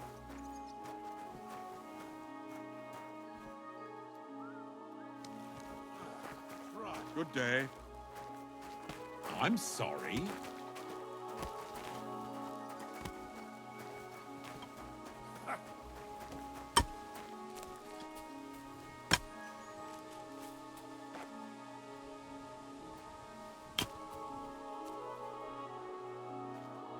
What are you trying to pull, you scoundrel?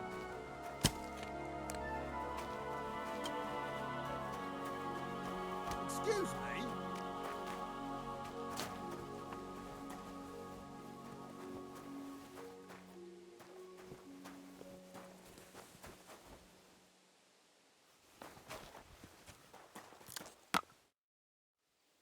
I'm looking for someone named Stanya. You're in a charcoal camp, fella. What would a woman be doing here? But you know Stanya, don't you? Aye. You could say that. Why? I'm looking for the killer of a girl in town. And I heard that someone also tried to kill this Stanya. That's true. She told me something like that. But that was a long time ago. So you don't know what became of her? I really don't know, mate. But even if I did know, how can I be sure you aren't that killer?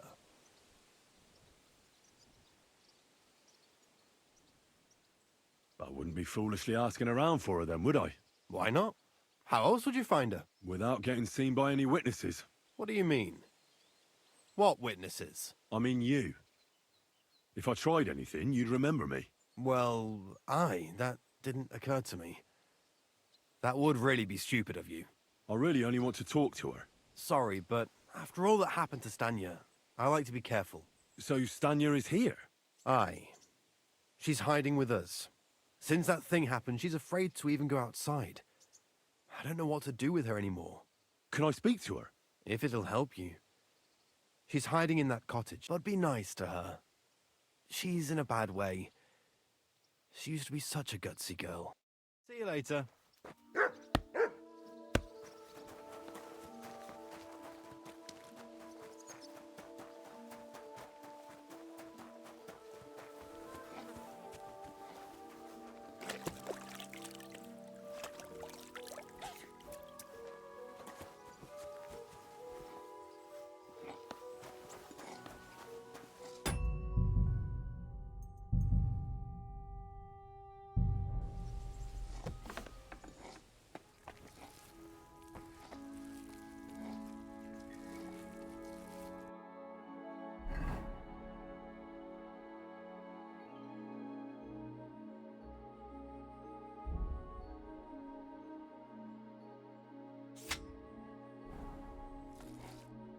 Who are you? How did you find me? If you came here to finish what you started, I'm not afraid of you. I'll claw your eyes out. Don't be afraid. Barton told me where to find you. Barton sent you to me. What do you want from me? Lumir thought you were dead. I was supposed to find out what happened to you. Lumir? From the rat house? Exactly. Someone killed a girl in Kuttenberg. Lumir thought it might be connected with you, so maybe you could help us find out who did it. How can I help you when I haven't been in Kuttenberg since... I don't even know when. You disappeared from the hole in the wall without saying goodbye. Without a word. What happened? Someone attacked me when I was coming home from the baths one night. I managed to get away, but I was so afraid, I decided to run away from Kuttenberg. Did you see who it was? Not at all. I didn't see anything until he jumped out of the shadows and grabbed me around the neck. And he was terribly strong. I nearly blacked out right away. And how did you manage to break free? I had an empty pitcher in my hand, and I hit him with it. He howled and let me go, and I ran away. Here? To the charcoal burners? No, first to my room in the hole. But I was so scared there. I took what I could and ran. Here, to Barton. And your lover? What did he say? At First he was horrified, because I had cut myself on a shard from the picture and was all bloody. He's been hiding me here since then. What was it like working in the hole? Well, I earned a few groschen, that I did, but I often had to grit my teeth. How so? Every single day I had to put up with their lewd remarks. Rich or poor, everyone wants to grope a girl. People, well, us girls have to watch out. We can't just put up with it, and sometimes we have to be tough, especially in a place like the Hole. But you can't overdo it either. That's no good. How so?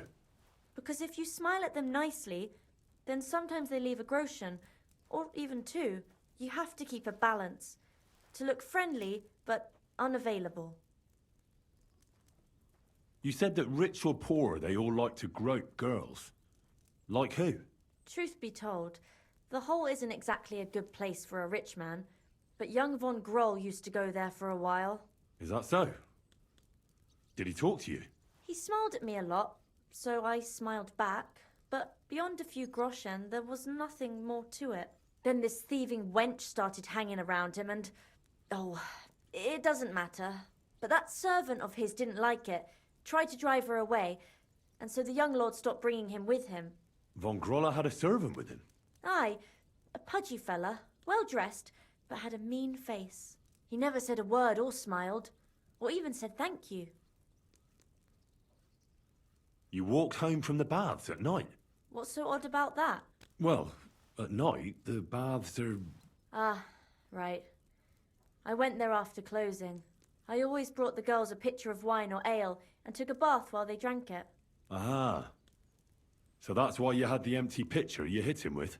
Right. I went there regularly. Every week. The same way every time? Aye, always the same way. The shortest one. I didn't want to stay out too long at night. And who knew that you went by yourself to the baths? Well, everyone from the tavern, I reckon. I didn't hide it. Why didn't you go back to the hole?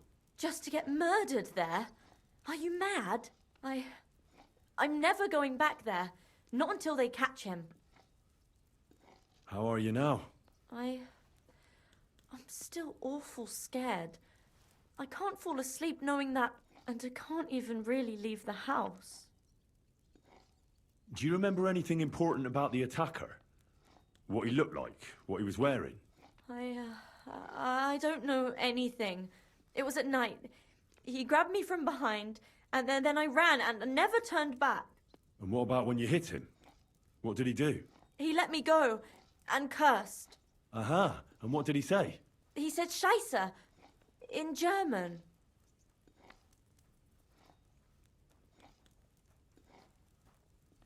Seems you're the only one to survive the killer's attack. I know it isn't easy for you to think about it, but try to remember something else about that moment, or when you were running away. Anything can help us, even if it seems insignificant. I don't know. It's all like in a fog. You were walking down the street. Did you notice anything before he attacked you? No, nothing. You didn't see anything or hear anything? Actually, I knew the side street wasn't empty. I heard somebody talking, but when I looked, there was nobody there. So when somebody grabbed me, I completely froze. Did you understand what they were talking about? Not at all. But there were two voices. Two of them waiting for me there. Couldn't it have been that innkeeper then? You yourself said he's a pig.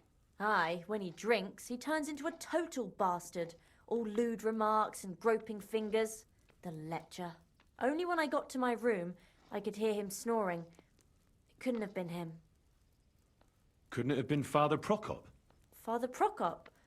I don't know him. Well, he's pretty old. He preaches in the Church of St. Peter and St. Paul. I don't know him. And if he's an old man, how strong could his grip really be? I heard William liked pretending to be a spy. Do you know anything about that? Aye, I thought it pretty silly. A stupid trick to make himself seem more interesting. Though I reckon he's more likely to attract an ass-kicking than a woman. It's difficult, I understand. But I need you to think hard one more time. Aside from those voices and the empty street, what else do you remember? I didn't hear him at all. And then he grabbed me. And nothing else? Did he grab your hair? Well, no. He grabbed me by the throat right away and squeezed. Just for a moment, but I still had a big bruise round my neck for weeks. Barton said the man must have had a terribly strong grip, like a miner or swordsman. I reckon that'll be all. I'm sorry I'm not able to help you more. You don't need to apologise. Thank you. Could I ask you for a favour? If it's in my power. When you catch that bastard, would you please let me know? So I can finally stop being afraid. I'll stop by if I can. See you soon, my friend.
Be careful.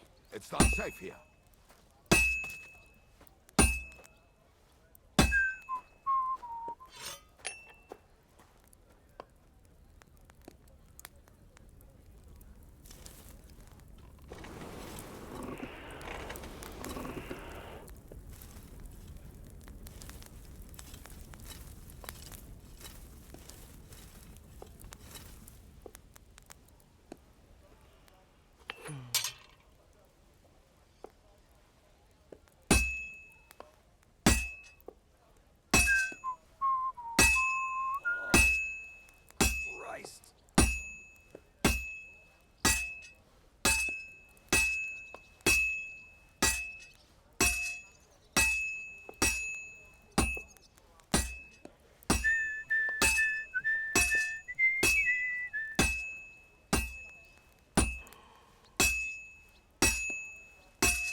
Damn it.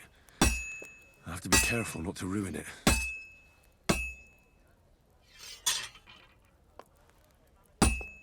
Oh, that's just great. This one's spoiled.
Well, I'm about halfway done.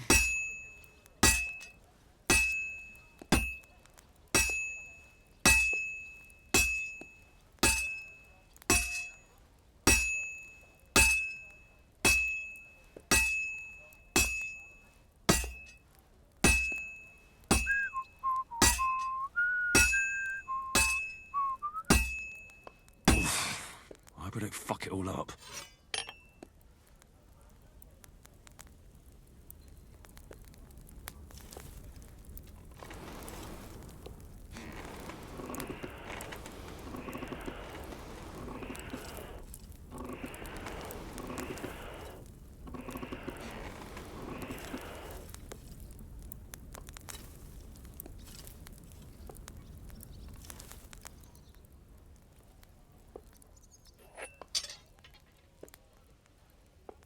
Damn it. I have to be careful not to ruin it.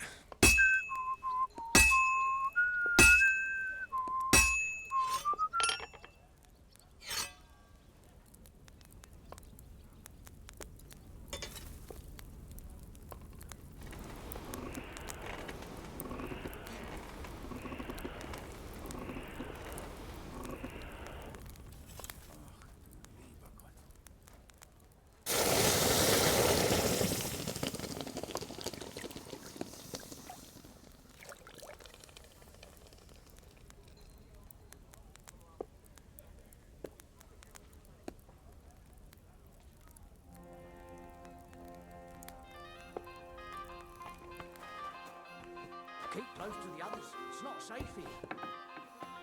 Careful.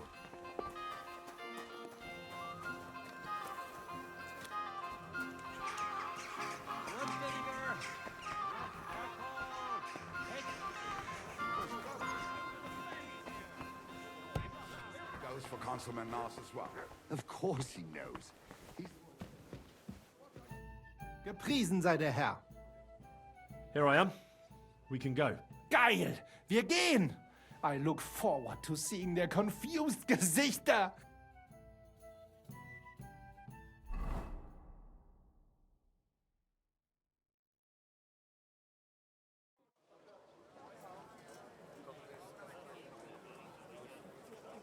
Fucking thieves. No, no. We can't take it back now. We'd look like fools. Na, was haben wir denn hier? I see the Kuttenberg Bruderschaft has made a challenge to combat. So, I see you have endlich worked up the courage to face us in public. There's no need for mocking, Mernhardt. We've made our challenge, as you can see. Wunderbar. Das freut uns. Genau! We accept your challenge. Well, since we've arrived at this point, listen up. It's time to put an end to this bickering. Besides, it will only benefit our town if the best of the sword-fighting masters takes charge here. So, whoever emerges as the victor of your tournament shall win the right to lead the sword-fighting brothership here. That will bring a just close to this whole affair. Bei allen Heiligen, you have decided wisely, Fridush. It will be seen that it is we who were right from the start. No way! You can't do this, Fridush. We set up the sword-fighting brotherhood. Stay out of it. Menhard has a charter from the king. He's entitled to defend his right in combat. Shut up! This is a matter for the burg. Calm yourself, friend. It's not such a big deal, is it? We'll compete honestly against these Germans, and then we'll finally have peace from them. All right, Nicholas. Let's show them Deutschers how we sword fight here. Because we ain't afraid of no one. You want combat? You'll get it. 3 members of our brotherhood will fight with 3 of yours. Du Schwindler! You know there are only 2 of us. I agree with Emerem's proposal. Kein Problem, Arne. We also have one promising student, nicht wahr? Richtig. I'll fight on Menhard's side. Gut, Heinrich. Gut. Agreed, then. The duels will begin when you're all ready, with long swords and in gambesons. And don't delay getting started. Don't you worry. We'll crush them Deutschers in a jiffy. Pah! You have no chance gegen uns. I look forward to crossing swords with you. Ja. Komm, Heinrich.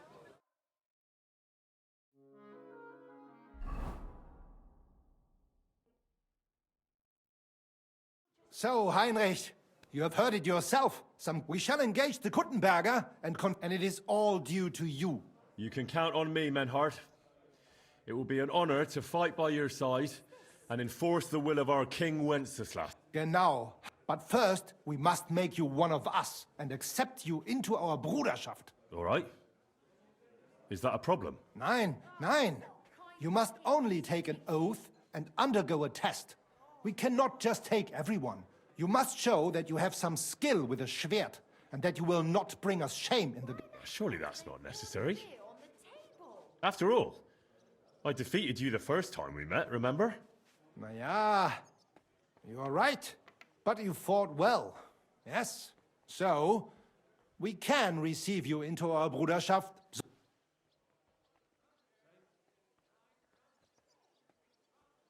Menhard, I'd like to join your brotherhood. Certainly. Let us go somewhere more geeignet. Each new member must pay for acceptance. But in your case, since you have helped us, I will relieve you of that obligation. Danke, Menhard. And now, the oath. I will be honored. Kneel, Heinrich. Hör gut zu. Do you solemnly that you shall defend and adorn the reputation, that you shall thus place your hand on this sword and swear? I swear, by the memory of my parents, and by the soul of my dear departed father, Martin, blacksmith and sword fighter, I do so swear.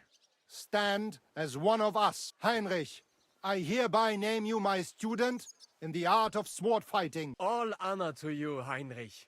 It is good that you have come among us. And now listen to your first lesson, and always remember this principle. It is not important to strike, but to strike and wound. I'll remember that, Menhart. Good, Heinrich.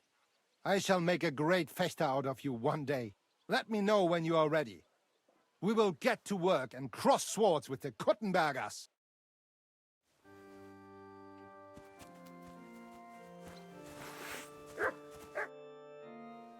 Menhart, I'm ready to engage the Kuttenbergers by... Wunderbar. It is high time we put an end to this disgraceful schlamassel. Today, two sword-fighting brotherhoods will match their skills.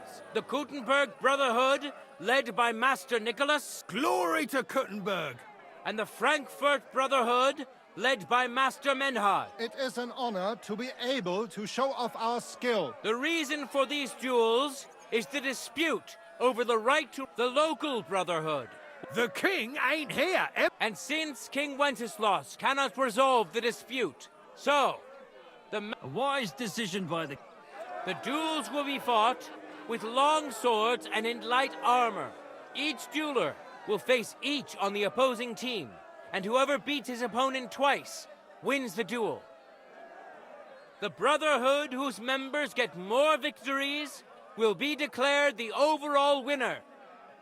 As is the law, all the necessary armor was lent to you from the town armory, and you must fight in it. If there is anything wrong with the armor, you can fix it with any of the repair tools you'll find in the armorer's tent. And in case someone gets seriously injured, the bathmaid will give them the care they need. Or Father Tobias will perform the necessary rites.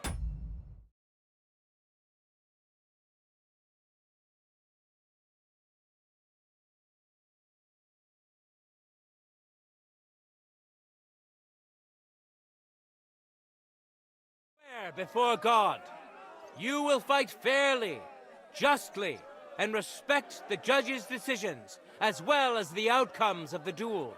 Das geloben wir. By God Almighty. All the requisites have been satisfied. Therefore, let us proceed to the first duel. Master Menhart against Lindhart, the cobbler.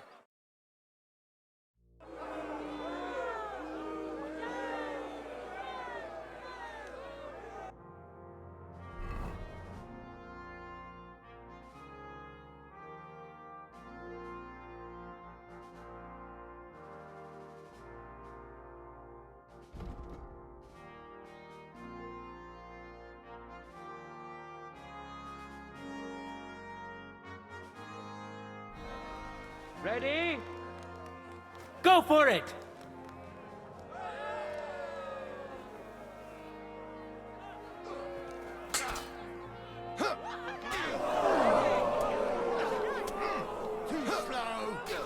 End of duel! Today's first victory goes to Master Menhard. Let's see if he can keep it up, or if Linhart can even the score. Get ready for the next round! Careful!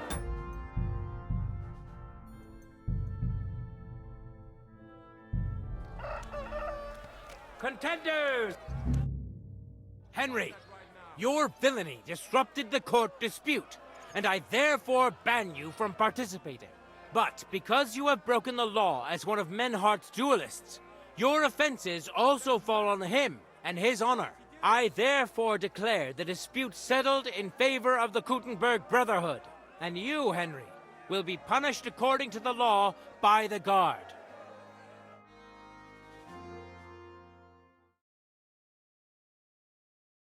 Hey, did you want to strangle that fella, you bastard? You won't escape justice. You'll pay compensation, or it's the stake for you. I surrender. Take me away. Right then, let's go. The executioner will beat it out of you with a cane.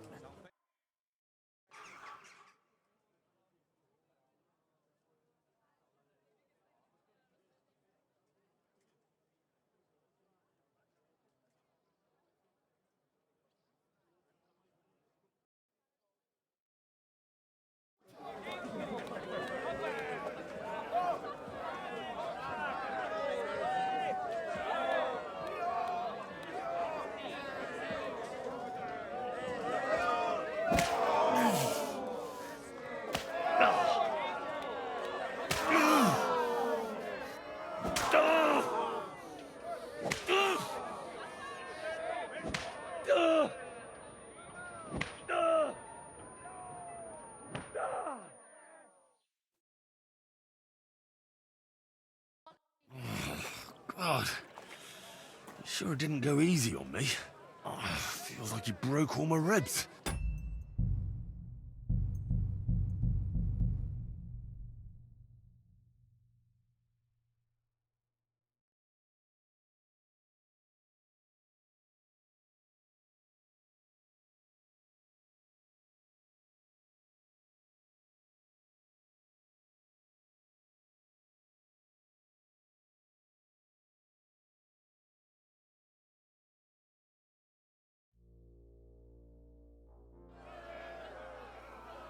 Let your steel ring!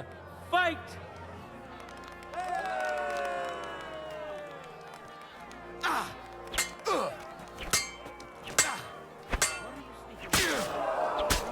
End of duel! People of Gutenberg, behold! Master Menhart proved his mastery! Sorry.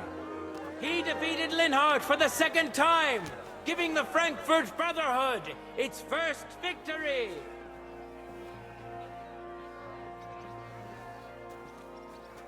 Moreover, Lady Fortune has a difficult task in store for Linhart, because the lot drawn determined that the next fight will also be his. This time it's Henry who will face him on the side of the Frankfurt Brotherhood. Cheer for both fighters! We'll shortly see which of them will best his opponent.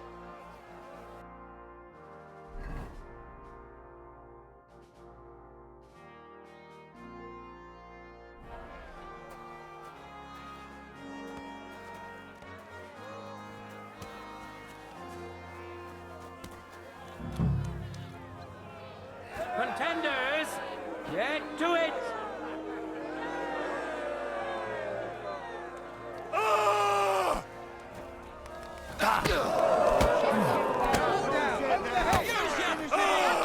Fighting!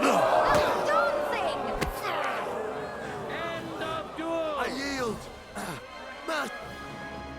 Lady Luck is certainly not on Linhart's side. Henry wins the first duel. Swordsmen, get ready for a new duel. Let's see if the winner can keep it up. Ready? Fight! You fight like an old hag. No mercy! You won't get me! The blade was singing! You're holding it like a broom. You're no match for me. End of duel! Shit! Henry showed Linhart who's the better can't. sword I fighter thought I'd do again. it. And Henry of Scots That won't makes be the running away from second any more victory fights. for the Frankfurt Brotherhood.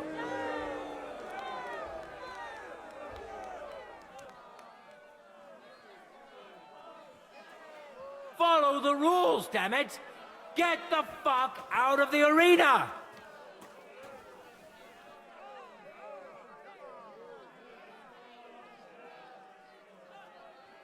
Let's now proceed to the third duel. The Kutenbergers will be represented by Emmeram the Butcher. Give him your support, and we'll see if he can do better than Linhart. Because his opponent will once more be Master Menhart.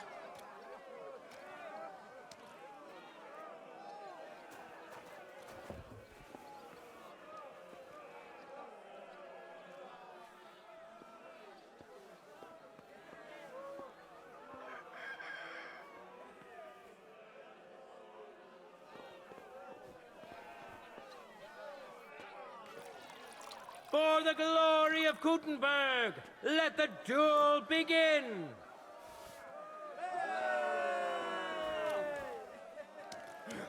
Sorry. That's not fighting. Piss down, Ashlock! I've never seen anything like it. My mum.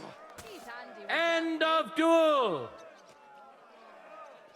You saw it with your own eyes, good citizens of Gutenberg.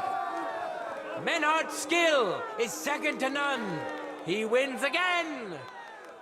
Can Amaram still manage to defeat him? We'll soon find out. Ready? Go for it!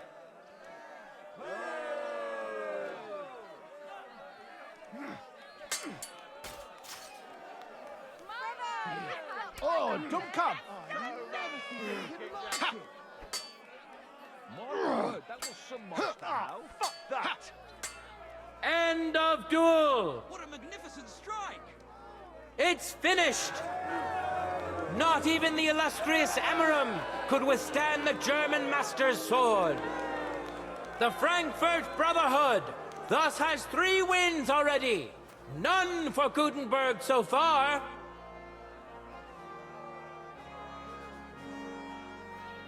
Two swordsmen we haven't seen yet will now show us their skills. Arne the German will face Master Nicholas. Soon we'll find out if Nicholas can secure the first victory for the Gutenbergers. Careful.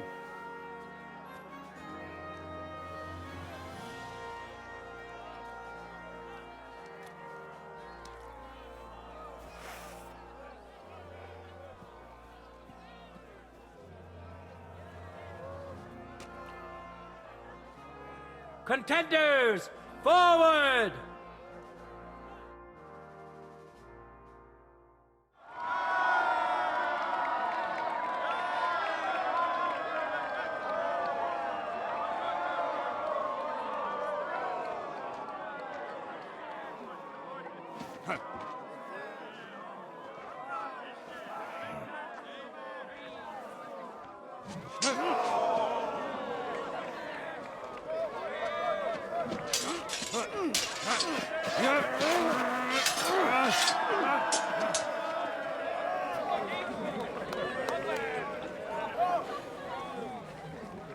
Watch out. He's coming round.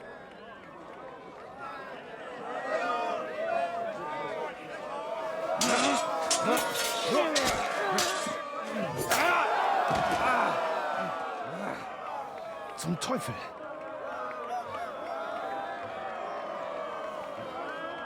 And the victor is... Nein!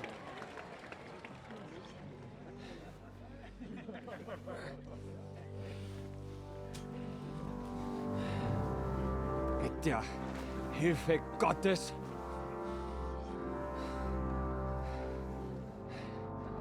I will continue. You're brave, but foolish. This will not end well for you. Yield. Niemals. Arne does not yield.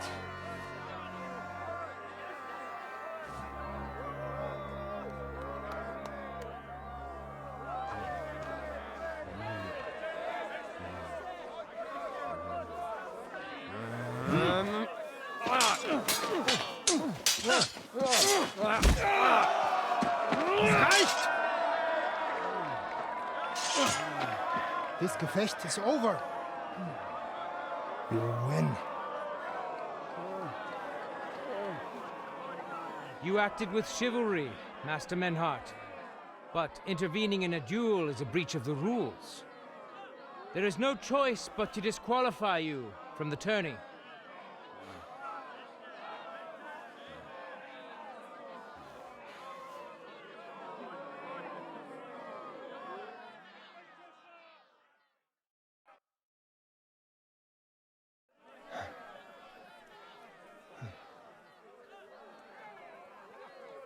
How does it look? He's badly shaken up, but that should improve in time. At first, I thought I'd have to send for the priest, but he had more luck than sense. Was ist mit deinem Auge? Siehst du meine Hand, Arne? Nein. The good news is the blade missed his eye. The bad news is such a blow to the head can cause many different problems. I hope in time he'll get his sight back in that eye, but I can't say for sure. In my experience, it's in the Lord's hands. Send for the best physician in all of Gutenberg. Schnell! I will pay alles. Rest assured, Master Menhart, we will send for him as you command. I am sorry that the whole affair has taken such an unfortunate turn. I will pray for your companion's health. Danke, Friedrich. Aber what about the duels? Beruhige dich, Arme. Yes, that's what I came here to clarify. However, I expect on account of Arne's injury, your brotherhood has forfeit the fight. Nein, Menhard. Du musst keep fighting. As Arne says, Menhard and me can continue. Heinrich had recht. I want to duel Nicholas.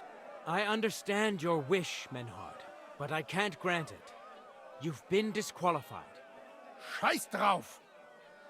I will fight Nicholas, and you better get out of my way, Friedrich! I'm warning you, Menhard. You swore to respect the results of the duels.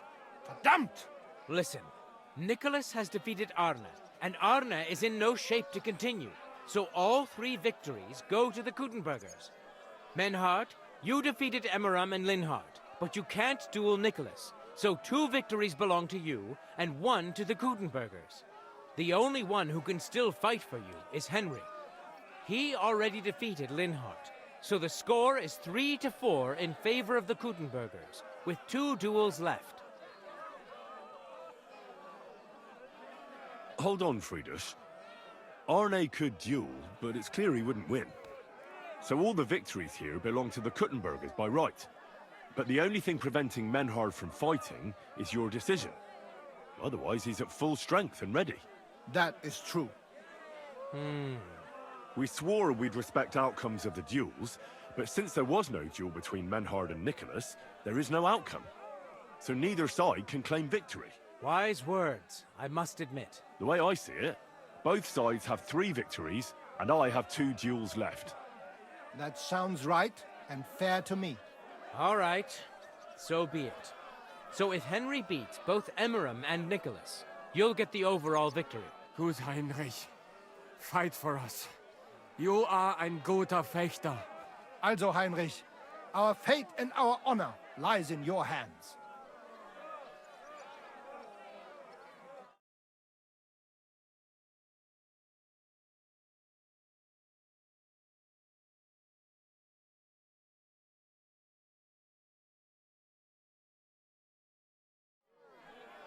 I hope Lady Fortune will favor me today. Well said. I'll be waiting for you in the arena where you'll face Emmeram. So get ready quickly.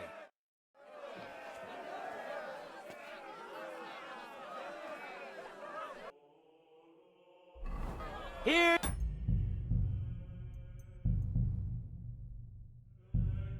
Hear ye!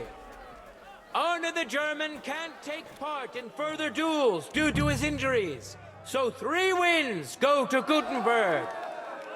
The Frankfurt Brotherhood has won 3 rounds, but so has Gutenberg. Master Menhard cannot duel against Master Nicholas since he's been disqualified from further rounds. Their duel will not count at all. That leaves us with only 2 duels left. In the first, Henry will now face Emmeram.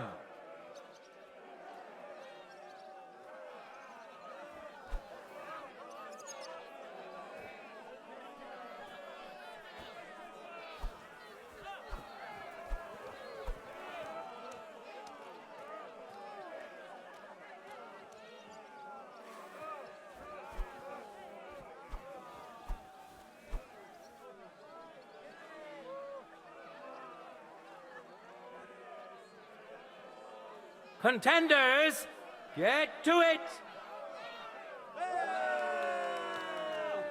You can't take me! There's no escape! Show what you're made of!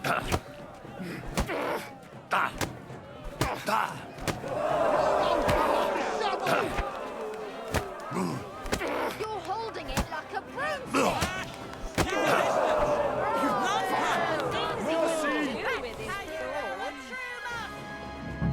Put on a great show and won over Emmeram.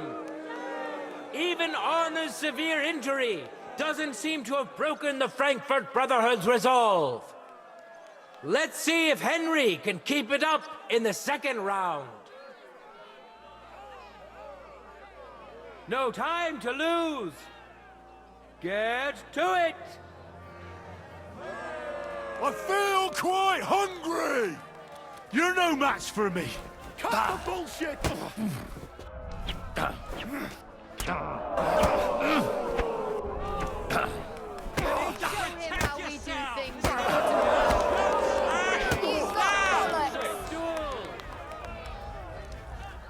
Look at that! Henry remains unbreakable and undefeated! He defeated the Butcher again! That's another victory for the Frankfurters!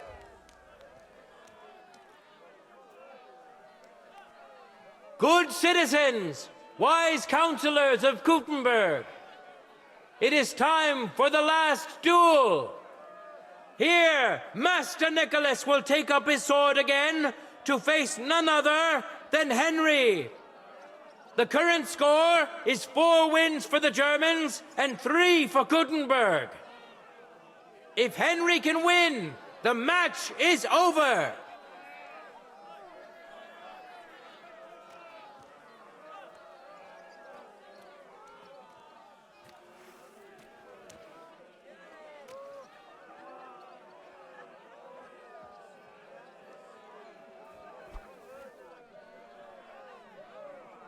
For the glory of Kuttenberg, let the duel begin!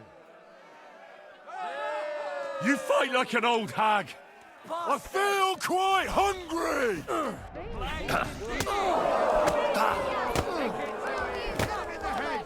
One good will do!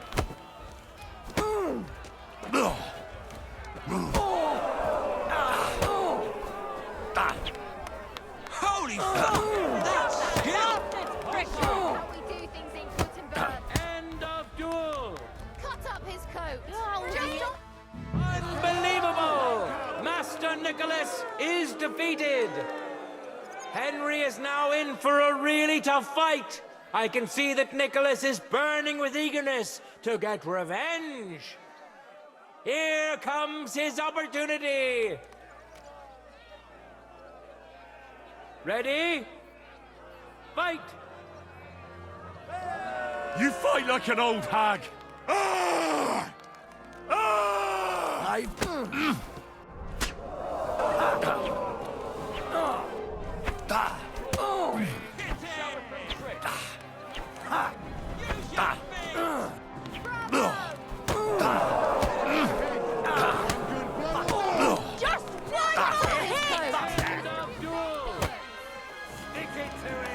How incredible and truly unexpected! Master Nicholas is defeated for the 2nd time! Was it the doing of luck, or did Menhart make Henry a true swordmaster? Either way, victory and glory are Henry's! All of the duels we should or could have seen today are over! Now, all that remains is to settle the very matter that inspired the duels in the first place. I invite both brotherhoods to step closer. Revered counselors, righteous burghers of Kuttenberg, lend me your ears one last time. 2 sword-fighting brotherhoods have clashed before the eyes of God as well as yours to demonstrate their skill and settle their dispute. And it was a spectacle beyond all expectations. The Frankfurt Brotherhood secured 5 victories against the Kuttenberg Brotherhood's 3. The right to run the local sword-fighting hall and to teach the art of the long sword thus falls to Master Menhart of Frankfurt. That was the task entrusted to him by King Wenceslas, and Menhart has duly defended his claim. Thus is it settled before witnesses and by God's will. It's just like Friedrich said. The council is in agreement on this, and we'll instruct the scribe to enter the proper records of... Let this dispute be thus justly settled. Thank you, Friedrich, for finding justice and for overseeing the matter so wisely. We would like to invite all good Kuttenbergers to come and learn. Fuck! We built the sword fighting hall with our own money. As for the money you invested, And I'd like to remind you that you have sworn to submit to the outcome of the duel. I won't forget this, Fridush. Heinrich, let us leave Meister Metzger with Fridush. Menhart, I had word sent to Master Torwart. He's also currently hosting the famous physician Sigismund Albicus. Hab vielen Dank. Good day, Meister Menhart. Oswald Torwart. Gut. Arne. Beruhige dich. In just a short while. Gott sei Dank. Tell me about your rumors spread like wildfire. Let's end. We won, dank Heinrich here. Heinrich fought for us, and fortune stood by him today. Der König himself would be proud of him. Genau, Heinrich. And to defeat Meister Nicholas too? I have no words. Unglaublich, Heinrich. You know, Menhard, Henry of Skalitz is no easy mark. I'm glad to hear that. Congratulations to all of you. Especially to Henry. Gut. Gut, Heinrich. And do not get too betrunken. We'll only go drinking when there's 3 of us. When Arne is all right again. Gut. We drink out of... I'm sure it... Wunderbar. Menhard, ich muss mich hin. Of course. Can I be of any... Danke. Bis bald.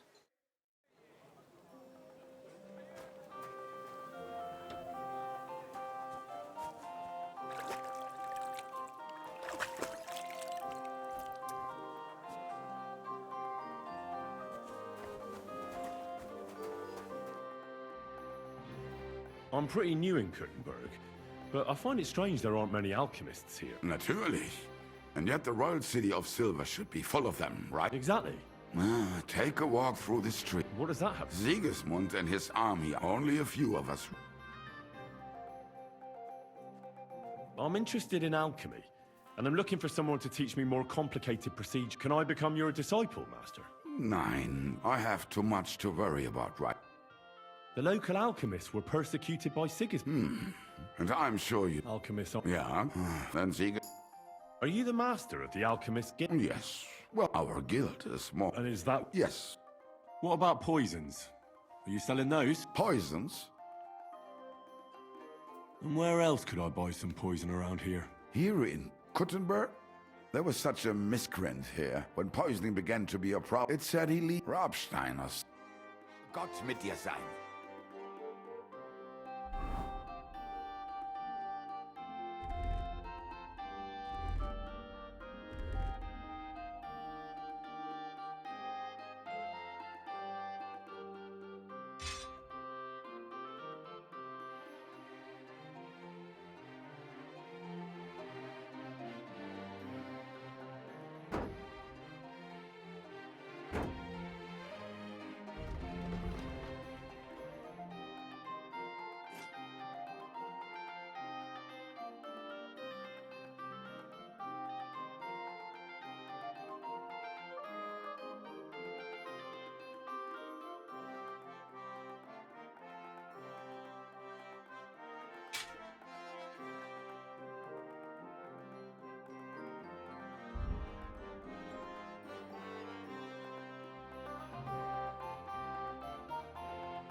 Excuse me.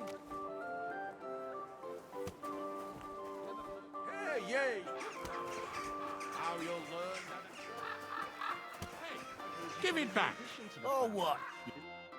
What's going on? They took the treats our gaffer brought us from the market. Treats? Honey cakes. We didn't pilfer anything from you. But he always buys 3 for us to share. We had to do everything ourselves because so nothing for... It's your fault you didn't wake me up.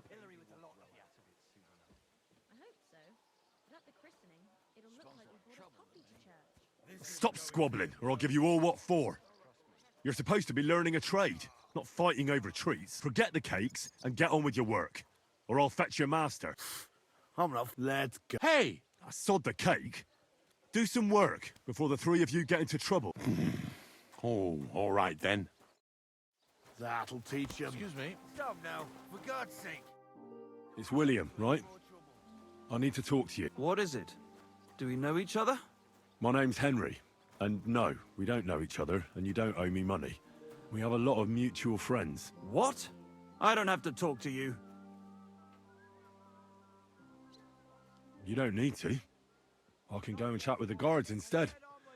Tell them you're the one hurting those girls. What? I don't have anything to do with any girls. Really? You? A notorious skirt chaser? Do you think anyone will believe you? I just got back to the city. I don't know what you're trying to pin on me, but... But everyone remembers you. You better spit it out before someone points the finger at you. Come on. Ask away. Did you know Alice?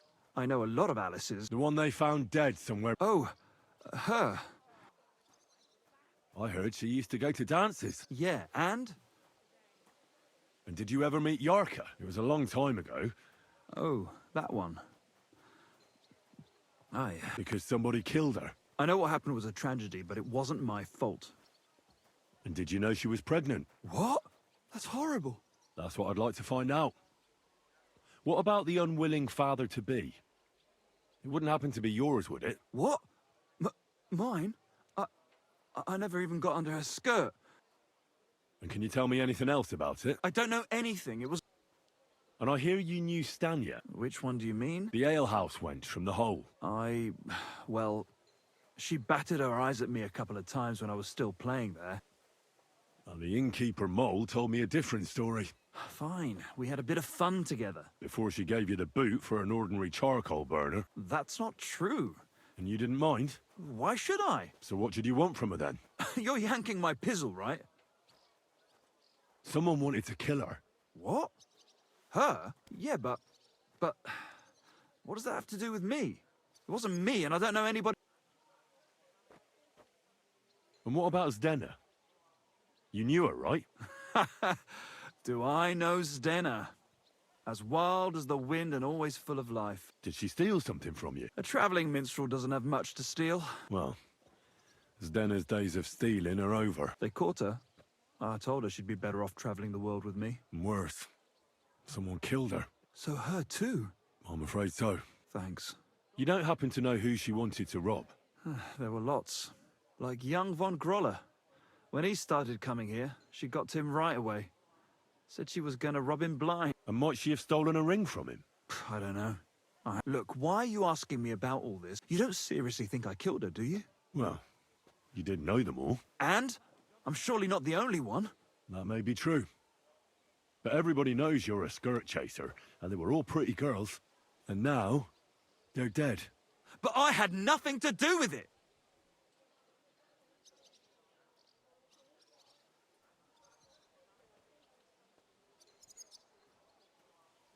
So you didn't do anything to them? No! Why would I? What would I get out of it? It doesn't make any sense. It goes against God. You dare invoke God? I admit, I'm no saint, but... Good. I believe you. But if any clue leads me back here to you, I won't give you a second chance. You won't hear about me again, I swear. Excuse me. It happens. Caress your soul!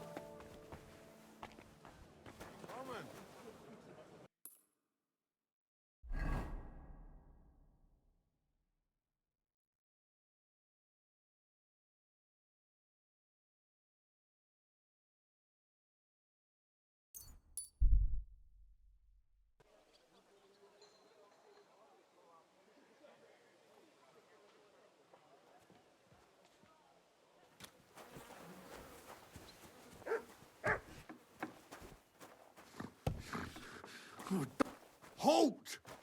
Who's there? Oh, just you. Corvo, you really startled me there. You've got to help me. What the fuck happened here? Well, he had a... He fell. He looks more like he got the shit beaten out of him. Oh, look, he started it. Oh, yeah, right. He looks like the type of fella to start fights. Aye, don't he just? Well, Chenyek sent me to go and ask about them symbols. And what happened next? He was laughing in my face. Only he caught another one from the table on the way down and it ended up like this. Chenyek had a hunch this might happen. When I start seeing red...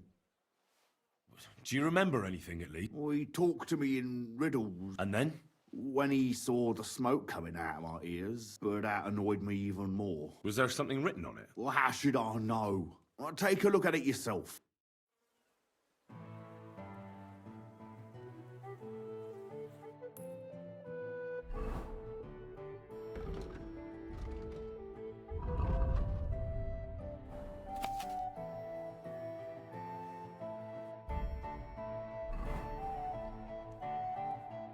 So, did you read? Yes, but unfortunately for you, it's another riddle. Something about a vineyard and running water. The bastard! Well, oh, I don't have the noggin. If you can't crack it, you can ask him. You won't come up with nothing.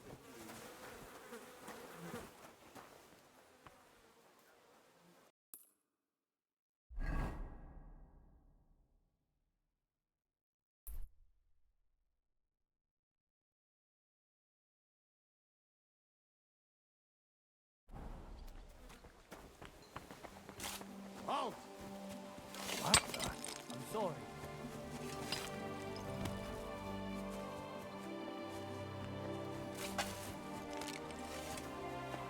I have to keep watch.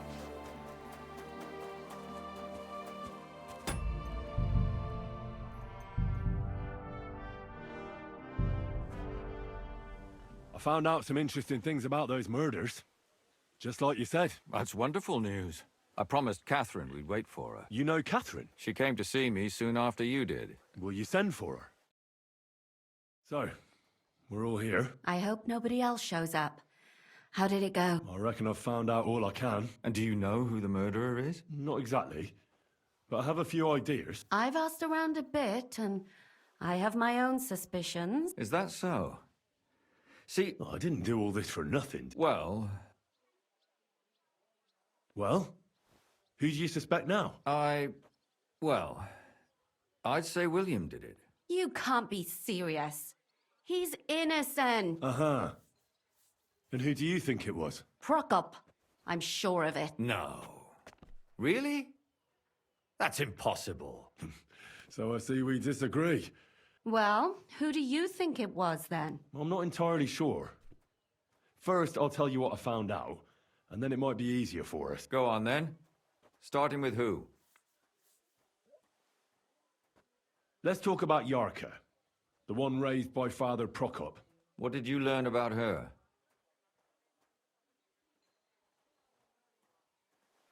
Yarka started working for the von Grolle family, where she remained until her death. I was there to ask whether she'd given them any trouble, but they said she was always thorough and reliable. Ah, so what's the story with von Grolls? A very wealthy and important family. The mother is quite devout, known to spend a lot of time in prayer.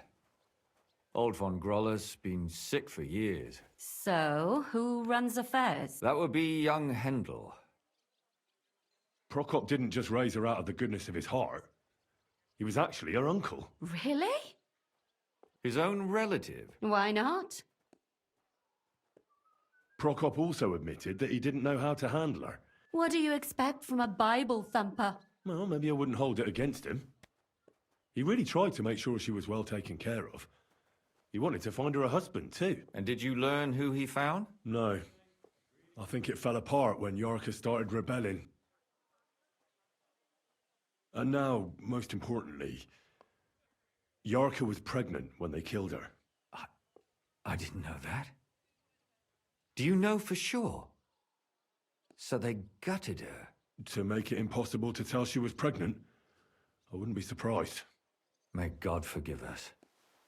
Do you know who she was pregnant with? Because if we know who the father is, we'll likely know who the killer is. She didn't tell Prokop. It had to be someone from those dances. Maybe William. Before her death, I heard she often went to dances. There's nothing wrong or surprising about that. Maybe. Prokop was convinced that she went to see William. That doesn't mean anything. It means she had some relationship with William. Prokop is convinced that she was murdered by that bard, William. I heard the daughters of important men come to see him. Really? But I found out you accused Prokop first, Lumi. What? Why? It doesn't matter. And were you as sure then as you are now about William? I don't think so. But he's a skirt chaser. Perhaps. But why would he kill and mutilate her? But then he could never come back. Why not? He could come back a year later once things have died down. I suppose that makes sense. That's all I was able to find out. You still found out more than I did. But it's not enough. But we can agree that she was killed because of her pregnancy, can't we? Agreed. Somebody got rid of her to make sure nobody found out she was pregnant. I'm sure William wanted... William isn't the only man with a prick. Such language. What are you trying to say?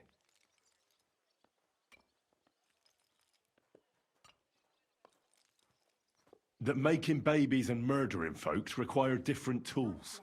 But who would it be if not the father? Someone who stood to lose something because of the child. Money, reputation, honor. Freedom? I managed to find Stanya. Alive? You found her alive? I did. Alive and well. Hiding with the charcoal burners. So, she's not one of our victims? She is. She just managed to escape the killer. She said she was attacked on her way home from the baths. She heard somebody talking in a side street, but it was empty. But when she walked by, someone grabbed her by the throat and started strangling her. And how did she manage to get away? She was holding an empty pitcher, and she smashed the killer in the face with it. He either got startled or hurt, but he let her go. Did she get a look at him? Did she take his eye out or something? No, she didn't stop to find out. Just ran. Which is probably why she survived. And what about the blood in the bedroom? She cut her hand on the broken pitcher. She didn't stay in her room for long. She was still so scared that she grabbed her things and ran off to her...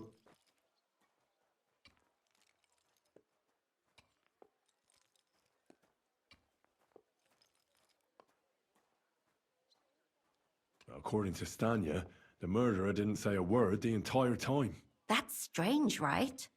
I'd expect him to at least call her a whore. The only word he uttered was when she smashed him in the face with the pitcher. He said Scheisse.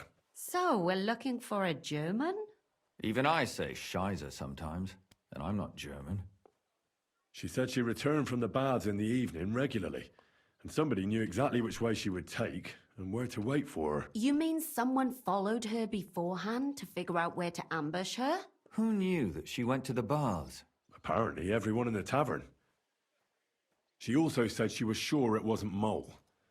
He may be a pig, but the evening she ran home, he was in bed snoring. According to Stanya, the murderer had a terribly strong grip. Her neck was bruised for almost a month. Doesn't almost every man have a strong grip? Depending on what they take in hand every day. A tankard, a quill, or a hammer. Except none of our suspects are miners or blacksmiths, eh?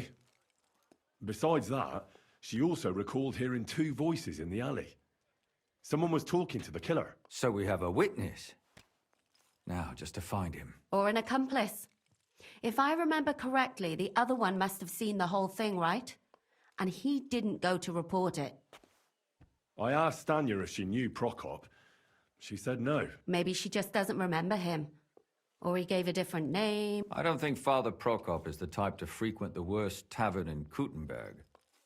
Stanya admitted that she knows William. He flirted with her and tried to get to know her better. And that's probably why I wanted to kill her. Well, perhaps, but Stanya doesn't think so. She's sure it wasn't William, and that's all that Stanya told me. I'm so glad that girl is alive. Me too. At least someone's had a little luck. Does she want to come back, or will she stay with the charcoal burner? I don't think she'll come back. She's so scared now they'll come back for her, she doesn't even leave the house. I managed to find Zdenna. You found her? Is she alive too? No. Unfortunately, she's dead. And where did you find her? Pretty far away. Near the mill she used to sell things at. Someone caught her in the forest when she was coming home with a load of coin and killed her. I reckon she put up a hell of a fight. So the killer got nervous and ended things quickly. So he didn't strangle or mutilate her? She'd been lying in the woods for a long time, so I couldn't really tell. But he definitely didn't hack her up like the others.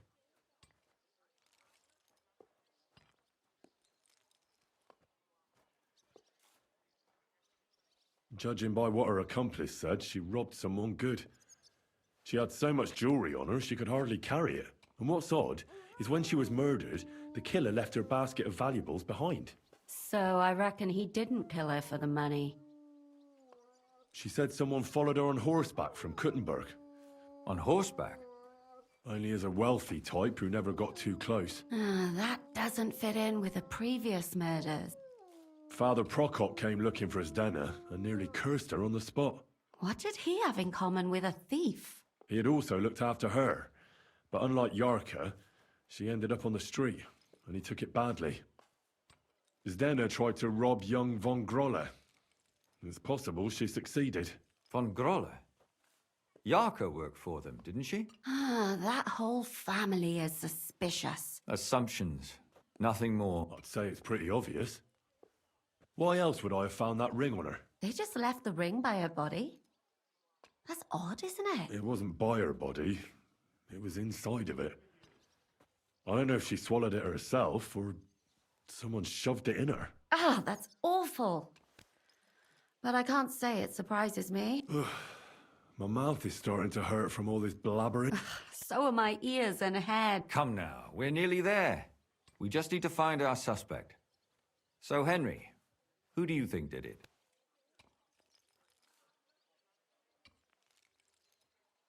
I suspect one of the von Grolles.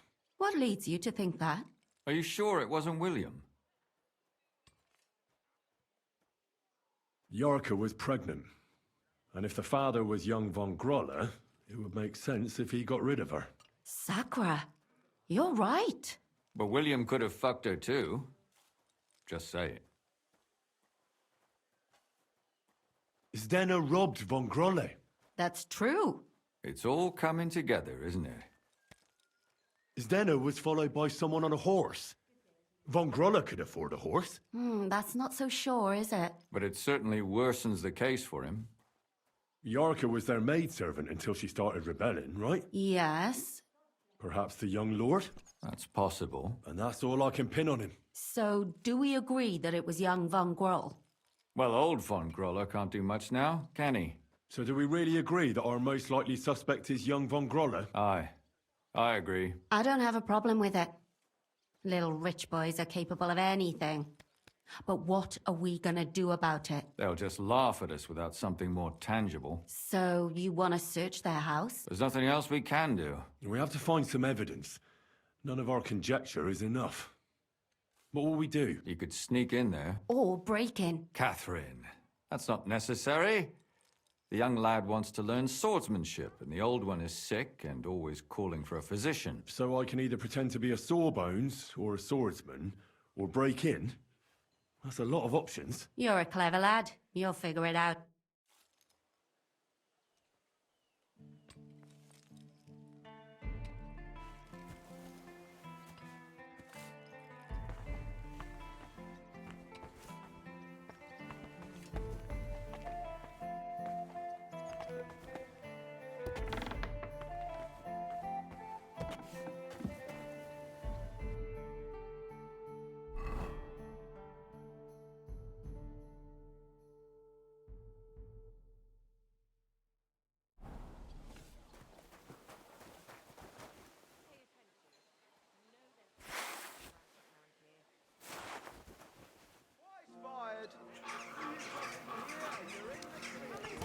Excuse me.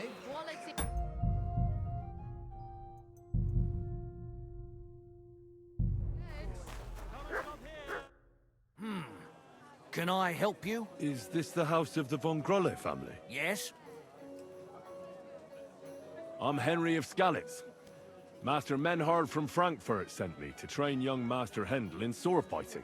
I'm sorry, but I know nothing about it. Are you telling me I'm not expected? The Master Swordsman won't be pleased. No, this is surely my mistake. Please, come in. Go to the courtyard. You'll have more than enough room there. I'll send the young master to you immediately.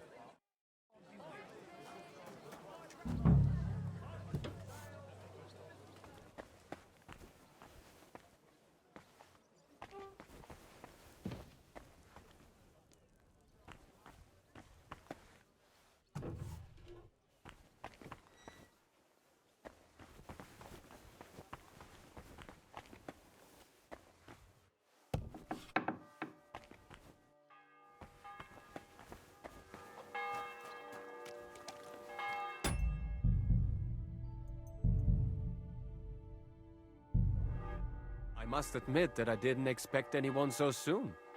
Master Menhard said I'd have to wait a while for my lessons. Well, that's true. But we had an opening, and Master Menhard immediately thought of you. But of course. That's good. It doesn't matter. I'm actually glad it turned out like it did. At least Mother will leave me alone for a while. What do you mean? She's always trying to keep me at home. Says I go out with girls too much.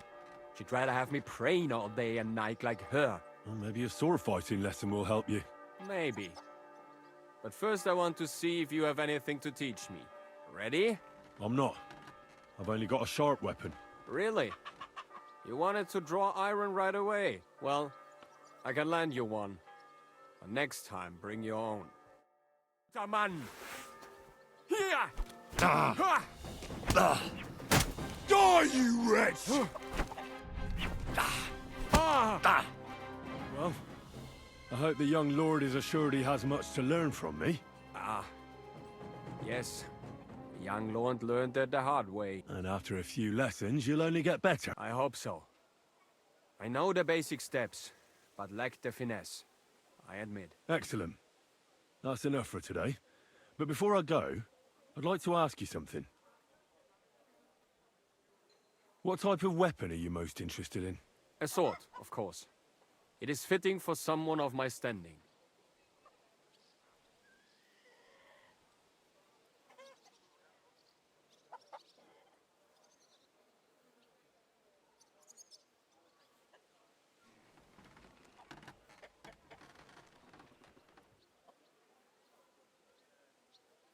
And what about a cleaver? Or a hunting sword? Pah! A cleaver is more fitting for some yokel or bandit. Or a butcher. And a hunting sword? My father used to have a beautiful one. I don't even know what happened to it. I wouldn't be ashamed of that one. But otherwise, they are for fat burghers and poor mercenaries.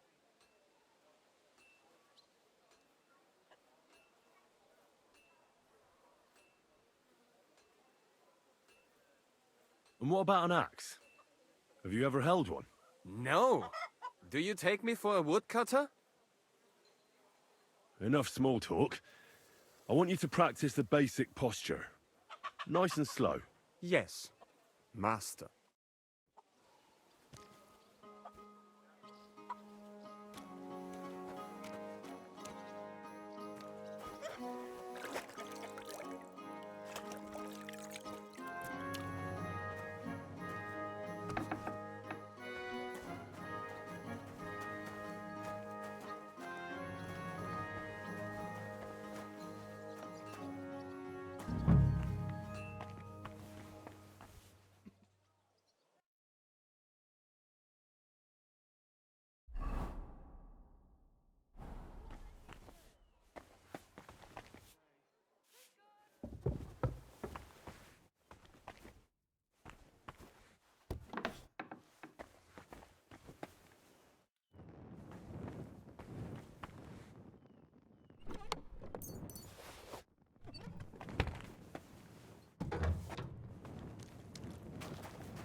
What the hell? That's hair. All kinds of brown.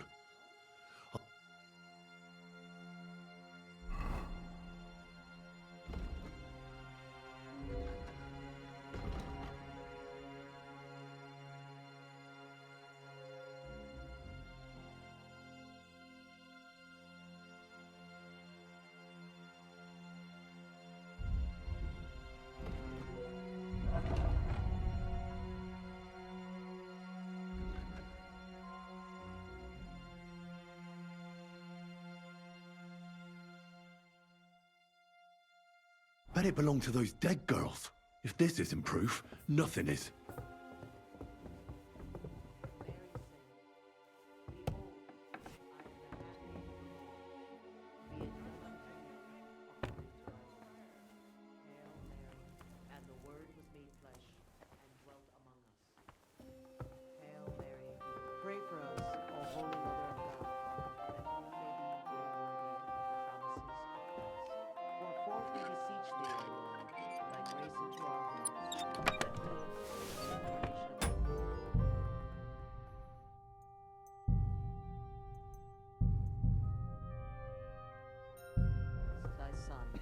Made known by the message of an angel. May by his passion and cross be brought to the glory of his resurrection. Through the same Christ our Lord. Amen. Amen.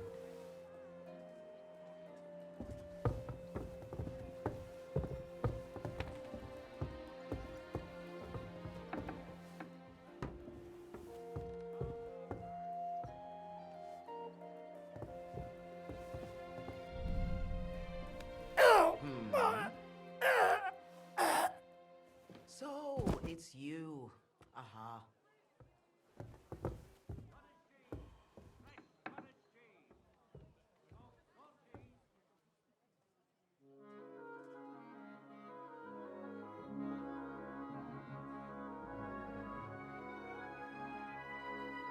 What are you taking from him?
Not here.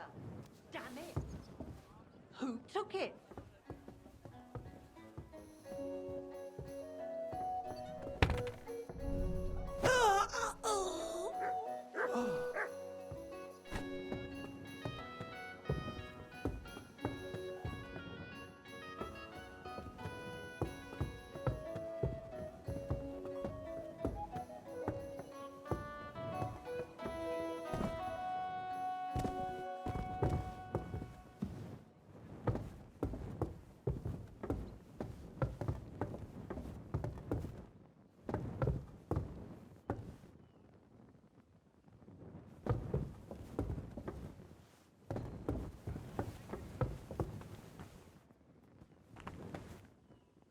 Here, Mutt!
I need to discuss that visit to the Von Grollers. Excellent.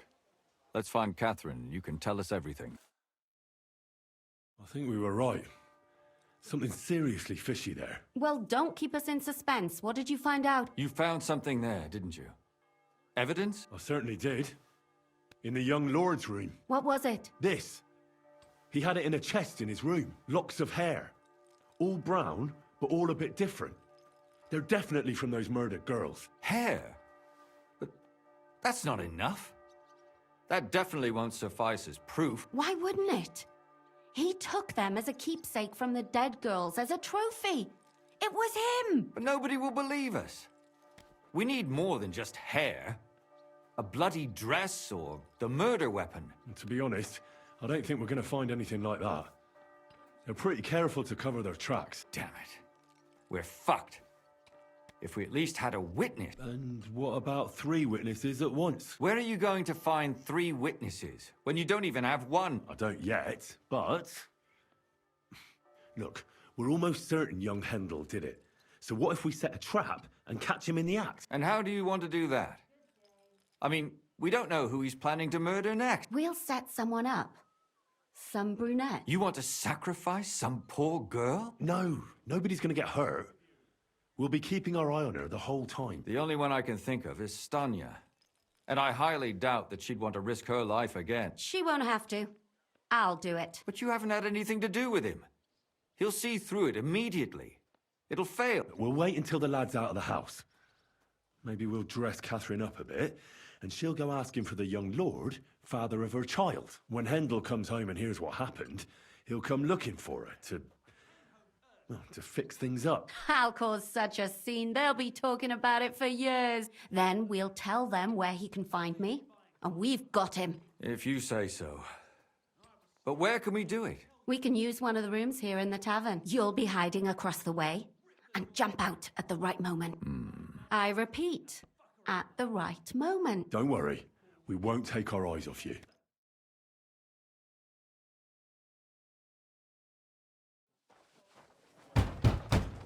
Where's Hendel? I need to talk to him! Do you hear me? I have to talk to him about our wedding. I won't be left alone with his child. What are you screeching about, you ninny? There's no Hendel here. Certainly not for the likes of you. Do you hear that, folks? He fucks me from all sides. Gets me with child, and now he doesn't want to know me. Get rid of her. Disgrace. Oh, so a poor woman has to suffer because of a man's lust. As if it wasn't already bad enough before. What lies are you spouting, you strumpet? Goodman Hendel never laid eyes on you. Besides, you're too old for him. Nobody will believe your lies. Old am I? He came to me himself because he wanted a mature woman to breed with. And he never even pulled it out. And he filled me up like a wineskin. Suit yourself. I'll give you some time to think it over. But either you come up with an offer of marriage by evening, Or first thing in the morning, I'll go to the bailiff. And I'll be damn sure to get justice from him.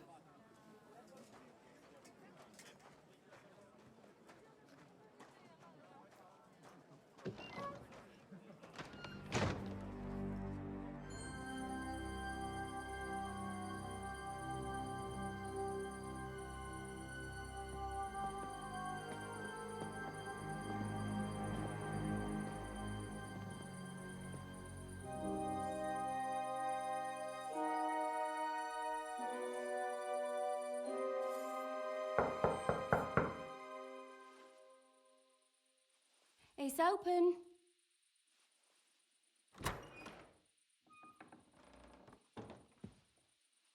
I've come to talk with you. Where's Hendel? Hendel? You wanton whore! Debauching my son! A nanny goat like you!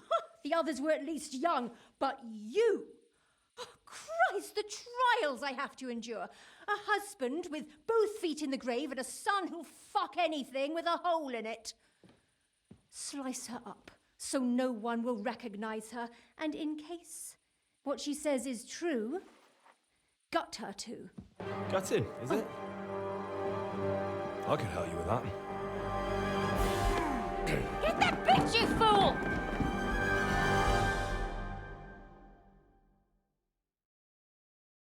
We're in for an arse kicking.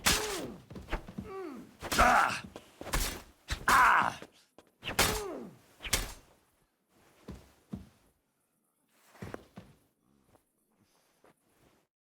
Before I finish you off, I have to ask, why the fuck did you kill them? I'll tell you, but you aren't going to like it. I'm listening. Because it's the right thing to do. What's right about murder? All those whores had it coming.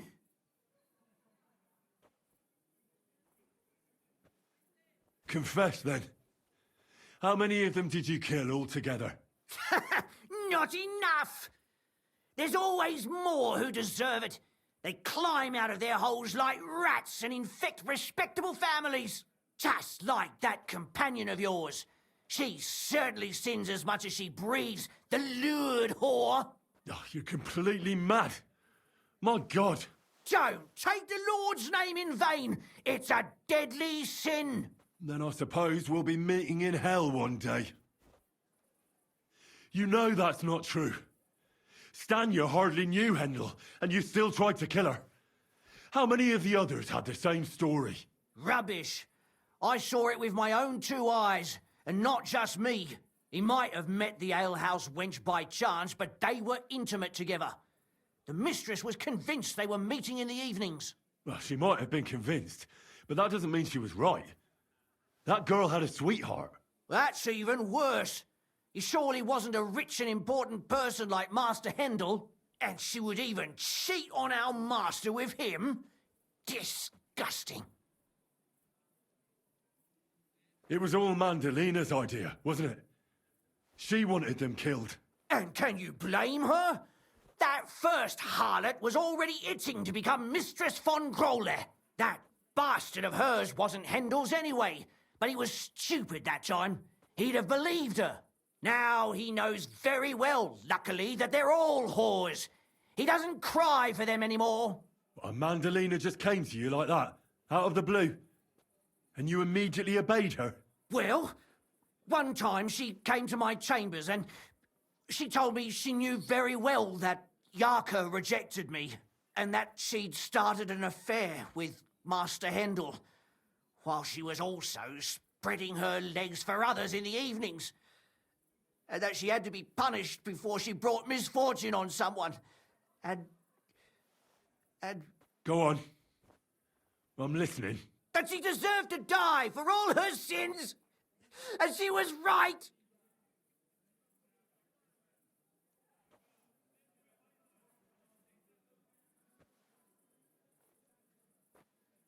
Don't worry. I'm not going to kill you. I'll hand you over to the city law. I'm not worried, I'll have you know. My conscience is clear. They were all nobodies anyways. The bailiff should thank me for cleansing his city of them. Oh, shut your mouth already. Don't make me regret my decision.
Bailiff. We can't just kill her. Why not? Catherine, wait. What should I wait for? I'm gonna cut that bitch's throat. How dare you? Hands off, you heretical scum. Shut up. Let her speak. I still don't understand what actually went on here. I have some questions for you. I'll tell you nothing, you serpent. Nothing. You can't keep me here. Let me go. I'm a woman of worth. If you won't speak now, then the executioner will loosen your tongue when your feet start burning. But why wait, right? I'll cut your ear off. Maybe both of them. All you need to talk is a tongue. No! Let me go! And what about Hendel? Did he know what you were doing? That I was taking care of his immortal soul and eliminating his temptation? Of course not. But one day he'll be grateful to me for it. He's going to jump for joy. His mother a mad woman, and his servant a murderer. Speak politely to me, you whore. Henry, if you have any more questions, you'd better ask them quickly. I'm sorely tempted to finish this here and now. And what about the hair in Hendel's chest? You're trying to tell me he wasn't involved, but he was keeping their hair? Well, he kept asking about those whores of his, so we always brought him a lock of hair. We told him it was from them, as a parting gift. Well, he didn't find that strange? Out of sight, out of mind. He always found some new harlot anyway. Why did you do it, for Christ's sake? Don't blaspheme, you heathen. Come on, answer him or it's gonna hurt. My husband, he drank a lot, ran around with whores and didn't pray enough. And God punished him for it. I couldn't allow the same thing to happen to Hendel. And why kill those girls? Why not just talk to him about it? I tried, but he wouldn't listen to me. He told me he wanted to sow his wild oats before finding a wife. So your own son didn't listen to you? And you started killing the girls who seduced him and emboldened him with their brazenness? If they wanted to whore themselves out, they'll pay for it in hell. But there's no way they were going to drag my Hendel there with them. There was no blood where Alice was found. Where did you kill them? That was up to Thaddeus. He told me something about an abandoned barn. I only told him to cut them up thoroughly. Why? Why? As a warning. So those whores knew what awaited them. To put the fear of God in them. Do you realize you also killed girls who had nothing to do with Hendel? That's not possible. I saw them all with my own 2 eyes, chatting with him and giggling. And what about that alehouse wench? That strumpet. I saw how she treated him. It's a damned shame she got away. But she really had nothing to do with Hendel. She wouldn't have smiled at him the way she did if she didn't want to fornicate with him. They all deserved it. Every single one. And better sooner than later. That trollop in our service even got herself with child. And she wanted to keep it. The slut. And what about Zdenna? All she did was rob him, and you killed her anyway. She fawned over him like all the others. He even gave her a ring, which she probably sold immediately. She deserved it. She was a thief, and stealing is a mortal sin. I'd better stop asking questions. Burn in hell, all of you. What'll we do with her now? Let's take her to the bailiff. She'll get justice there. We don't have to go anywhere. I'll give her justice right here, right now. But we can't do that. She has to go before the court. The law must be upheld. Did you hear her? I mean, she hasn't got her head on straight. And what judgment will there be? She's from a wealthy family. Nothing will happen to her. Don't you dare judge me. Only God can do that. Shut your mouth, you sow. You judged and punished some random girls, and now you'll blaspheme like that? Our Lord directed me. I did it through His will. Do you hear that? And you want to let her live? But that's not justice.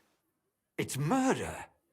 Henry, won't you say something? I told you, don't you dare judge me. I am a servant of God. Lumiere, listen to her. If we don't deal with her ourselves, and then they let her go, then... Do you want to have that on your conscience? But, I mean... How could I live with myself if we kill her in cold blood? I'll show you justice. You're all going to end up in hell. Your conscience will remain clear. You won't be the one killing her. But still, if we don't punish her according to the law, then we ourselves deserve to be punished by the law. Huh. We aren't the ones walking around the city killing random women.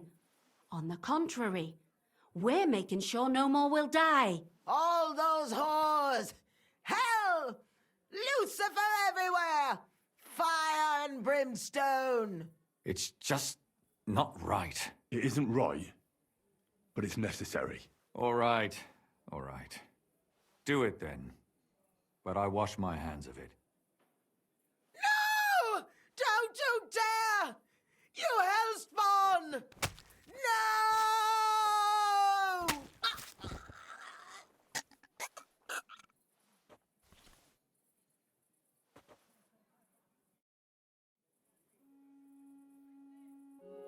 Well, now, someone has to explain everything.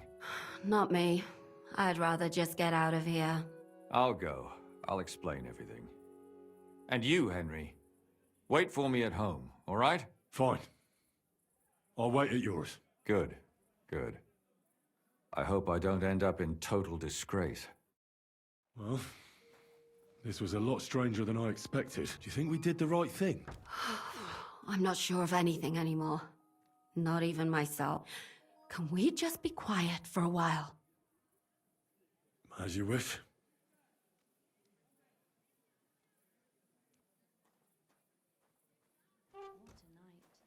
But still, it was damned odd. Aye, that it was. Let's go and see Lumiere. I wonder how he fared.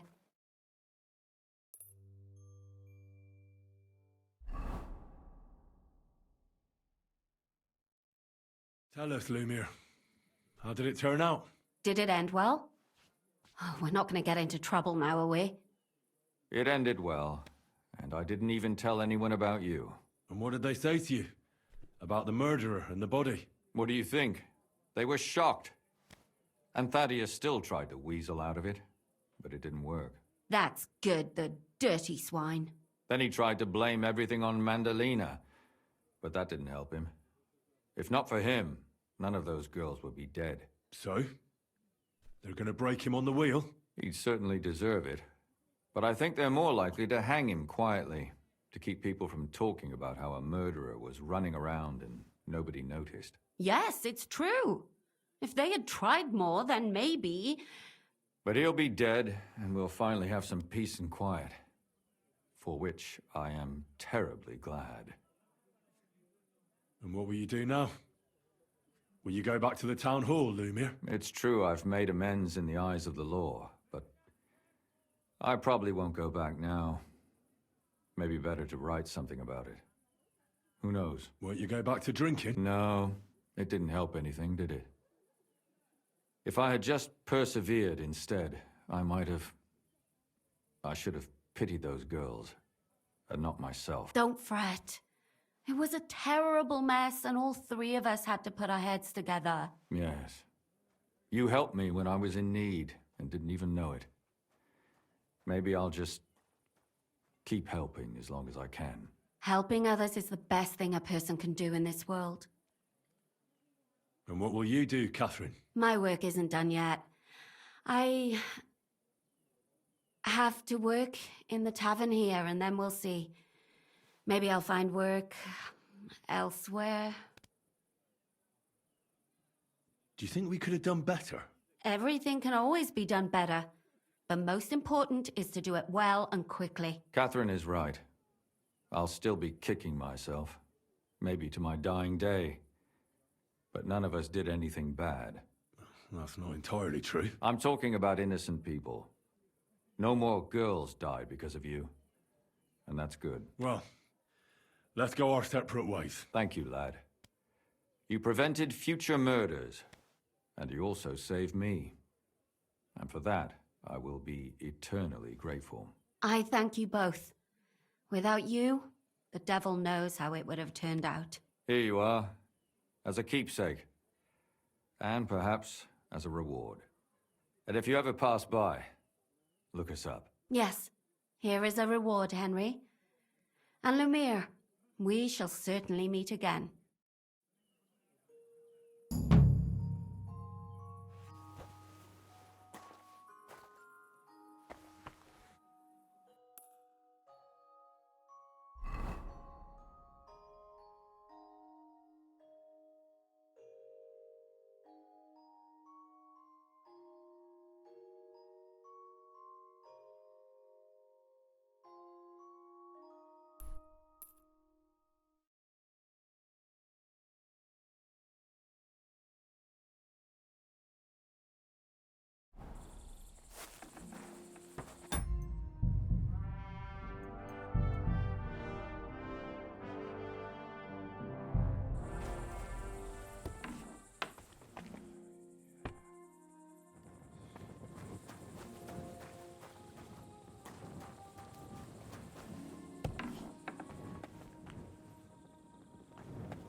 Greetings.